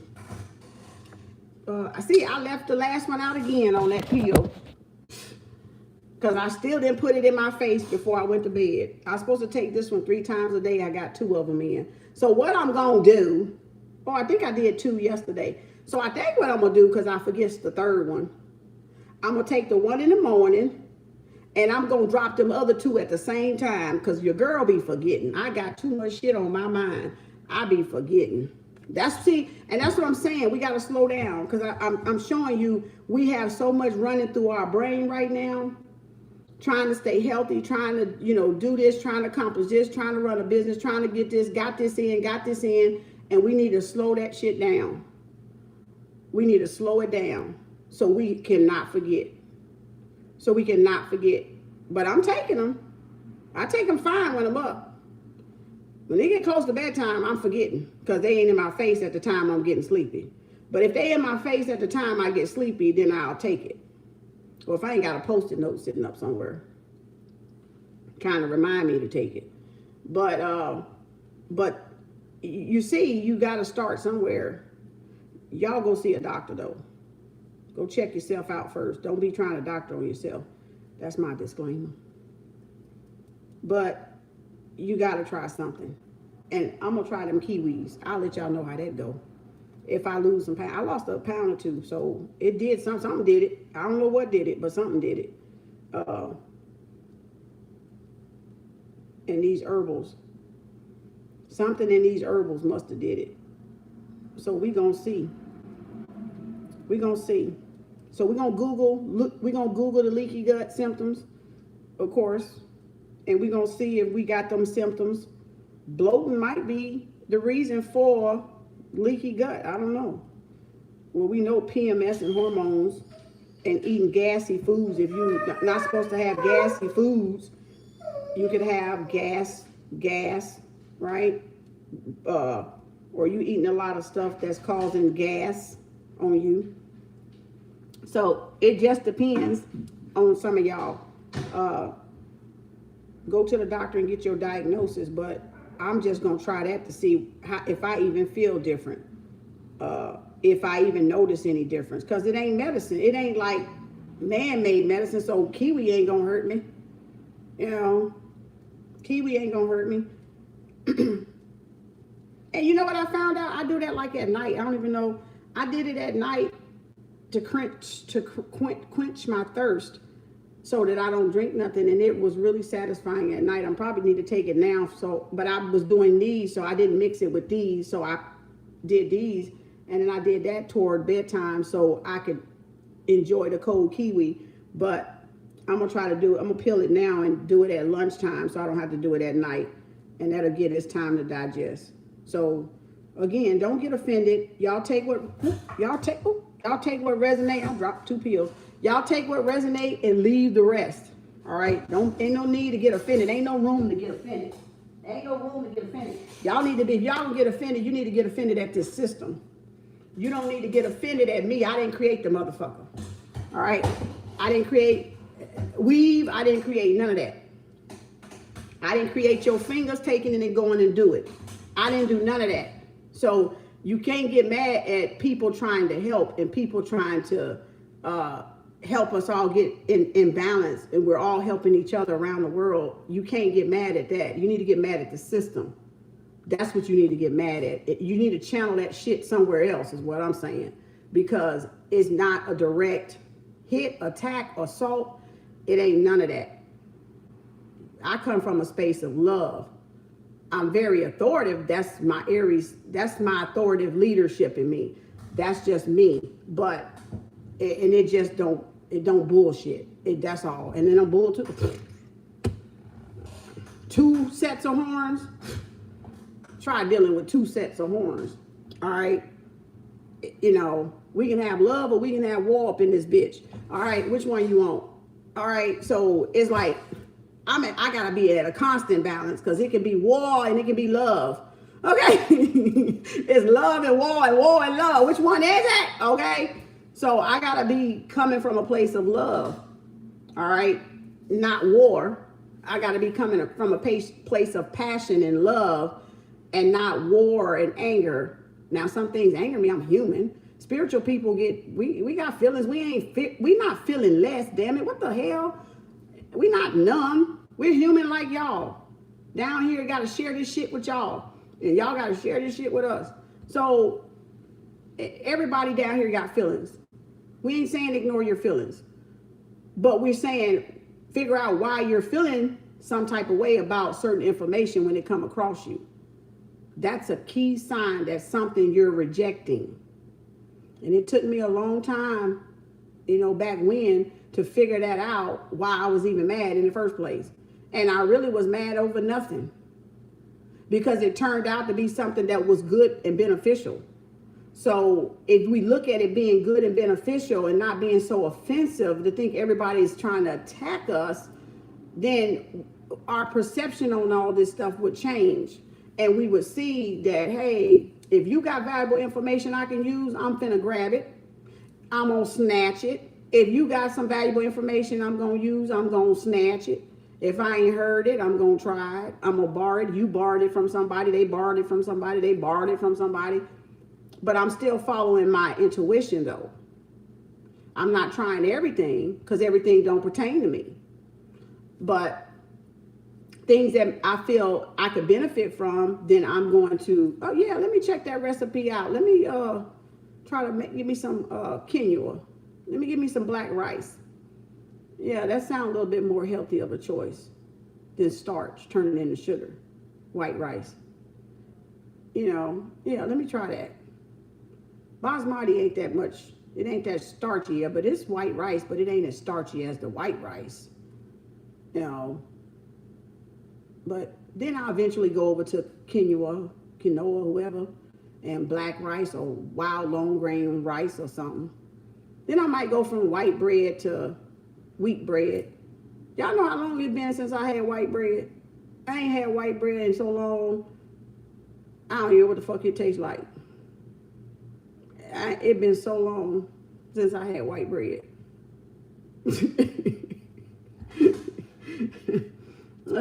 My bad about breakfast juice. It kills the fruit. I missed that one. This morning I had some oatmeal.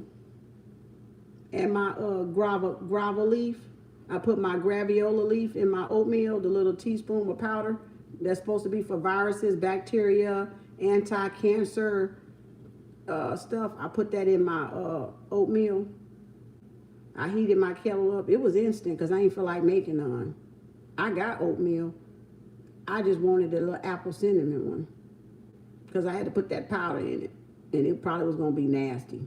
But I mixed it on up in that dang on oatmeal, and I said, shit, if this oatmeal bad, it's going to be good now because I'm going to put the graviola leaf up in this shit and help it out. I'm going to put this powder right on up in it and help it out, and that's what I did. I didn't need that sugar. I knew it was sweet, but I was like, I ain't want that powder by itself. I ain't want that powder by itself. It's green. I didn't want that powder by itself. And it's something that I really could taste because then I'm not going to take it. And that's what learning yourself is. You learn how to take these powders. You learn how to take these vitamins. You learn how to take these herbs. You know what you like. You know what you don't. You know if you like teas versus pills. I hate fucking pills. But some of them I got in pills. Some of it I got in herbs. The leaf. So you learn what you like and what you don't. And I try to balance it out. I try to have teas I can drink, my herbals in. And I have a few in pills because I don't like pills. Gave them for years and I don't like them. I don't like them. I don't care what it is. This is natural and I still don't like them. You know, it's just me knowing me, right? So that's what I'm saying. Y'all got to get to know yourself. Do you prefer teas? Do you prefer tingers? Do you prefer raw? Do you prefer capsules? Because I don't trust this damn thing right here. You got all this goodness in here, but I don't trust that bitch right there on that outside of that powder. See what I'm saying? That's what I'm talking about. So I try to do more leaf than I do even the pill form, if I can help it. But I will do it, but I try not to do as much as possible because I don't trust this capsule. I don't trust the capsule. If you tell me that's the herb, I mean, I gotta say, okay, that's the herb. But now you done enclosed my good ass herb in something that I don't even trust. What the fuck that is? We can't win. Not down here in this game. You just gotta do the best you can. You can't win for losing. You're gonna have to lose something, right? That idea, or maybe I'm just hallucinating, but you're gonna have to lose something. You know, you're going to have to change some type of perception. Am I going to let that stop me from keeping myself well? No. Because I got the majority in leaf. I'm not going to let that little bitty pill stop me because I got other stuff I can take.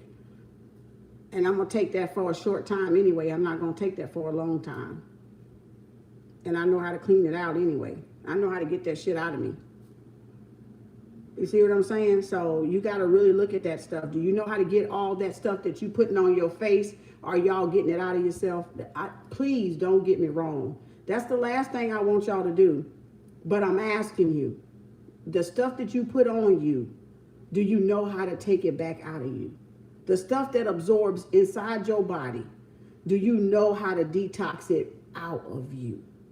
Or is it just still in there? Floating and accumulating, causing issues. That's all I'm trying to point out. If you doing something to get it out of you, you might be halfway good. You might be okay because at least you ain't letting it just stay inside of you and breed something else. You see what I'm saying? Or cause something else to malfunction. You're actually getting the harmful heavy metals, pesticides, the chemicals. Y'all, we got enough in the air that we walk into that hits our skin. We got enough just breathing out there. We got enough to fight the atmosphere and the environment that is rigged against us. And then we're putting other stuff on top of us that's harmful. So I want to know, are you doing something to get that shit out of you? That's what I want to know.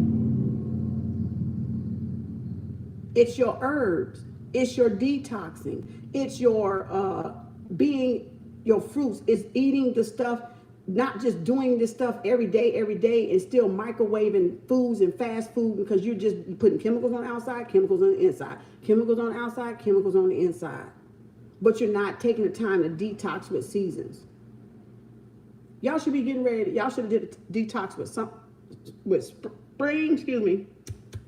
spring, summer, winter, fall. You should at least have 4 detoxes a year.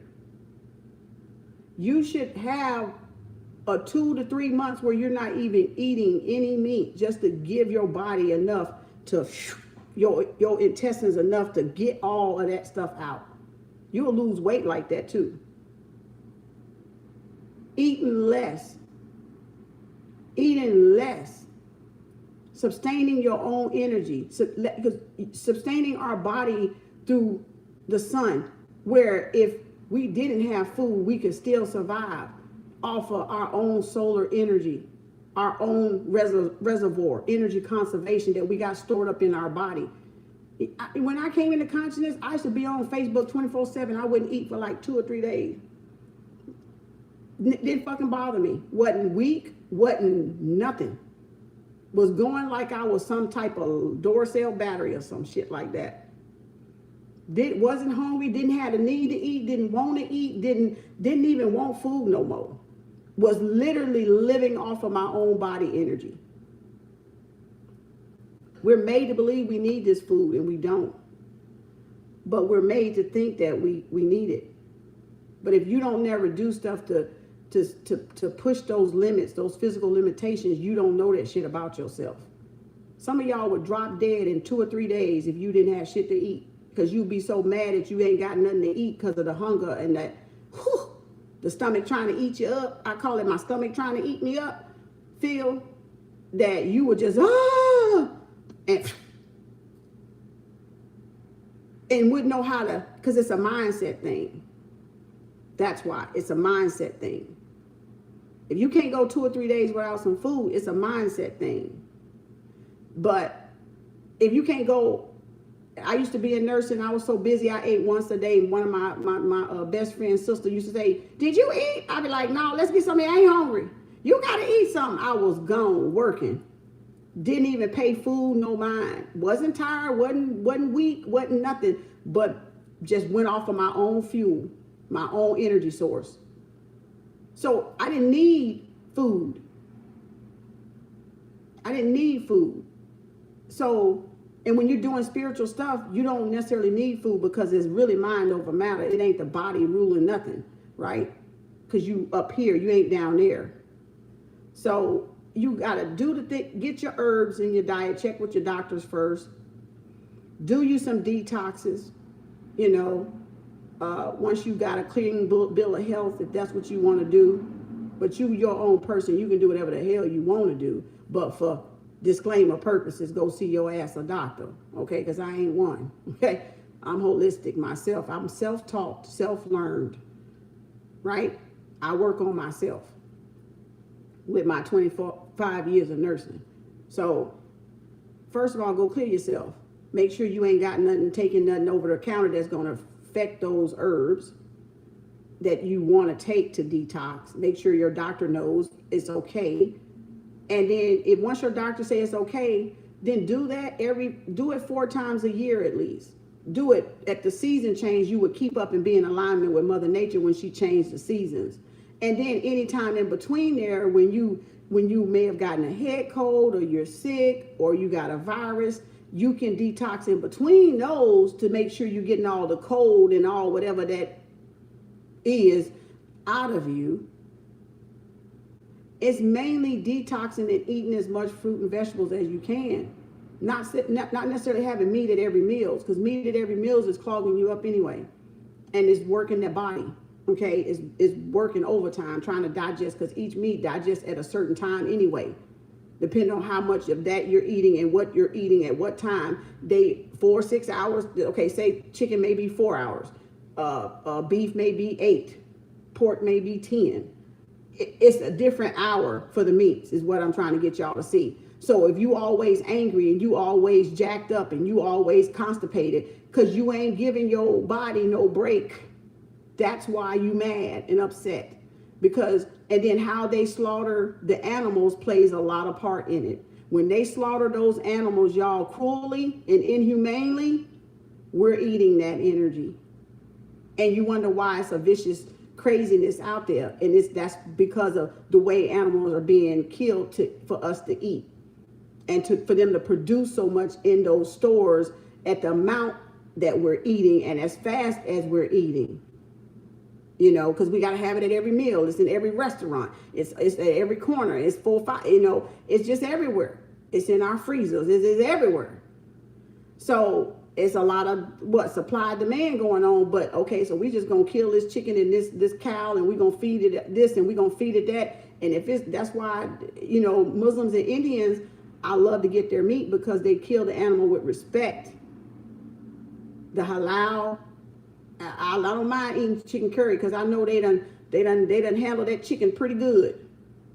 You know, and they ain't slaughtered it, wrung that neck like at BC Rogers and Tyson's Chickens and Sanderson Farming. And it's done with love and care for that animal and respect for that animal and gratitude to that animal that you can eat and have life. Circle of life, yeah. But that don't mean we got to be cruel to the animals. You know, when we're trying to kill a cow or whatever, slaughter the deer or whoever. That's why they kill deers. They got to shoot them where? With a gun or with a bow, but it has to be where? at a certain part of the body so it does not suffer. Because that pain, any suffering that animal gonna feel, it's gonna shoot. It's gonna shoot through that animal. If it was fear, it's gonna shoot through that animal. And then they're gonna just butcher it up and sell it back to us. And now we done ate fear. We done drunk fear. And so all we know is what? Fear. Apocalypto. Go watch Apocalypto. All we know is when that he froze up and his heartbeat, that's what fear do. It cripples y'all.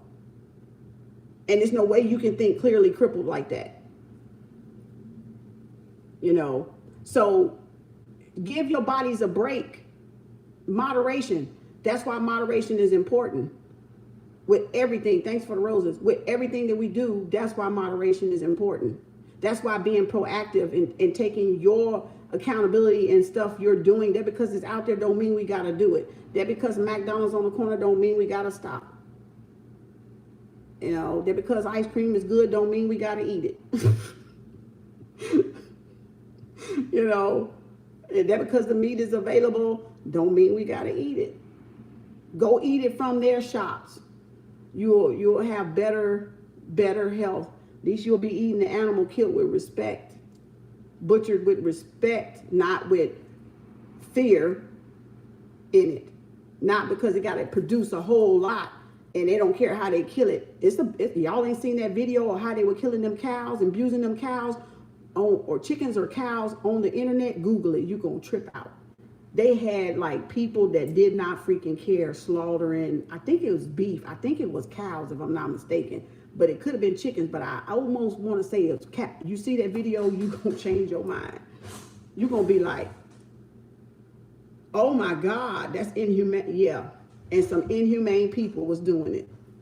Some of us, okay, people in general was doing it that did not care about the animal.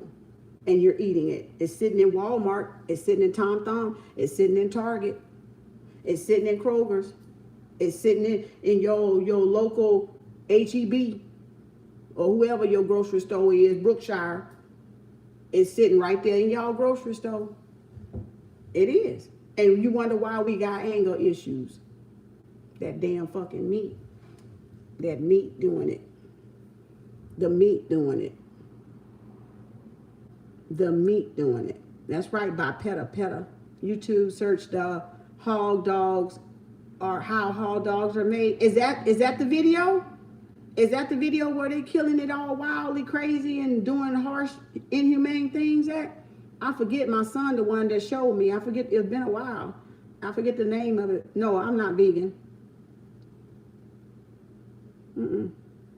I've had vegan, but I don't really buy that shit either. That's space food to me. That's like food with no value. Like no nutrition to me. I can't wrap on why it tastes like that. Like, what are you psyching me up with? I've had it. I do eat some, but I'm not vegan. No.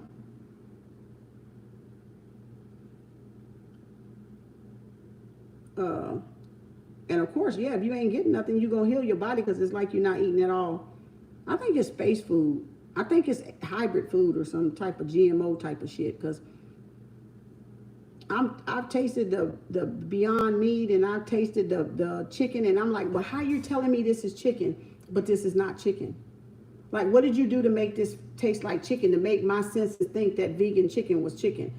Like, how did you mimic that chicken flavor to me? Like, I can't wrap my mind around that shit, y'all. I don't know what's wrong with y'all brain. Maybe it's something wrong with mine, but I can't. I'm like, what kind of trick are you doing? You know how they go in space and they got the food in the container? It's like it's astronaut food to me. I truly think it's like the astronaut food. I'm like, what are you doing? Like, what are you doing? And y'all compensate because you're trying to get full. You will compensate with potatoes, black bean burgers, pasta. Some of you still drink alcohol being vegan. You don't want to kill an animal, but you're still drinking alcoholic, and the whole thing of vegan is to what? Raise the vibration and heal the body, but yet you're still putting alcohol in the body. So I'm still trying to figure that shit out too. But see, that's what I'm saying. People pick their poison. People pick what they want to, and that's fine, but moderation. You know, it's all moderation. So I'm trying to figure out how the food tastes, how the food's supposed to taste, how the food tastes like regular food that we think that's regular food anyway. We don't know if chicken and beef is really chicken and beef anyway. It could be a horse, goddammit. It could be another person. They've been probably feeding us people parts. We wouldn't fucking know. Because you can put so much shit in it to falsify the flavor and the taste of when I worked at McDonald's years ago, and I didn't even know it years ago until it was somebody else told me. And I wish when the time I worked at McDonald's, I would have looked, but I wasn't aware back then. Okay. I wasn't aware back then, so I didn't know to look. But they fries taste so good because it's beef juice. It's something else, and I think it's beef something other on it. Beef flavor or something that makes McDonald's fries taste that damn good. You know, they ain't real probably potatoes anyway, but they making the food taste that way. That's the whole idea of fast food, is to give you what you want and to make it taste what we're so-called used to certain flavors tasting, but you're not supposed to be eating for taste. I lost them. We supposed to be eating for flavor. I mean, not for taste, for health, not for flavor, not for, ooh, it feels good going down for pleasure in our senses. We supposed to eat because it's healthy. And a lot of stuff that's healthy for us is the nastiest shit. My phone went out. Damn. I did this yesterday. I only got one battery pack. I had to buy another one. But, shoot. So that's why we need to really be aware of stop trying to do things the fast way, because the fast way don't make it the right way, and the slow way don't make it the wrong way, and vice versa. You can swap them how you want to. Is we gotta assess. It's out. My battery died, and we gotta just look at the whole thing of wherever we're at in our journeys and wherever we're trying to get in our journeys, and just make those adjustments. But it's not to offend nobody, because truth don't really care if we're offended or not. It didn't care if I was offended. It didn't care if I wanted to listen to it or not. It still was there. And it was there at the time when I needed to hear it, but it wasn't there at the time I wanted to actually do it. Okay? But it's there at the time I needed to hear it, but not there at the time when I needed to do it. But then when it came the time that I needed to do it, I was like, I done wasted 2 fucking years. I heard this 2 years ago. I heard this a year ago, 6 months ago. But you see what I'm saying? That's how it is. Because you can't make nobody do nothing. You can't make nobody do nothing. They'll do it whenever they want to pick it up and do it. Whether it's something bad happened to them and makes them do it, or they just get the initiative on their own and make some positive changes in their life. That's all. Thank you, Stacy. So that's really all this is whenever we're ready, the truth is there. Whatever you're seeking is seeking you. So whatever you're seeking is seeking you, then the information comes. And sometimes we're not ready to hear that information at the time we think, or the time we put on and fake like we ready to hear it. And boom, when it hit us in the face, we like, let me go over here. That's too much. I don't want to hear that shit right now. And we'll turn away from it. Libra, we'll turn away from it. It's about balance. That's right. It's about balance. Moderation and balance. Keeping those scales as even as possible. Keeping that heart as light as possible. Keeping those deeds as light as possible, as clear as possible, as balanced as possible. Your heart and a feather. Keeping all that gunk out. You know, keeping all the stuff that hold us back out. All the false impressions, all the false philosophies and religions and ideologies and indoctrination. that's keeping up, doing this number with the scale, instead of keeping us right here in moderation where we need to be in balance. You know, so we'll have more peace and harmony amongst ourselves, you know, amongst other people and amongst ourselves and amongst each other. Because ain't now one of us that gooder than the other. We all make mistakes. You know, we all got flaws. We all got something wrong with us. Hell, we all jacked up in the mind anyway.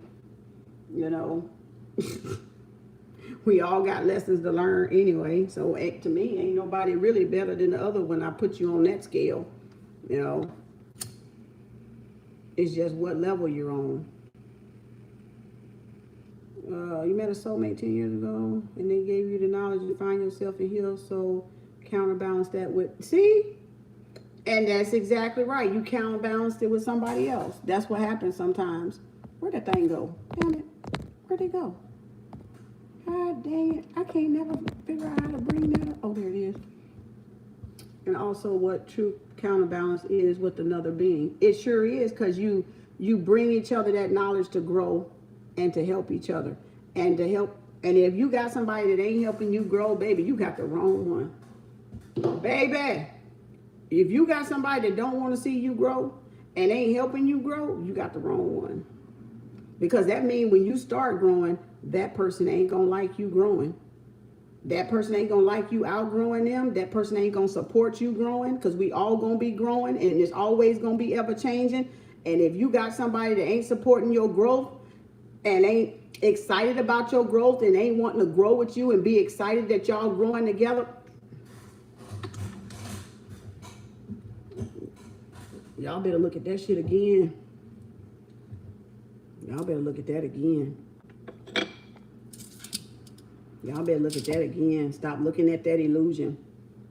Y'all better look at that stuff again, baby. Because you looking at it from the illusion side of it. I don't care. I just want somebody. I just want somebody in my bed. Fred and Frida just don't want to be up all night in the bed by themselves. I don't care what they do. Okay? When they give you a headache and pull your hair out and have you stressed like chicken head, then you gonna care then. I don't know what I'm gonna do. When the honeymoon wear off, the 7-year itch wear off, then what? You wanted that thing though. You wanted that thing because you thought it looked good, or you just wanted somebody to be beside you. But that person ain't beside you. That because it's beside you, don't mean it's beside you. Let me hear that. Let me hit that again for you. Just because you got a person beside you, don't mean they beside you. Just because you want them beside you, don't mean they gonna be beside you. So let me hit it. Do I need to hit it again? Do we understand? You shouldn't just want anybody beside you. Y'all shouldn't, yeah, won't. I'm gonna do that what y'all do. Anybody beside you. Just so you can say you got somebody beside you. How about you be beside you? How about you be beside you till you find the right one? And do everything and fix all of this stuff I was naming.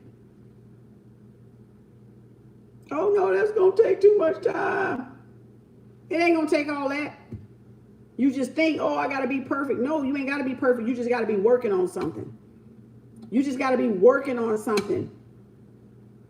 Y'all just gotta get to work on something, and you're gonna attract your person. But if you ain't sitting there working on nothing, working with nothing, then you ain't gonna attract nothing that's working on nothing and doing nothing at the same time. So you're attracting what you are. And if you want better, then you need to be better as you are. You need to become better. You need to strive to be better so you can attract better. You need to change your mindset so you can think better, think clearly, see who's coming towards you. Because everybody that comes towards you still ain't for you. You still got to make a judgment call. You still got to make a decision. Do I want to entertain this person? Do I want to entertain that person? That because they come at you don't mean they for you. You know. So you got to learn that difference. But if y'all ain't taking the time to be with y'all self and learn really what you're looking for, then you ain't going to know that. And you're going to keep repeating these cycles and these mistakes. So, all right, y'all, let me get on and, oh, I cleaned this stuff up yesterday. As always, I return y'all energy back to y'all and call all my energy back to me. Peace, love, light, namaste, hotep, shalom. Take what resonates and don't be offended. Just take what's yours. If it don't concern you and you ain't worried about it, then it ain't for you. It's for those that ain't running from themselves. It's for those that ain't running from themselves. Experiment. I don't know what the end result gonna be, but better. Where that dang thing go? Why it keep disappearing? That's why I don't like this thing. Oh, there you go. No, end result is gonna be, but it's better than feeling fractured. You're right. It is better than feeling fractured, isn't it? It's really you're putting your own pieces back together. And as I said yesterday, you unraveling the raveled mind, which is your mind. You're unraveling. You're unraveling. You're fixing your pieces to the puzzle. But we got other people's pieces in there. And that's what we're not realizing, that we got other people's pieces in our own puzzle. Right? And so you got to get to what is your original piece in the puzzle. You know, not somebody else's piece, but what is your piece in the puzzle? You know, find your missing piece of the puzzle that completes you. You know, whatever that be. You know, that's all. But some of us are holding on to fractured pieces or missing pieces or pieces that don't belong there in the first place and never did. You know, it's part of the test, I guess. Finding the right pieces. It's finding the right pieces that's difficult. Well, not if you say it's going to be difficult, it's going to be difficult. Don't look at it that way. Don't look at it as a difficult thing to do. You know, it's just going to take a little bit of push. It's not a difficulty that you can't get out of, or a challenge that you can't get through, or obstacle you can't get past. Is what you tell yourself about that obstacle, that challenge, and that difficulty.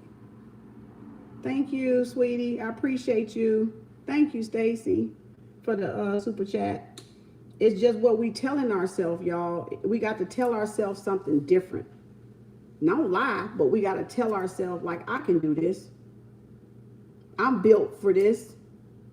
I can get through this. Like, you gotta, I'm saying don't lie to yourself that it don't exist. It's not what I'm saying. I'm saying if it's a challenge there or difficulty there, hey, ancestors, God, I'm having a little challenge here with this one. I know I need to work on it. I'm not there yet.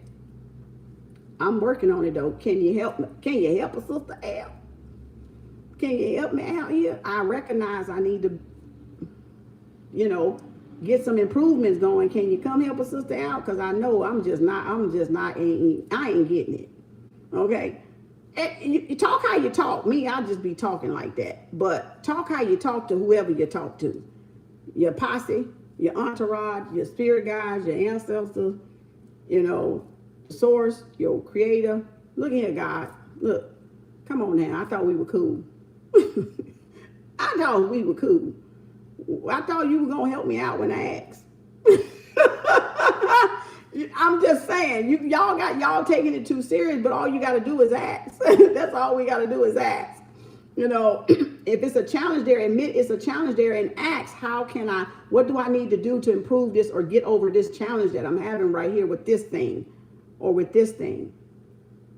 What am I doing what am I repeating that I need to do different to get through it? Thank you, Stacy. So I think once we get on that bandwagon with ourselves, instead of suppressing it and denying it, and we say, okay, yeah, this is a big challenge for me.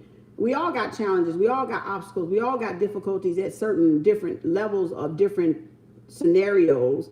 You know, y'all might have a challenge with speaking up. I don't. You see what I'm saying? You might not be one that's a speaker or that can express yourself as fluently as I do. That's not a challenge for me. right? But it could be a challenge for you opening up your expression and saying what you feel to people. But it don't make me right or wrong, and it don't make you right or wrong. It's just that's more difficulty for you than it is for me to speak up, right? And just be honest and straightforward.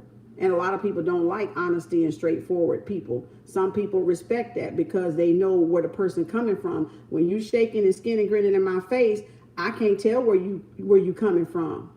So now I don't really trust you because you're not even trusting yourself to be honest and open. See the difference? It's a lot of ways we can look at that shit. You know, I trust people that gonna tell me what it is, you know, than to try to spare my feelings a lot of times. That sparing the feelings what hurt a lot of us in church today. You know, cause and yeah, and them jokers cussing like sailors, smoking cigarettes and doping up when they leave church. And y'all think that because they sit up in there and don't cuss around y'all think that they ass ain't cussing when they ass leave there. And they doing more cussing than me. I'm just trying to tell you. Minute weakness, and I did some yesterday. You had a challenge with doing.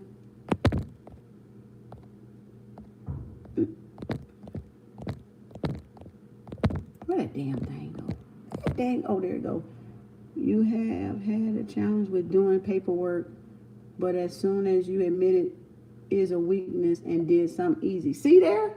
Because it's all about us not suppressing what that challenge for us is, or what that, better lack of word, I'm just going to use it for hypothetical downfall, or what we struggle with, or what we, you know, ain't too good with that other people might be.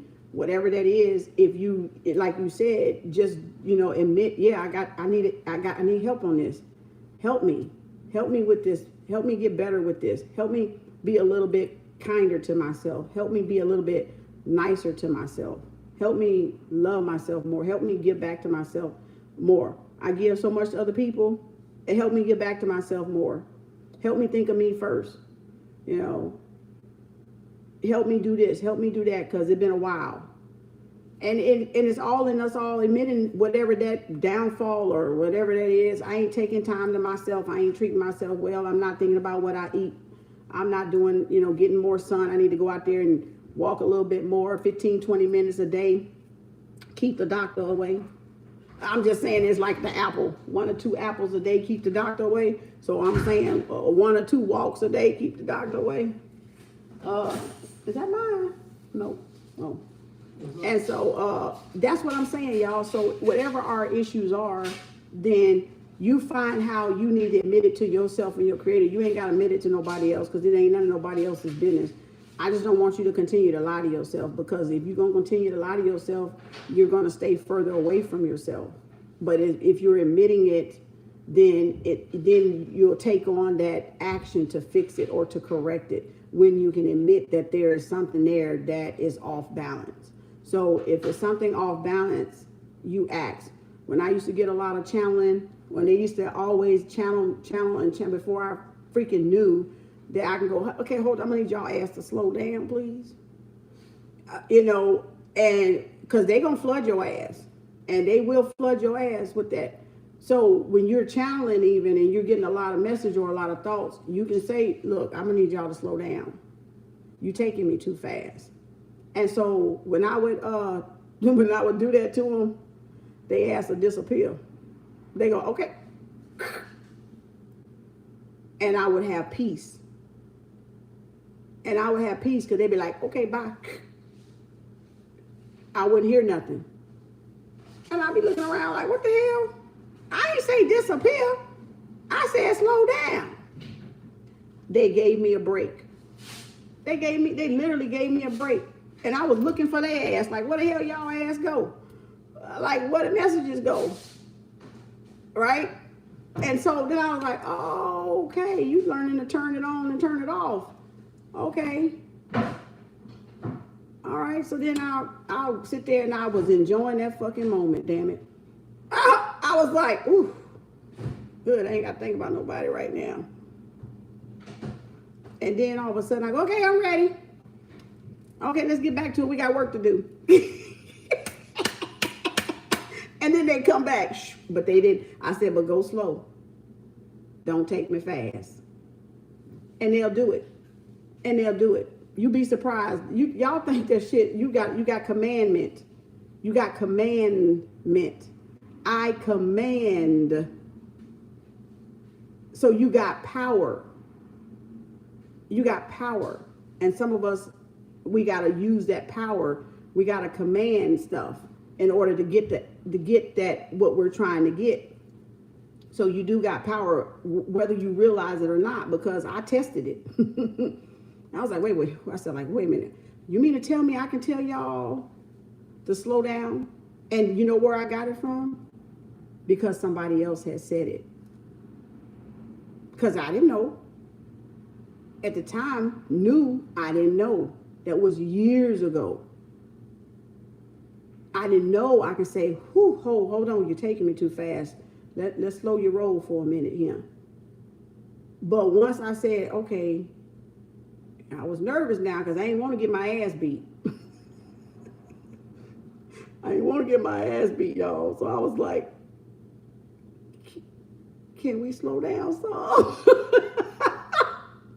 Can we you're taking me too fast. Can we just do can we tone it down? So I'm real careful, right? Can we tone this down some, please? They said, shh. I said, next day I was looking for him. Nothing. Next day I was looking for him. I was like, oh shit, that shit do work. Okay. Enjoy this right here. You needed some downtime because you've been gone, girl. You've been gone, all right? Then I was like, okay, I feel like I can take on some more journalism, do some more writing, do some more channeling. And then they come back. So I'm telling you, you got more authority than you realize you got authority. And all it takes is us to say what it is that we want, because they don't know. Our spirit guides and our spirit team been trying to y'all don't realize that's why they do that, because they've been trying to get message to you for so long.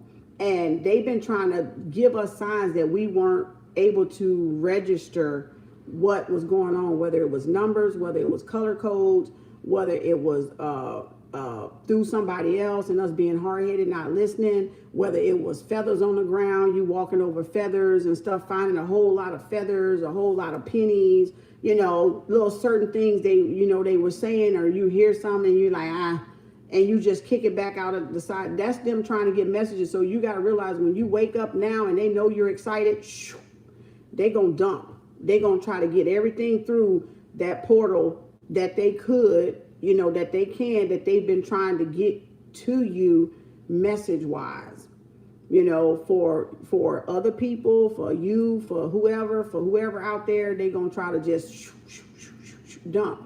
But you can slow them down, but they're going to try to give you all that they needed, been trying to say to you to get you on your journey, or you just was ignoring them, or too stubborn, or too this, or too that. And now they trying to give you all of this data. They're trying to give you all of this information from away, your ancestors, your spirit guides, or whoever. You've been seeing turkey while driving for 2 days so far.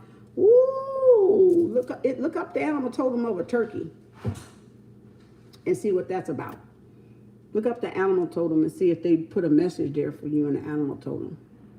Because it means different things when animals cross your road, or you pass one that's dead or killed on the side of the road, or you pass one flies across you or flies across your path.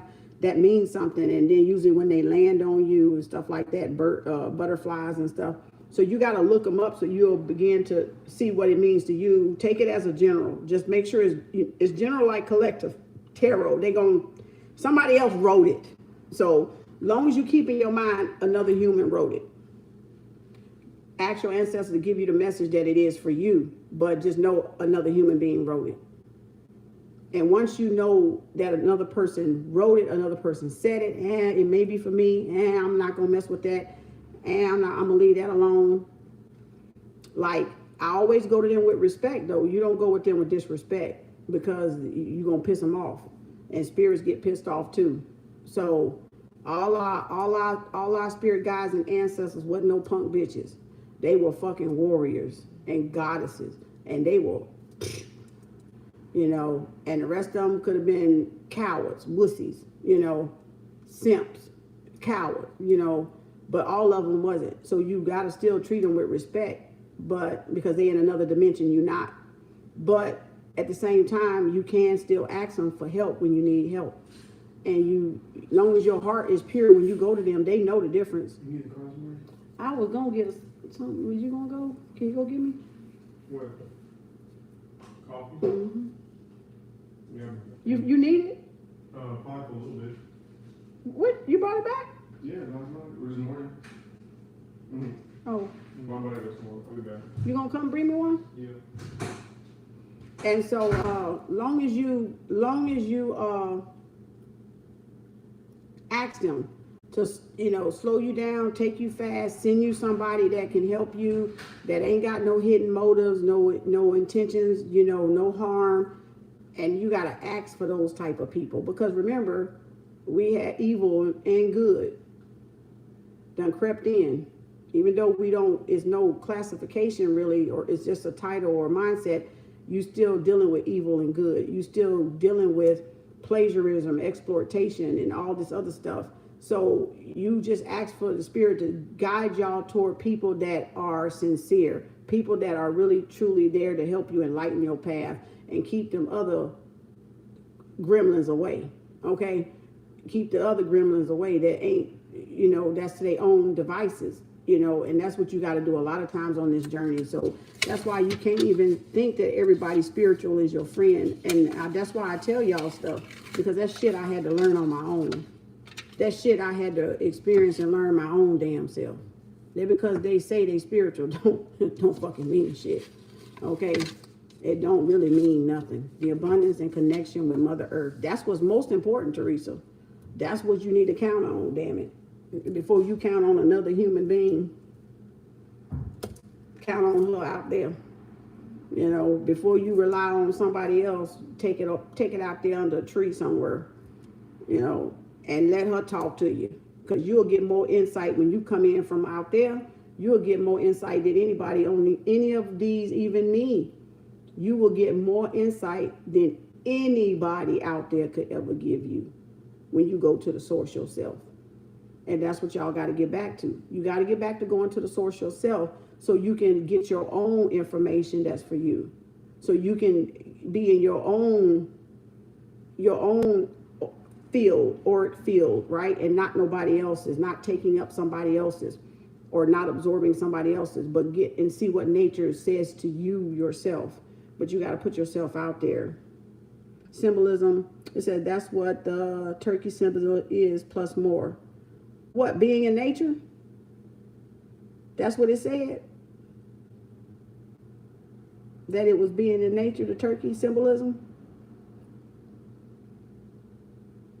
So if we're going to trust anybody, it need to be Mother Nature.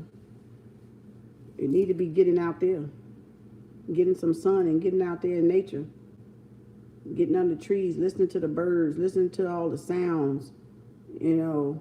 See if you can pinpoint what type of animal it is, and you know, looking at the behavior. I used to do it, look at squirrels all the time, like how two of them will play and bounce around and chase each other, and one go up the tree, one go around the tree, one go around the tree. And you were like, is that a boy and a girl?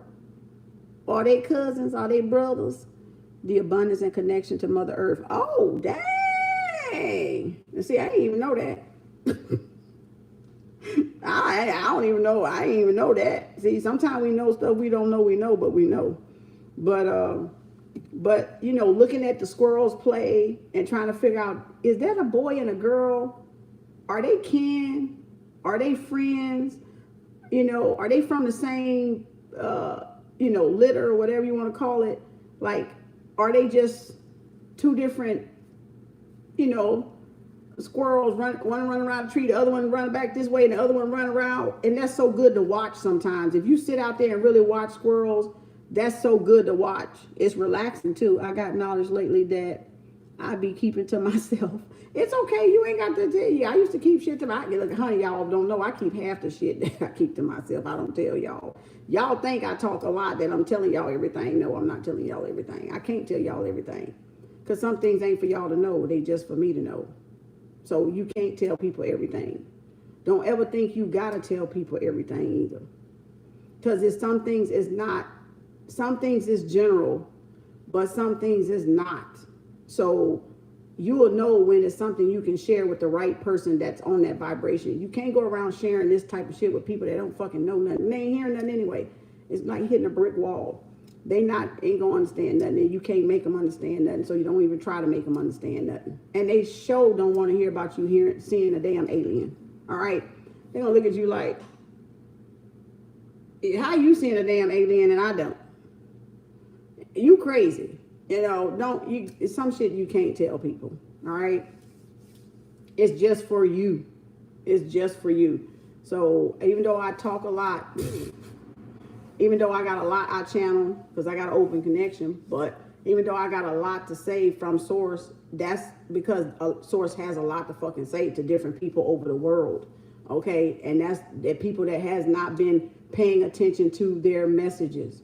You know, so they use us and different people, different colors, different races to bring those messages to different people all over the world. It's not just about y'all. It's not about us.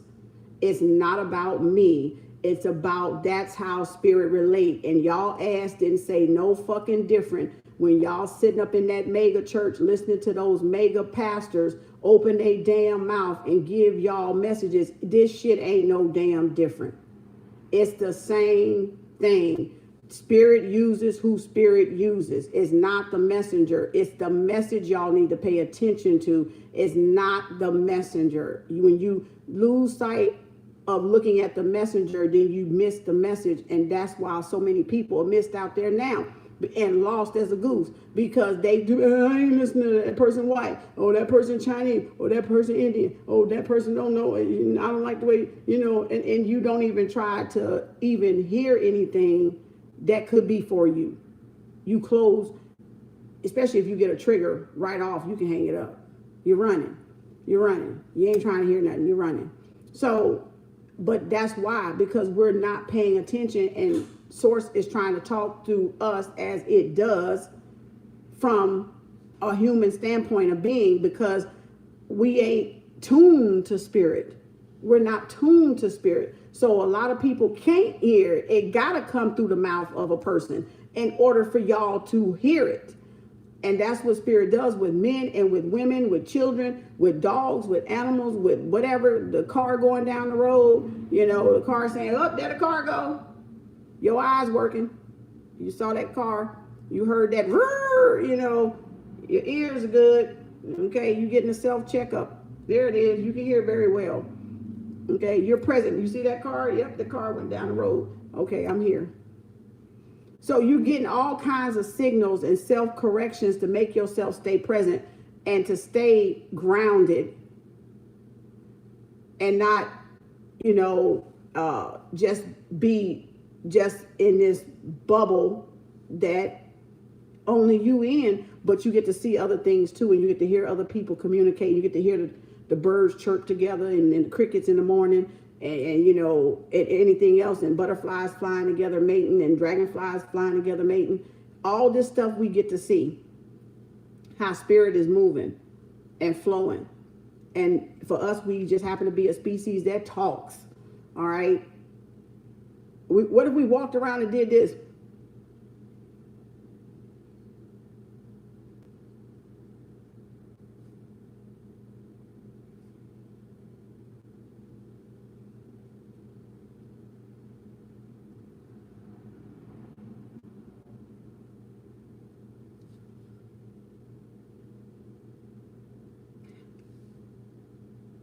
And we didn't say nothing.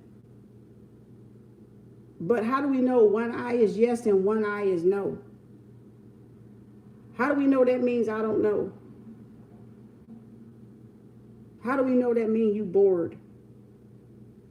Or you sleepy? But we didn't open our mouth. But we just went doing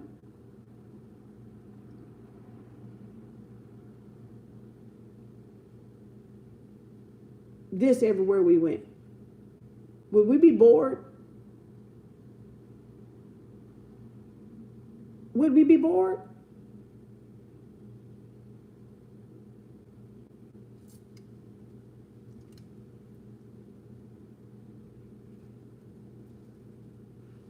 You know, I mean, we doing sign language. We doing body language here. We're not even talking.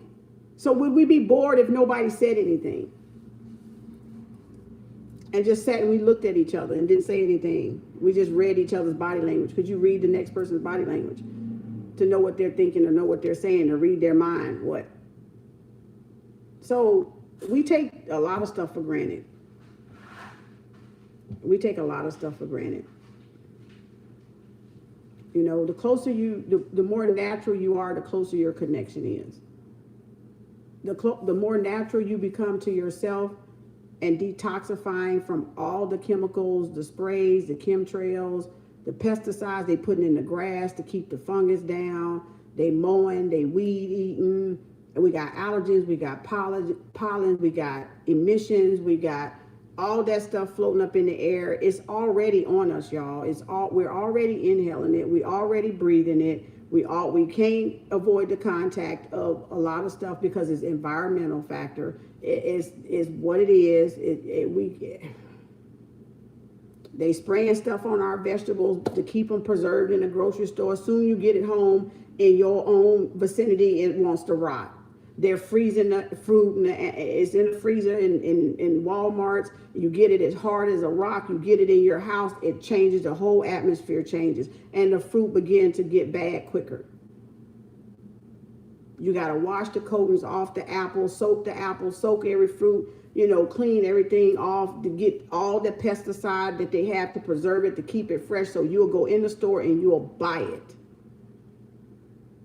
And we're eating that, along with everything else we're putting on, along with everything else added to us in the ozone, in the air, when we go out there, in the water that we bathe in the water that we drink, spring, distilled, bottle, tap. Everything that we do got something in it. Got something in it. I don't know if y'all aware of that, but it got something in it. And if you're not detoxing and you're letting that stuff pile up inside you, you don't have a connection. You won't have a clear connection. And you won't be able to see some things or hear some things or register some things or even think clearly. Because there's so much toxins floating around in there. And the body is trying to protect you, to do whatever it needs to do to protect you from any type of invasion, from any type of bacteria or force or whatever that is unnatural to the human body, unnatural to you, right? Or that appears to be unnatural to you. So stress on the system. Stress on the system. Something you contact. How you can get contact dermatitis from something you touched, or hives. You just break out and you're like, I ain't did nothing. You touch something. How you get that? What you mean? You touched something that didn't agree with you, and you didn't know. So you got to think of the whole thing, y'all. Don't just think, oh, I get, this. No, it's much more deeper than what y'all think. It's much more deeper than what y'all think or care to think. And your idea is you want to live 100. Your idea is you want to live 120. Your idea is you want to live well in your 80s. You want to live to see your children, your grandchildren, or your great-grandchildren. You want to live 5-6 generations deep. That's the idea. But how, if y'all don't be proactive and we don't be proactive in our life and taking care of our bodies and we take it for granted, how are we going to ever live that long? You know, how are we going to live that long?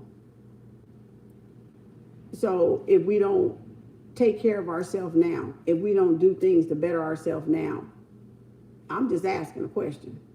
I'm just talking, but I'm just asking out loud. So yeah, you can have a lot to say. You can get a lot of messages. You ain't got to tell everybody what you got to hear. I don't tell the world half the shit I know, because if I did, it ain't like they would listen anyway. So I keep shit to myself the majority of the time, even though a lot come out my mouth. I keep shit to myself, but this ain't shit I ain't never said before any damn way. So it don't matter. You know, y'all just knew. And it's a message for you. So that's what's channeling through. But some stuff I wouldn't dare tell y'all. You know, because it ain't for you. You know, it's for whenever, if your spirit source gets you to, it come to you, it's for you. If not, it wasn't for you. So you don't have to ever feel pressure to tell people every time you get a message, or anytime you get channeling, or anytime you get whatever the message is about. Some things is just for you. For your eye only. For your eyes only. So, thank y'all. I know I said that about 50 times, didn't I? I'm finna go. My battery should be cleared up now. Well, what did I do with my damn phone? Oh, here it is. All right. It should be back on now. So I'm gonna go do some readings. I'm gonna see y'all. I'll see y'all Monday. I ain't gonna probably see y'all on the weekend, just so y'all know, because I usually take the weekend off and relax. But I'm gonna be doing some reading, but I'm not gonna probably do a live. Y'all see me back on Monday, probably this weekend. So those weekly readings be zapping me. I'll be like, damn, that's a lot of readings. Woo! But anyway, all right, y'all. Have a good one. Enjoy y'all beautiful weekend. Thanks for all the super chats, and thank y'all for all the positive feedback. Just take whatever you that is for you. Ask your creator, take whatever is for you, and leave the rest. Trust me, I'm not offended. I'm not offended, because I had to lose that ego a long time ago. I'm not offended. All right. It's not, So how I come in when you end the live? you come in when I end the live. Well, that was the right time. But you know, you gotta not be offended when you hear something. Just say, is it beneficial for you or not? Is it something you could put into your regimen? Put into something that could help you get a little bit further.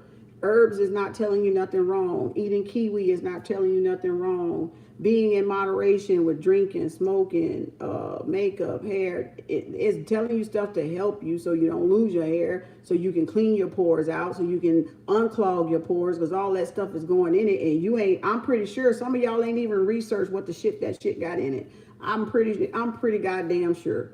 Y'all ain't looked at what the fuck is in that shit. So if I just told you formaldehyde was on the damn eyelash shit, if I hadn't even took the goddamn class, I wouldn't have even known formaldehyde was being put in the eyelash shit. So I'm telling you what I know because I did the class. So if you're going to wear it, get something as close to less chemicals in it as possible, as less harmful stuff. Look at what those things are and what they cause, and see what's in them, so you will know what you're putting on your body. And you want to keep it as good, as natural as you can. You know what you can do? If I want a lotion, I can take do I got to carry oil up here? Oh, I don't. If I got to carry your oil, oh, in the room somewhere. This ginger. Hold on a second. Ooh, that hurt my butt. Oh, Lord.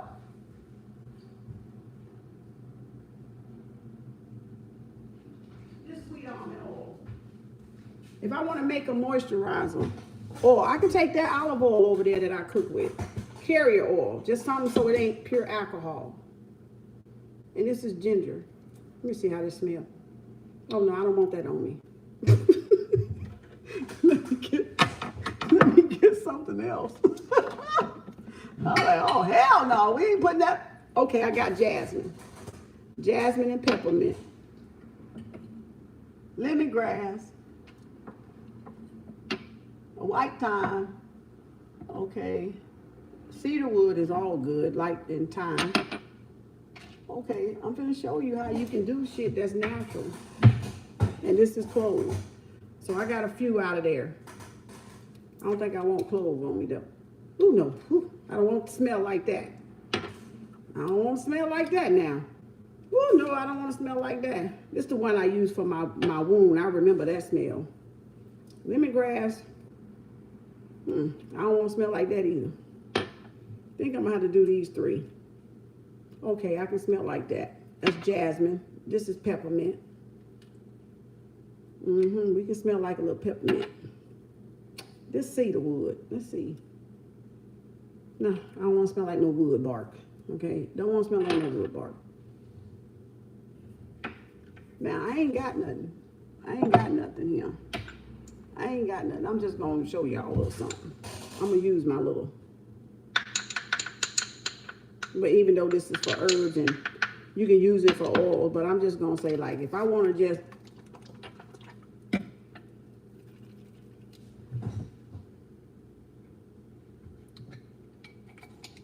I got some droppers. So you can buy you some of these, right? If they don't come with the little hole on it right there, these you can buy separate. And you can a couple of drops, right? But since I don't have to do it with that one, I'm gonna top a little drop off in there. That's peppermint. This is jasmine. See, it has it, so I don't have to do it. I don't need that one with that one, right?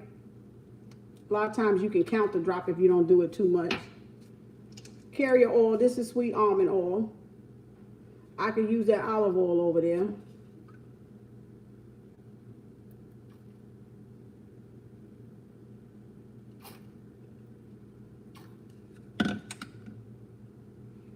Now, I'm gonna shoot. I ain't want to put it on my hand because I'm going to put it on my clothes. Even though this is supposed to be with lead. And I'm just going to stir this up. Jasmine and peppermint. Right? Sweet almond oil. Right? Now,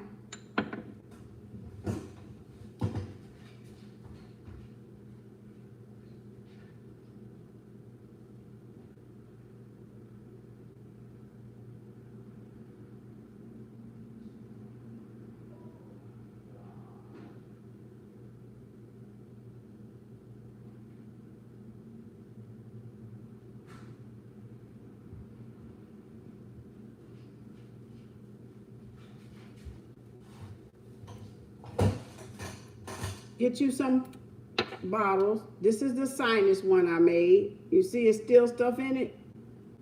That's sinus. That's for if I get stuffy because of the pollens. This is the wound one. This is for my wound. I showed y'all yesterday. I rub it on my wound. And here's one. I don't even know what this is. Hold on. Oh, that's cinnamon. So this is a cinnamon. And this, put on your tongue and open up. So that's cinnamon drop.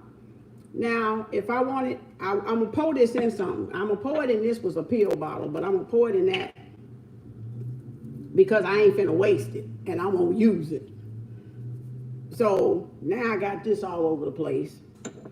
But I'm finna pour it in this bottle here so I can have it to use as a moisturizer. Right? Dang on it.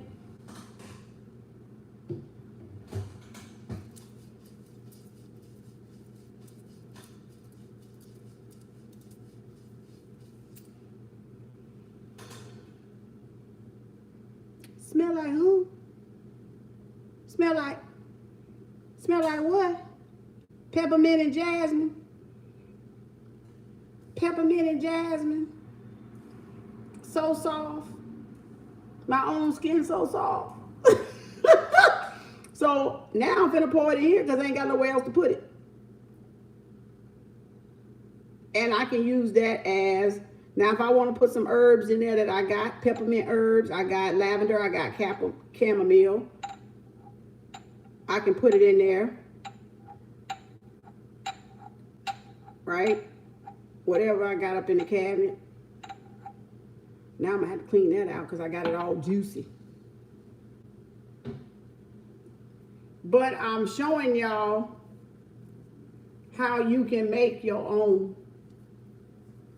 I'm just getting that off of that.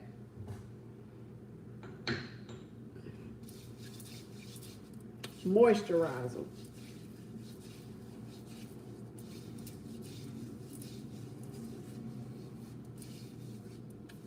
Right? Massage oil. Massage oil.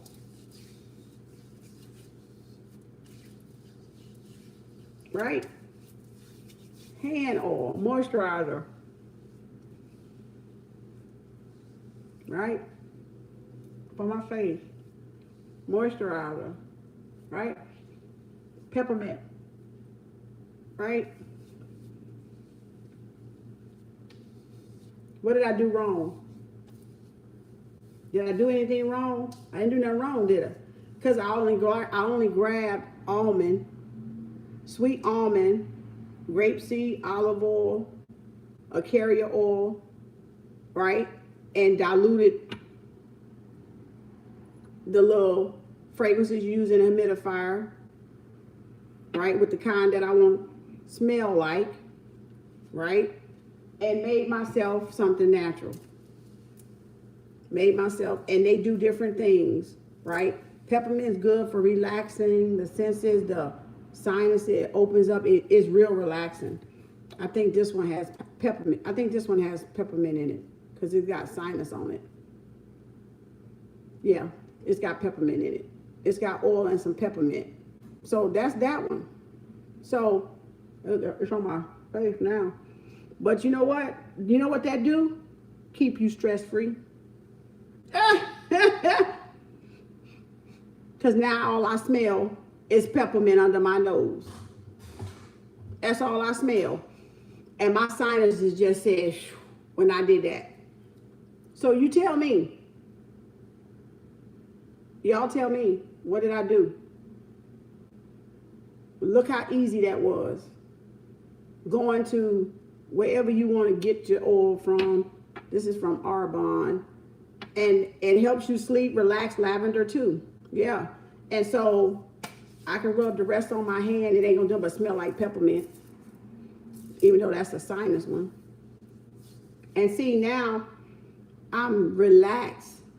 Now my body is responding to that peppermint I just put under my nose. And now it's just like,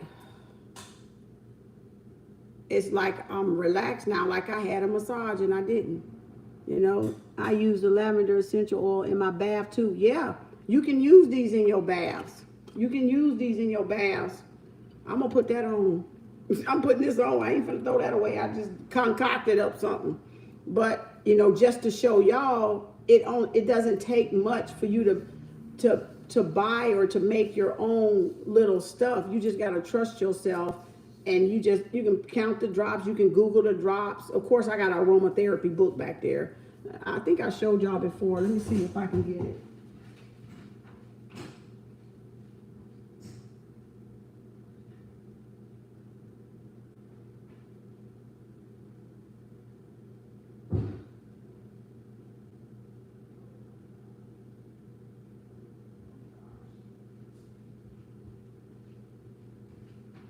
Shit, I pulled them out one time before. This is the aromatherapy book. And it'll tell you which ones you can rub on, which ones you gotta mix with what and how many drops, and for anxiety, for sleep, for this, for itching, for this, for that, or you can just Google it, whatever your problem is. So if you get this little old book, ain't but $13, you know, you got ringworms in here, sinusitis, and that's what I made me a little sinus thing if I'm ever stuffy, you know, dealing with allergies and changing, because we got bad pollen here. Congestion is basil, peppermint, and rosemary, and it'll tell you if it's the methods. It'll give you if it's just a rub, you can put it in a bath, you can put it in a humidifier, you can put it nasally. This book tells you how to freaking give the oils, y'all. So that's, if you want to try something or you come up with something better, that's fine.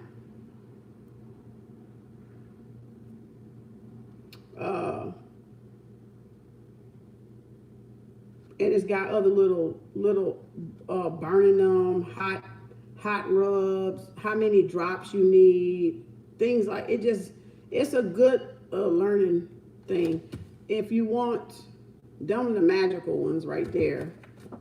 If you're trying to do spells and stuff like that, which I don't even really do nothing with this book.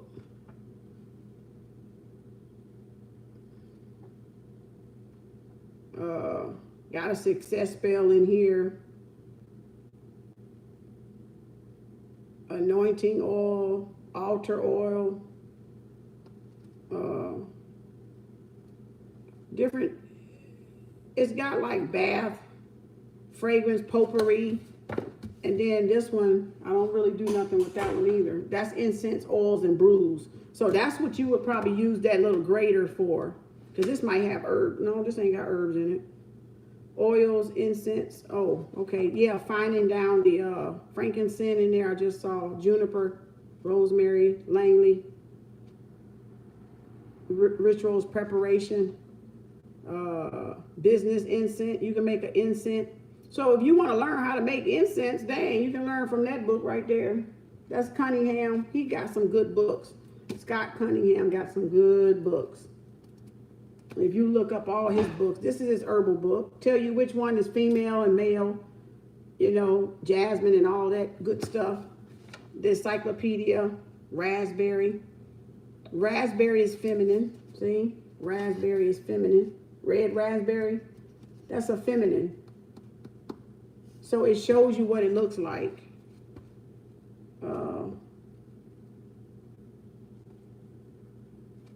It tells you the planet, the ruler, the elements, what it's used for.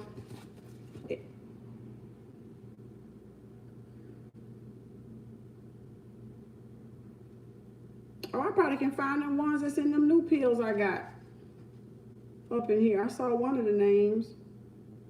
Magical properties of oils. You got money, pregnancy, hex breaking, protection, purification, mental, money. It classifies everything, but it's up to y'all to put it together and put the intent in it. All right, it's up to y'all if that's what y'all want to do. I don't really fool with them. I just kind of look to study the herbs and the oils, and of course, Santeria. So again, this is Santeria, Papa Jim's, you know, book. It's got licorice in there. That's one of the herbs. It's in one of the herbs I'm taking now, licorice. So it got little stuff in it. And that you can learn about catnip, chamomiles in here. All the, you know, a lot of them are in here. Rose hip, rosemary. What is good for cleansing bath with ruta, basil, lavender. Make a tea and use daily for cleanse and protection. So it's a lot of different stuff y'all can use if y'all get these little books, if y'all want to not depend on other people to do shit for y'all. This one's just the magic of herbs throughout the ages, right? The magic of herbs throughout the ages, you know, because I'm self-taught, so I just do a lot of researching and reading on some of this stuff. Sandalwood's in here. Vervain is in here.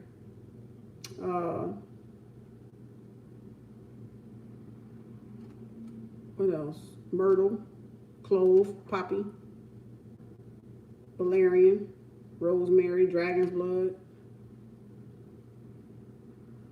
Attract incense. Oh yeah, it's telling you how to make the incense and the ounces and everything. In the back of this one, John the Conqueror oil.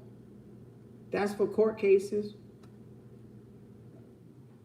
Hair strengthener, pressing oil, which is often called hair strengthener. A oil, a cream. Ain't that some shit? Now I didn't know this was in here. You can make a oil and a cream for your hair. Laxative. Oh Lord. Okay. Basil. Alrighty.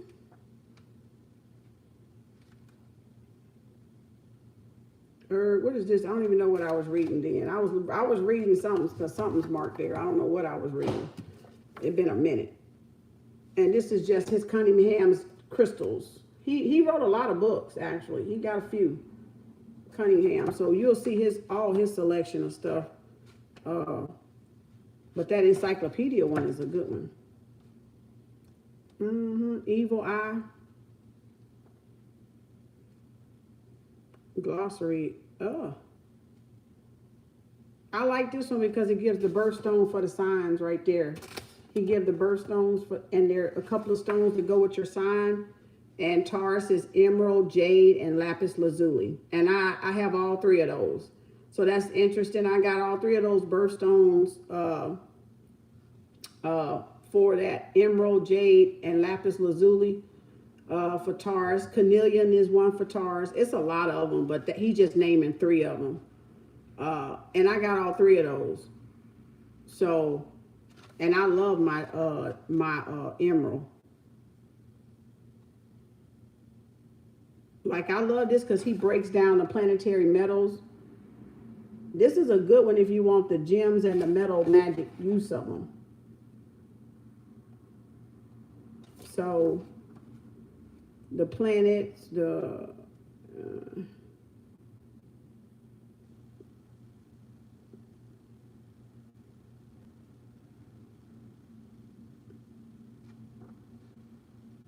he got a few pictures in here, not many. So yeah, you can do different, you can read it for the information to help you learn the different crystals, but different people write. All my crystal books, and I got some more in there, everybody kind of writes something different. So you still got to take this stuff with a grain of salt, and that's what I do.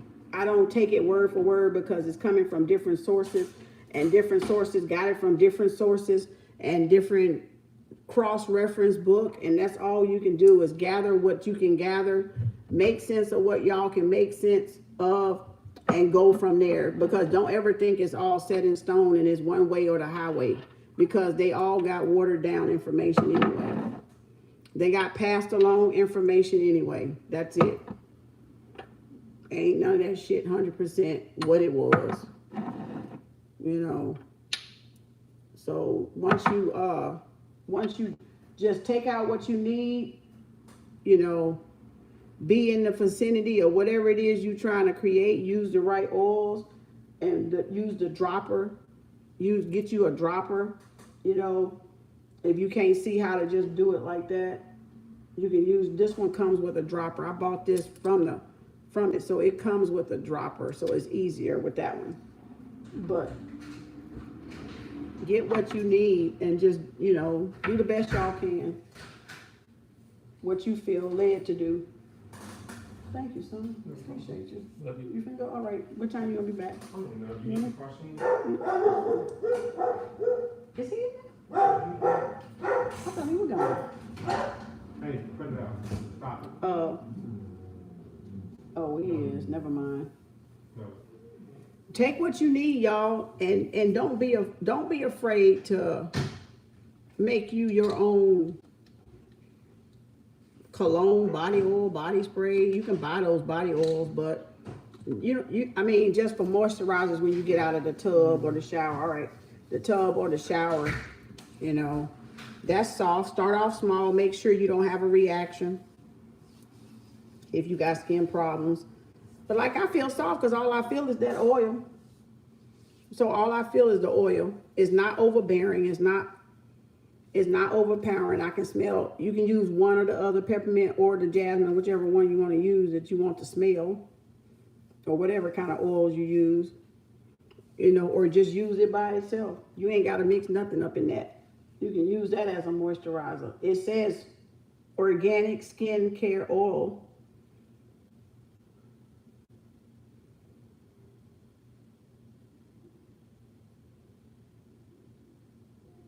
Like, I don't even know what the little few words they got on. I don't even know how real this is, to be honest with you. I told y'all I don't trust shit. It's just, yeah, I still don't trust it, but it's better than Bath and Body Works, Victoria's Secret. It's better than all the other smell good stuff that smell too good, right? That can't be good for you if it's smelling that fruity, you know, that delectable. Make you want to eat somebody. That VS and that BB, Bath and Body, and that Victoria's Secret. Be having y'all want to eat somebody.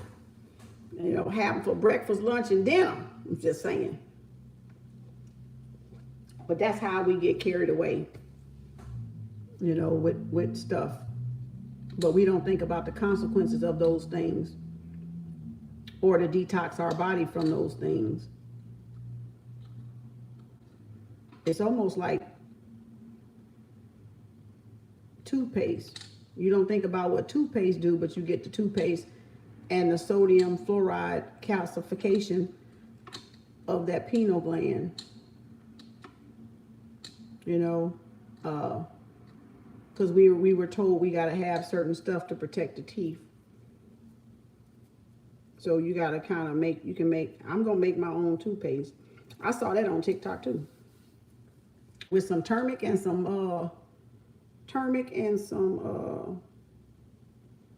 the little fella had turmeric and some activated charcoal. It was nasty looking. I might try a little bit of it. I'm gonna have to do it with an old toothbrush, you know, because I don't think I want to use one of my new ones and see. So y'all, it's a lot of stuff we can do natural. That's just us taking stuff into our own hands and own accountability. You can make you some original deodorant or regular deodorant. Heck, I could probably use this stuff as some deodorant. To be honest with you, rub this under here and it probably would be good too. You know, it's just an oil. It's nothing like if you put lotion under there or something. Absolutely no offense. Thank you so much for sharing your wisdom. And okay, thank you. I appreciate that.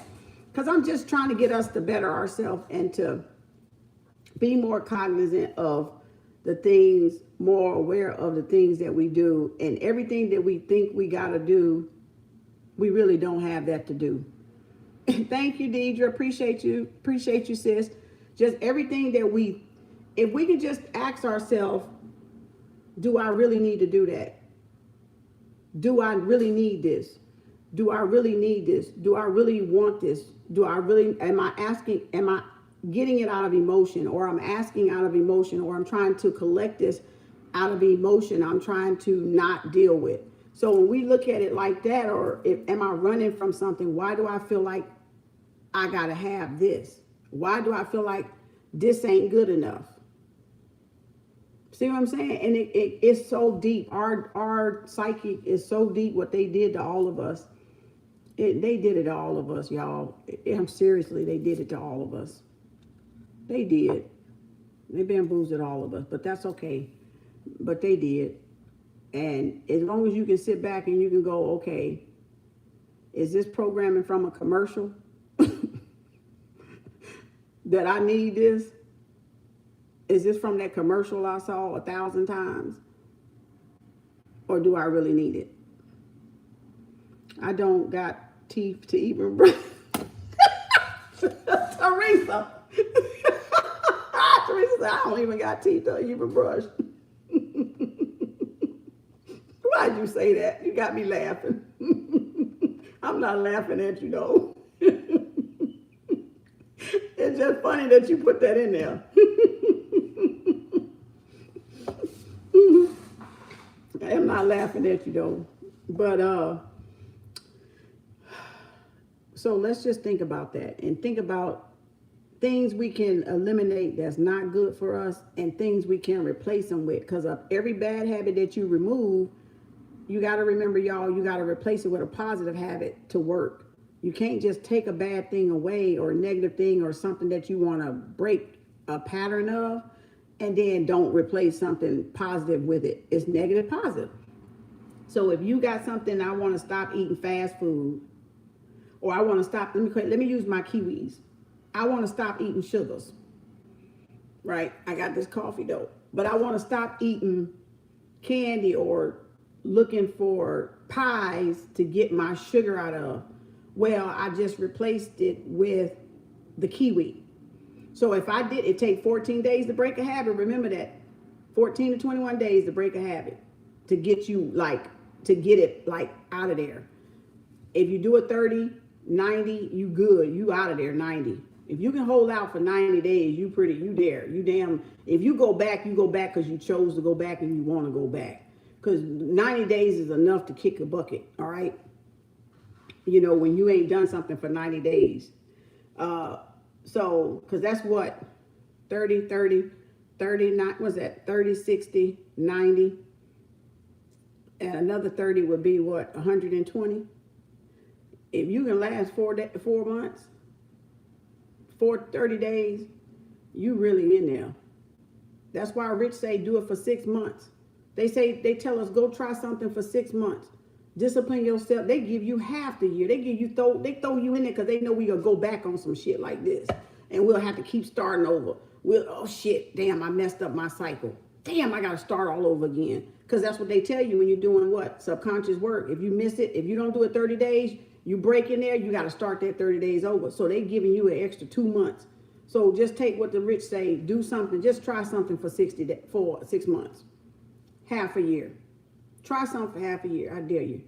You ain't gonna want to go back. If you go back, it's because you want to, but it'll be gone by then, right? And you'll be on to whatever the fitness regimen is, whatever the diet regimen is, whatever the resetting of your mindset is that you're doing, whether it's empowerment videos, Abraham Hicks or whoever else out there, right? Whoever you're doing, or Reiki music you're listening to refine and retune and recalibrate and get you back in alignment with yourself, with source, with the center, with the vortex. If you do that for 21 days, you break a habit, but you got to replace it with something positive. Journaling, with something. You got to replace it with walking, exercise, journaling, more water, more fruits. If I'm cutting out fried foods and meat for 14 days, I'm going to start there. I'm going to do it for 14 days, no meat. If I can make it past to 15, I'll keep going after that. But I'm gonna replace it with something healthier, more vegetables in there, an extra serving of vegetables probably. I don't know, whatever, right? More water, I don't know. I'm gonna start drinking water before I eat, so that way I'm more full and I don't overeat. It's little stuff, y'all. We think this shit is no. It be little steps. That's all we need to take is little steps. And we try, I can't. No, you can replace it with drinking some water before you eat, and your butt be too full off that water to eat that whole plate. And then you're going to go, oh, I'm full. And you're going to have half of your plate of food left because you done filled up on the water before the food actually went in. So it's ways we can make this thing get in line. It's ways we can make it get in line. Nobody just don't want to do the work. I'm trying to tell you, that's what it is. We want to microwave everything. Surgery, just suck it out, cut it out, peel it out, sew it back. Put a rubber band around my stomach. That's unnatural. Now, y'all, with tummy tucks and all this shit out there and small stomachs, you out there having a problem when all you got to do is stop fucking eating. The stomach stretches according to the food you putting in it. If you eat a plate and you go back for seconds, you might get half of the second. But if you keep going back for a plate and a half, eventually your stomach gonna adapt to that size. And if you go put them 2 plates in there, go back for 2 full plates, your stomach gonna shoot. And now, if you eat a little peanut butter sandwich, you ain't full because your stomach is used to 2 plates of food. So your stomach is adjusting to what we're putting in it for as diet-wise. So to shrink the stomach back down, you don't need a rubber band. Lap band, rubber band, something stand, whatever they call. What you need to do is bag your ass away from the table. You need to cut the sizes down. Just like you blew the sizes up, you need to shrink the sizes of the food. And when you shrink the size of the food, the stomach shrinks back down.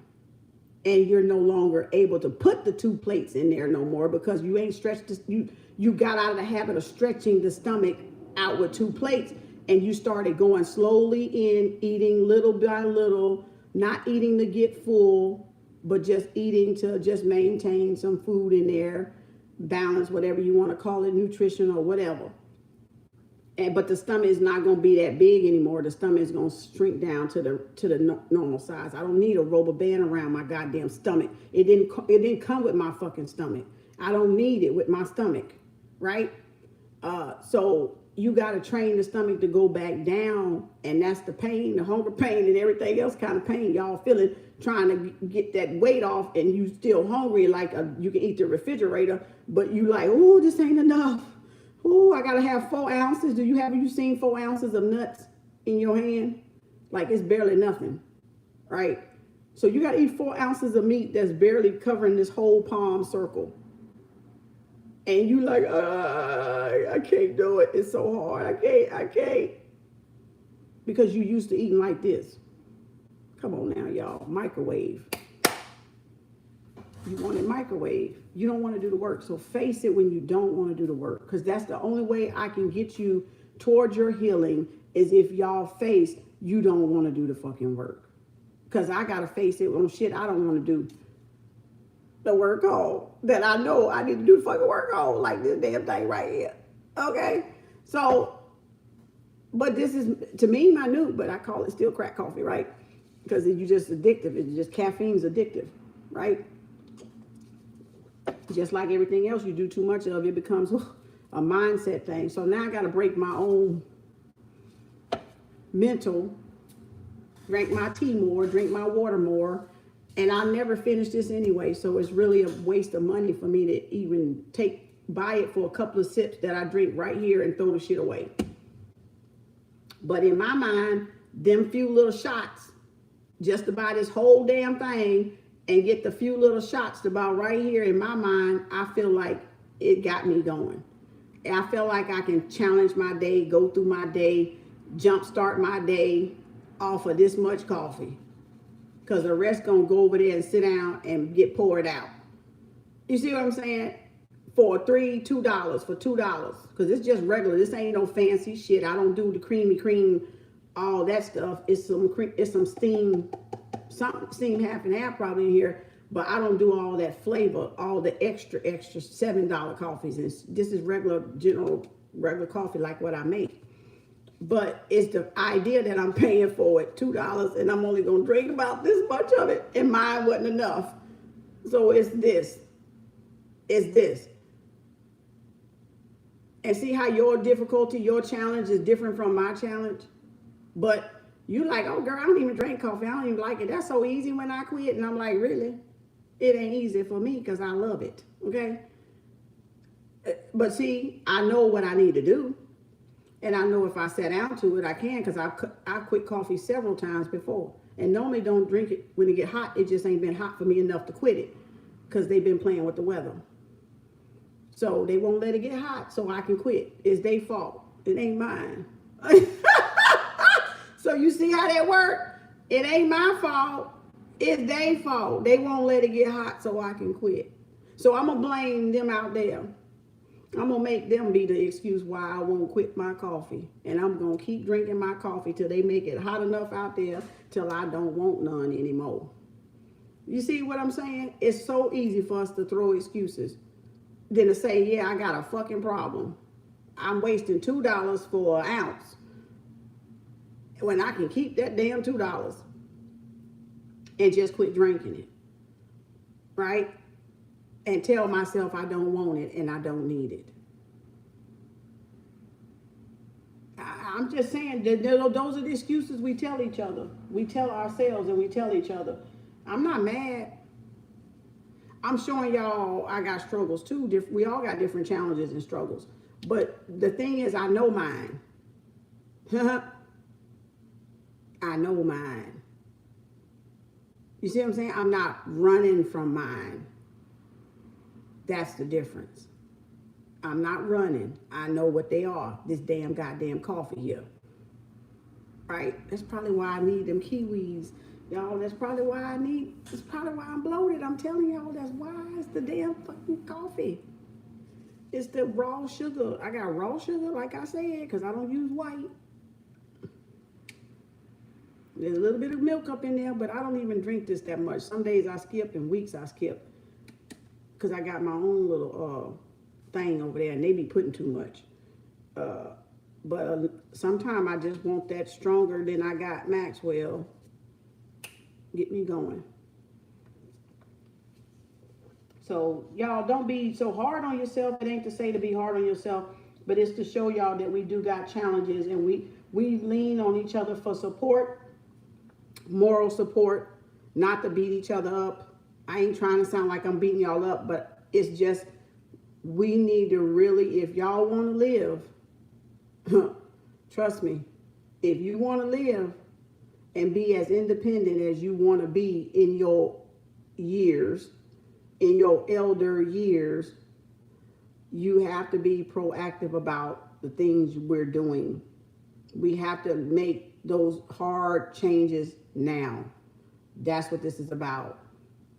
Now, if you don't want to live that long, so be it. If you ain't trying to live past 50, so be it. If you ain't trying to live past 60 or 65, so be it. You know, but it's so we can go, yeah, let me just stop and make a list of pros and cons, things that ain't good for me that I'm doing, things that I'm doing for me that I can keep doing.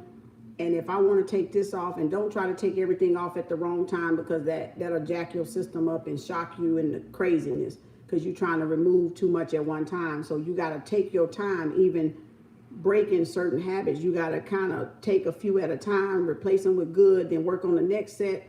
I wouldn't say just do everything that's against you, cut it cold turkey. No, that's unrealistic to ask somebody to do that. Some people probably could, but that's unrealistic to me. Take your time, do a little bit by little. Assess where you can make those adjustments like that palm tree card and be flexible.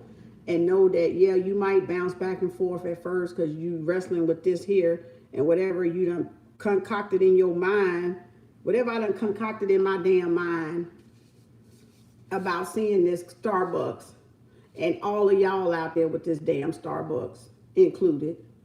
Everywhere I go, somebody got a goddamn Starbucks. Every time I pass one, the shit wrapped around the building. And it's telling my mind that's some good ass coffee. And every time I hear some Starbucks this, Starbucks that, Starbucks this, that, see all the programming? And so now I'm like, shit. It's coffee. It's just coffee. It's just coffee. But what's in it though? I don't know. They said it's milk. You know, half and half and 4 packs of raw sugar raw. But what else is in it? Like, what's in the motherfucking coffee beans is what I want to know now. Because I'm just really curious. What's in them damn coffee beans? Like, what they soaking them goddamn coffee beans in? You see what I'm saying? Because why is everybody wanting that damn coffee? And they getting it 3-4 times a day. I ain't that far gone, y'all. They getting 3 of them damn holes a day. 2 of them damn holes a day. All damn day. I'm that much. And I'm knowing that's a problem for me.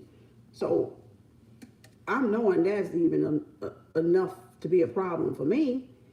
If that's all I want it for, I know that's a problem for me, because why would I want it? What if I told my mind that I want it for? You said, and Starbucks tastes burnt too. Yeah, what's in it, Teresa? What's in it, girl? What's in it? I'm curious. What's in them damn coffee beans? Something soaked up in them motherfuckers. I swear to God. I swear something soaked up in them goddamn beans, y'all. I ain't put my mind, I ain't put. That's why I just go toot and put it down. I go, okay, I had enough. I'm good. My mind is, I'm in overdrive. I ain't trying to make myself jittery and nervous and have anxiety attacks with that shit, because it will, too much of it just make me jittery anyway. But I'm like, why does everybody want it? Like, why does everybody want McDonald's, Burger King, and Wendy's, and Chick-fil-A? Why everybody want it? I drop Starbucks off to the local shop and drink white coffee, less acidic. Oh, I ain't never had no white coffee. I tried black, I tried straight, I can't do it. I just can't do it. I just can't do it. I even had honey. I was trying honey in my coffee. I was like trying to anything to put the cream, not put the little half and half or the little hazelnut. I love hazelnut. But that's why I buy it in a little bullet form, because I don't overdo it, because I love it. So I had to make sure I condense my amount down, which is why I stay healthy. Even drinking that shit, because I don't drink it a lot, and I'm always taking something for lungs and inflammation. With the herbs, I'm always cleaning my ass out. That's why. So you shouldn't get sick if you're doing stuff to clean yourself out, but it's not a reason to, I gotta go. It's not a reason for y'all to still do it anyway, because you can clean yourself out. Because that's like my patients. They used to make me mad when they had diabetes and they would have high blood sugars, and I would have McDonald's, and then they wouldn't care because they had insulin to readjust the high blood sugar, them eating the McDonald's. And I'd be like, that because you got insulin don't mean it's there for you to eat what you want to eat and eat that garbage and then shoot that blood sugar up and then give yourself some regular and shoot that joker back down. You're hurting your body that way. So, and that's what you don't want to do, right? You don't want to do it because you got herbs and you know what to take to detox, and then you still go out there and drink alcohol, or you still go out there and do all this other stuff, eat everything under the sun and its mama, because you know you got something to help it or to fix it.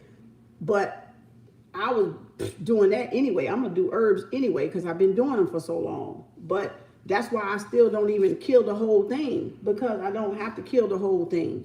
But it's not to say pacify whatever you want to do bad and just make sure you're taking herbs. That's you're defeating the whole purpose.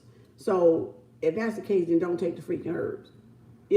Don't just still do bad and pacify like diabetes patients do. Go eat something every under the sun and their mama and daddy, and then I ain't worried about it. I can just inject my regular insulin and bring it back down if it get too high.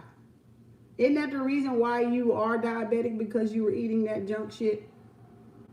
And so now you don't even care that you're diabetic. You just gonna continue to eat the junk shit, and if it get too high, you're gonna just give yourself some insulin.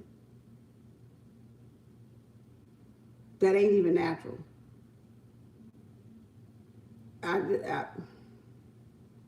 So that's what I'm saying. And don't use herbs that way either, is what I'm saying, because they're not supposed to be used that way either. You don't want to use them that way to still do wrong. We're using herbs to protect ourselves against what they doing out there. That's what we're doing. We're using herbs to keep ourselves well and protect ourselves against whatever they got going on out there, whatever they trying to put in that coffee bean, whatever they trying to put in that lotion, that cream, that makeup, that hair perm, whatever relaxer. We trying to counter that at every turn. We're trying to counter what they trying to do to us, and that's why y'all got to look at the bigger picture. It's not me poking. It's not me poking fun. It's you got to really counter everything that they trying to do against you being you and being natural. And that's what you're trying to counter. You're trying to counter as being as sovereign and natural as you can be in your human state that you are meant to be in. And you just trying to really counter all the manipulation and all the lies. And a lot of people, like I said, they don't want to wake up from their illusion. They want to stay asleep, and that's okay that they want to stay asleep. That they don't want that illusion destroyed. And that's why this page ain't for everybody. That's why it ain't for weak. It ain't for somebody that's weak. It's not for somebody that is going to be offensive. It's for those that want the help. It's for those that want the knowledge, that want, and you can research any part of it you want to research. I don't give a fuck. You know, you can research whatever you want to research on these damn channels of mine, you know, and find out for yourself. I don't care. It ain't hiding. It's still in public view. For anybody to come through and research and do whatever, just, you know, don't do nothing stupid. I'm going to delete them stupid comments. But you can go and research whatever you want to research. But else it would be hid. It would be private or something. So everybody entitled to their experience and what they've learned. And we use that to help other people along. But you don't have to take it with a grain of salt. And you don't have to get offended. Because if it don't belong to you, it's not yours. If you're on that path already, it's not yours. It's just agreeing that you're on the right path if you're already doing it. If you've already know about it and go, yeah, I heard that before. Yeah, I remember that. Yeah, I read that somewhere in a book. That's different. You're like, okay, yeah, okay, I know what she's talking about on that one. No, I don't know what she's talking about on that one. Okay, well, go look it up. Go look it up. Go look it up. Go research it. That's all you got to do. Don't be lazy. Go research it so you will know. You have fear because you don't know. Y'all got to understand where fear comes from. Fear comes from we don't know. And we too fucking lazy to find the fuck out. That's where fear comes from. You talk about shit you don't fucking know. And when you don't fucking know, you get scared. So it goes both ways. So if you know what you're talking about and you researched it, you kind of know some shit just ain't gonna make you afraid because you already checked it out. You already looked into it. You already researched it. It ain't about causing hysteria or fear. You know, it's about awareness. Bringing you awareness. Awareness. I bet if the pastor sat up there and told y'all ass, don't wear that, don't wear this, you wouldn't say nothing. You take your ass right back to that church, sit there under him and still listen to his ass. At one time, they didn't want us dressing up like that. Now they done flipped it. It's natural for everybody to dress up like that. And everybody okay with it. And it put everybody in a competition. Who gonna look the best? Who gonna dress up the best? Who gonna wear the biggest hat? Who gonna wear the cleanest suit? Who gonna wear the cleanest outfit, two-piece? Who got the best weave done? Who got the best sew-in done? Who face looks the best? What? It didn't do nothing but make y'all compete with each other. That's all it did. But what you competing for in the first place? What you competing for? Going and look at the Joneses, like I said yesterday, keeping up with the Joneses, keeping up with the crowds. So do it for you. Do what's best for you. I can't tell you what's best for you. I can only tell you and show you what's best for me. You know, and that's all I can do is show you and tell you what's best for me. And if you find some of what's best for me is good for you, hey, fine. If not, oh well, still fine. Because it's still going to be best for me at the end of every day. It's going to be what's best for me. Not what's harmful to me. And so much besides that coffee, I don't know, maybe I just think it's harmful because I just don't understand why so many people love it. But it may not even be harmful for me. You know, coffee bean grounding is good. You know, we use it in spirituality. Our ancestors love it. You know, they love cigars too, but it's like I said, it's the over moderation of smoking.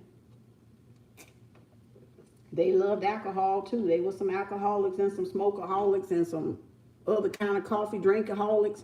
There was a lot of stuff, and we got that, and they be wanting the damn coffee, so I be like, okay, take a couple of sips, and that's it. For my ancestors, okay? But I don't overdo it. That's why I tell you, I don't overdo it, because I don't finish it, so I don't overdo it. I'll give them their little, here, take your coffee and leave me alone, damn it. Please leave me alone. Can we just stop the coffee? When we gonna get tired of the coffee? Can you tell me when we gonna get tired of the coffee? You know, because they want to smoke, they want to drink. It has certain symmetry in it. You know, symbolic reasons why they did it, what they did it for, why they reason behind it, and they want what they want sometimes. But we can't give to the flesh sometimes too. We got to do things better for the flesh rather than do things harmful for the flesh. And I'm correcting myself too. I'm talking to me. I see me. I'm correcting me. I am correcting me as we talk, as I talk. So everybody's still talking to themselves. They still conversing with themselves, enlightening themselves, seeing what they learned, seeing what they still got to learn, to grow, to evolve, to develop, to get to the next cycle of whatever that phase is, because we're in number one. If we're going to call it by the calendar, 2021, we're all supposed to be in a new cycle. But we're still doing stuff from back in the last decade. And we want difference. We want a difference in the new decade, but we still holding on to the last decade. We still want changes here, but we still doing the same thing back there, but we want changes here. And we want effective changes here. And it ain't gonna work like that, y'all. It ain't gonna work like that. So we gotta look at where we're not changing to get those results, our success, our wish fulfillment, your soul person. What else is you need to work on? What other lesson do you need to work on to bring it in? Is it to have a little more faith? Is it to have a little bit more patience? Is it to be a little bit more humble, be a little bit more generous, be a little bit more giving, be a little bit more attentive, whatever the case may be a little bit more cleanlier, whatever the problem is, you know, it's something there standing in the way if y'all crying about y'all ain't got a person. It's something there. You just got to look and see what it is. It's something still there that the universe is trying to show you if you're still waiting on your person to come. And that's what I'm trying to let you see too. What is it I still could be working on? What is it else that I need to do for me? Let me get my mind off the person and let me just get my mind back onto me and see what other area can I fix about myself. For me, not for the person, for yourself. To give back to yourself, to pour back into yourself, to give back to you. What else can you do for you? Ask yourself that. Stop looking for people to do it for you. Ask what you can do for yourself. Ask what adjustments can you make for yourself to better yourself. Start a job, switch careers, go for a raise, exercise, detox for a week or two. Anything. I'm just naming stuff, but anything. Whatever it is y'all trying to get to. Whatever your goal is, right? That you're trying to get to. So we got to start there. We got to start there.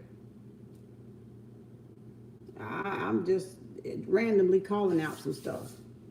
Not pointing names or fingers or nothing like that. But that's all I'm doing. Look at there. Barely look at that shit. Every time. It's so cool. I don't even want it. because it just cools off. Once it cools off, I don't even want the stuff.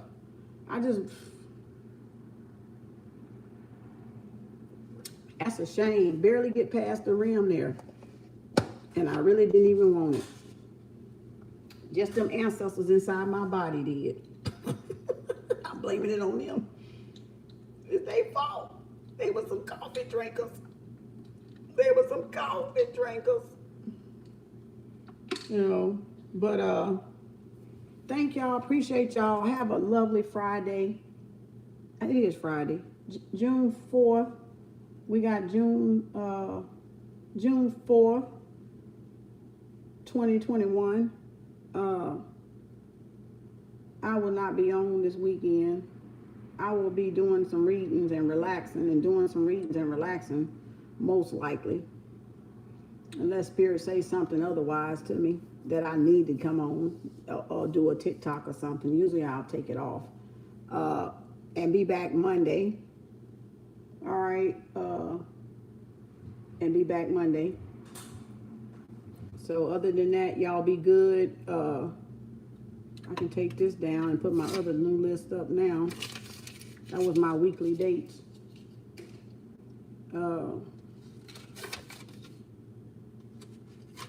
Got all these post-it notes up here. What is this? Oh.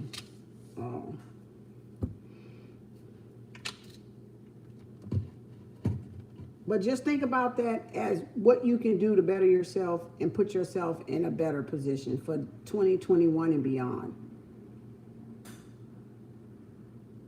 Do we need to be more disciplined with our eating, with our rest, with our sleeping, with our sun? You know, getting sun, getting air. Because if all those things were taken away like they were taken away in 2020, if all those things were taken away like they were taken away in 2020, just for that brief few months, what it started in March, and then really just lifted pretty much a little over a year, if all that was taken away, how would our mental health be? Could we stand another 2020? Could we literally stand another 2020? Like, y'all were about to crack up. I know some of y'all were about to crack up. Because you had to sit still, be with your people in your family, in your house, and you wasn't used to all that time together. So I know y'all was about to crack up probably. Or if not crack up from talking to yourself or being around yourself that long and not being around people to distract you from yourself. So you got to ask yourself, if another 2020 happened, are you in a better place because of this last 2020? I mean, from last year, 2020, are you in a better place? What could you do different that you noticed about 2020? I mean, serious questions, y'all. I asked some serious ass questions because I got to get some serious ass answers, some solutions. I ain't asking no pussyfoot ass questions like y'all doing. Shit that don't fucking matter. That ain't changing shit. So what about 2020 that you experienced in 2020? If 2020 repeated itself, if, when, shoulda, woulda, coulda. Not if, but when. If it did, what would you do better? What would you have done different? What would you have done different that you learned through 2020 that you would do different again? Yes, I would be great. See? Because you learned something. But a lot of people ain't even thought about if it happened again and you saw how hysterical that shit was, what would you do different? How would you entertain yourself? How would you keep yourself healthy? How would you keep yourself well and sane? What did it make you realize?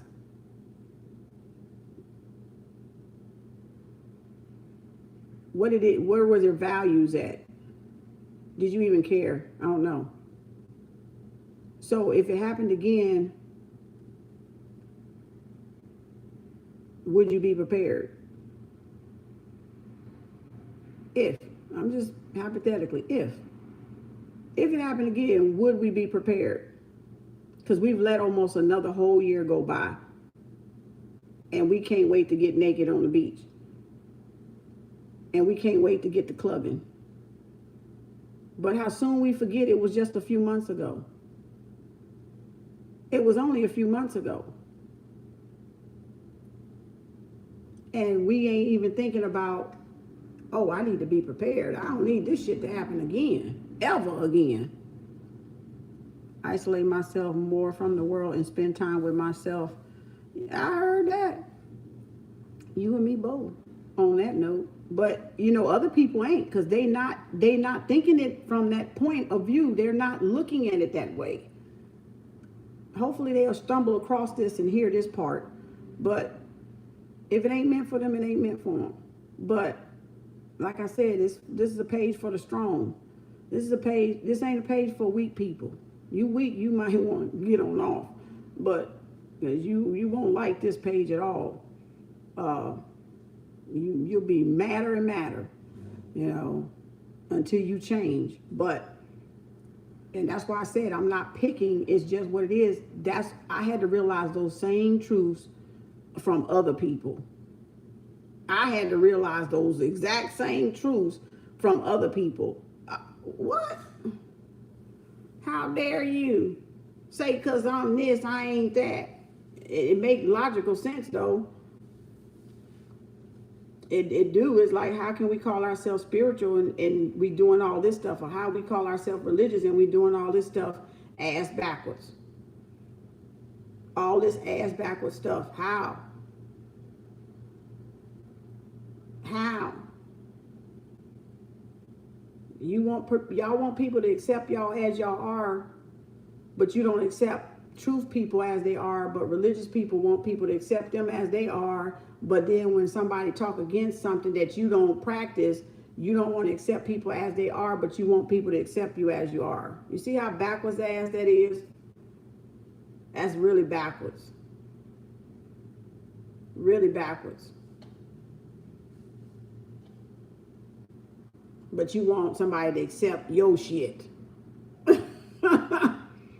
But you don't want to accept people not accepting that shit as theirs and accepting who they want to be, and you're not accepting who you want to be nor what they want to be.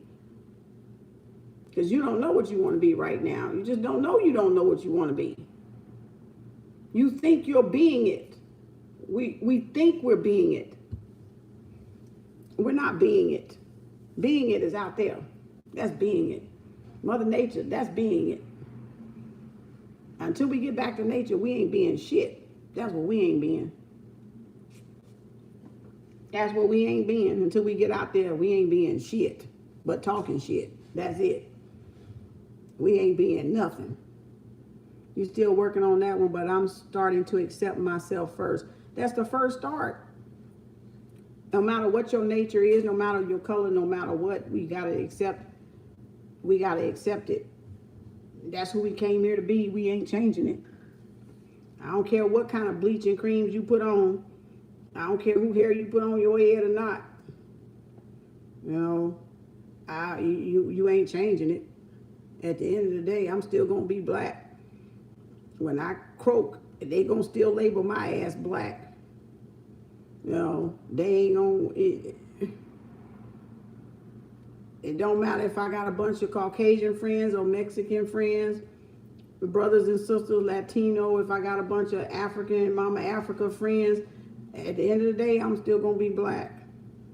Y'all only gonna know me as black. Or she was an African girl. You know, the black girl that laughed a lot.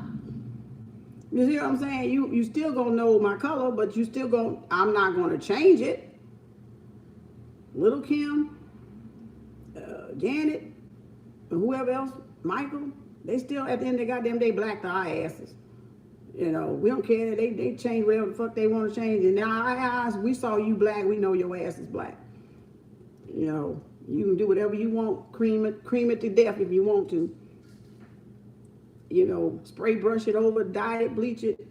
You still, to us, gonna be that color at the end of the day.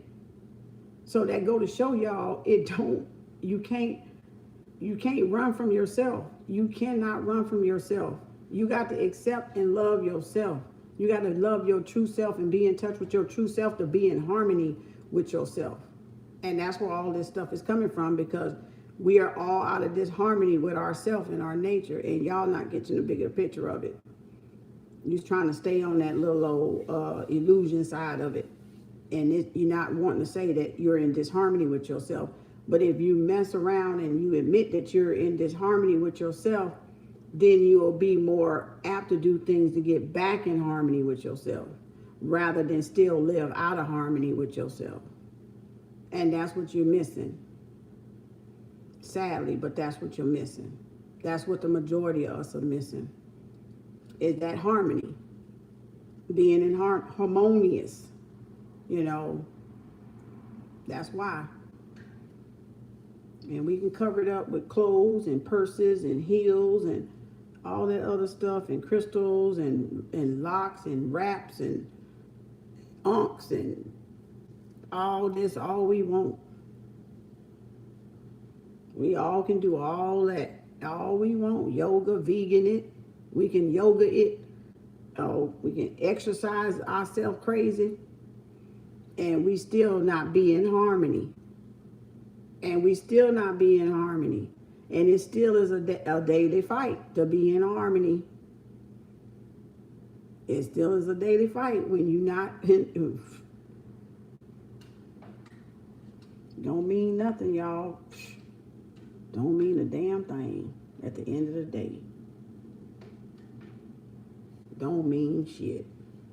Right? So you gotta find that balance here. You gotta find that balance right there. That's where it counts the most. Right within yourself.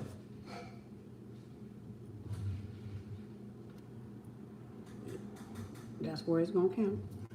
So thank y'all. Peace, shalom, namaste, hotep. What else? Assalamu alaikum. What did I say? Did I say namaste? Peace and blessings in all the other languages, all the other cultures and languages around the world. Because I don't know them all. I just know a few. I gotta learn my French one though. Au revoir. I don't know if that's a word or not. It's French au revoir or something. That's what's coming up in my mind. I don't even know where I heard it from. Probably a cartoon. Hasta la vista, baby. Okay, Arnold Schwarzenegger. Hasta la vista. Okay. What else I can say? So long, so well, and good night. I don't know. Around the world somewhere is good night. And I did all that. Shalom, all that. Hotep, namaste, peace and blessings. To all y'all and all the other greetings. Y'all may have y'all energy back. Thank you, Stacy. Thank y'all for the super chats. I appreciate y'all. Thank y'all for the love and support. Be blessed. Be your great self, because you got it in you to be great. Go to your highest level. Go to your highest level. Your highest high. Yourself, not nobody else's. You got to stay within yourself. That's your higher self. If you trying to be somebody else, you ain't being your higher self. So be your higher self within you. Okay? Within you. That's what it's about. Not trying to be like somebody else. And we just helping each other vibrate higher. Take what resonates, dump the rest. Throw it in the trash if you want to. I don't care. Write those books down, though. Those books will help y'all out if y'all want to do herbs or you just want to learn herbs and stuff like that. All of those books will definitely help y'all out to learn the herbal teas and all that stuff. And if you want to make essential oils, it'll help you. Even if you want to make you a little money spell thing, you can got the herbs and the essential oils in those books to help y'all out. Okay? And keep y'allself well. And to keep y'allself well. And this ain't even all of them. 1, 2, 3, 4, 5, 6, 7. That's 7 books. And that ain't even all of them. I probably got that many. I got herbal ones back there. These are not even the herbal ones, not all of them. But these are some good ones by Cunningham. He's a pretty good. I got 3 of his. Cunningham's books. That book fell. So thank y'all. Appreciate y'all. Peace, love, and harmony. Namaste. See y'all later. I'm doing readings now. Peace.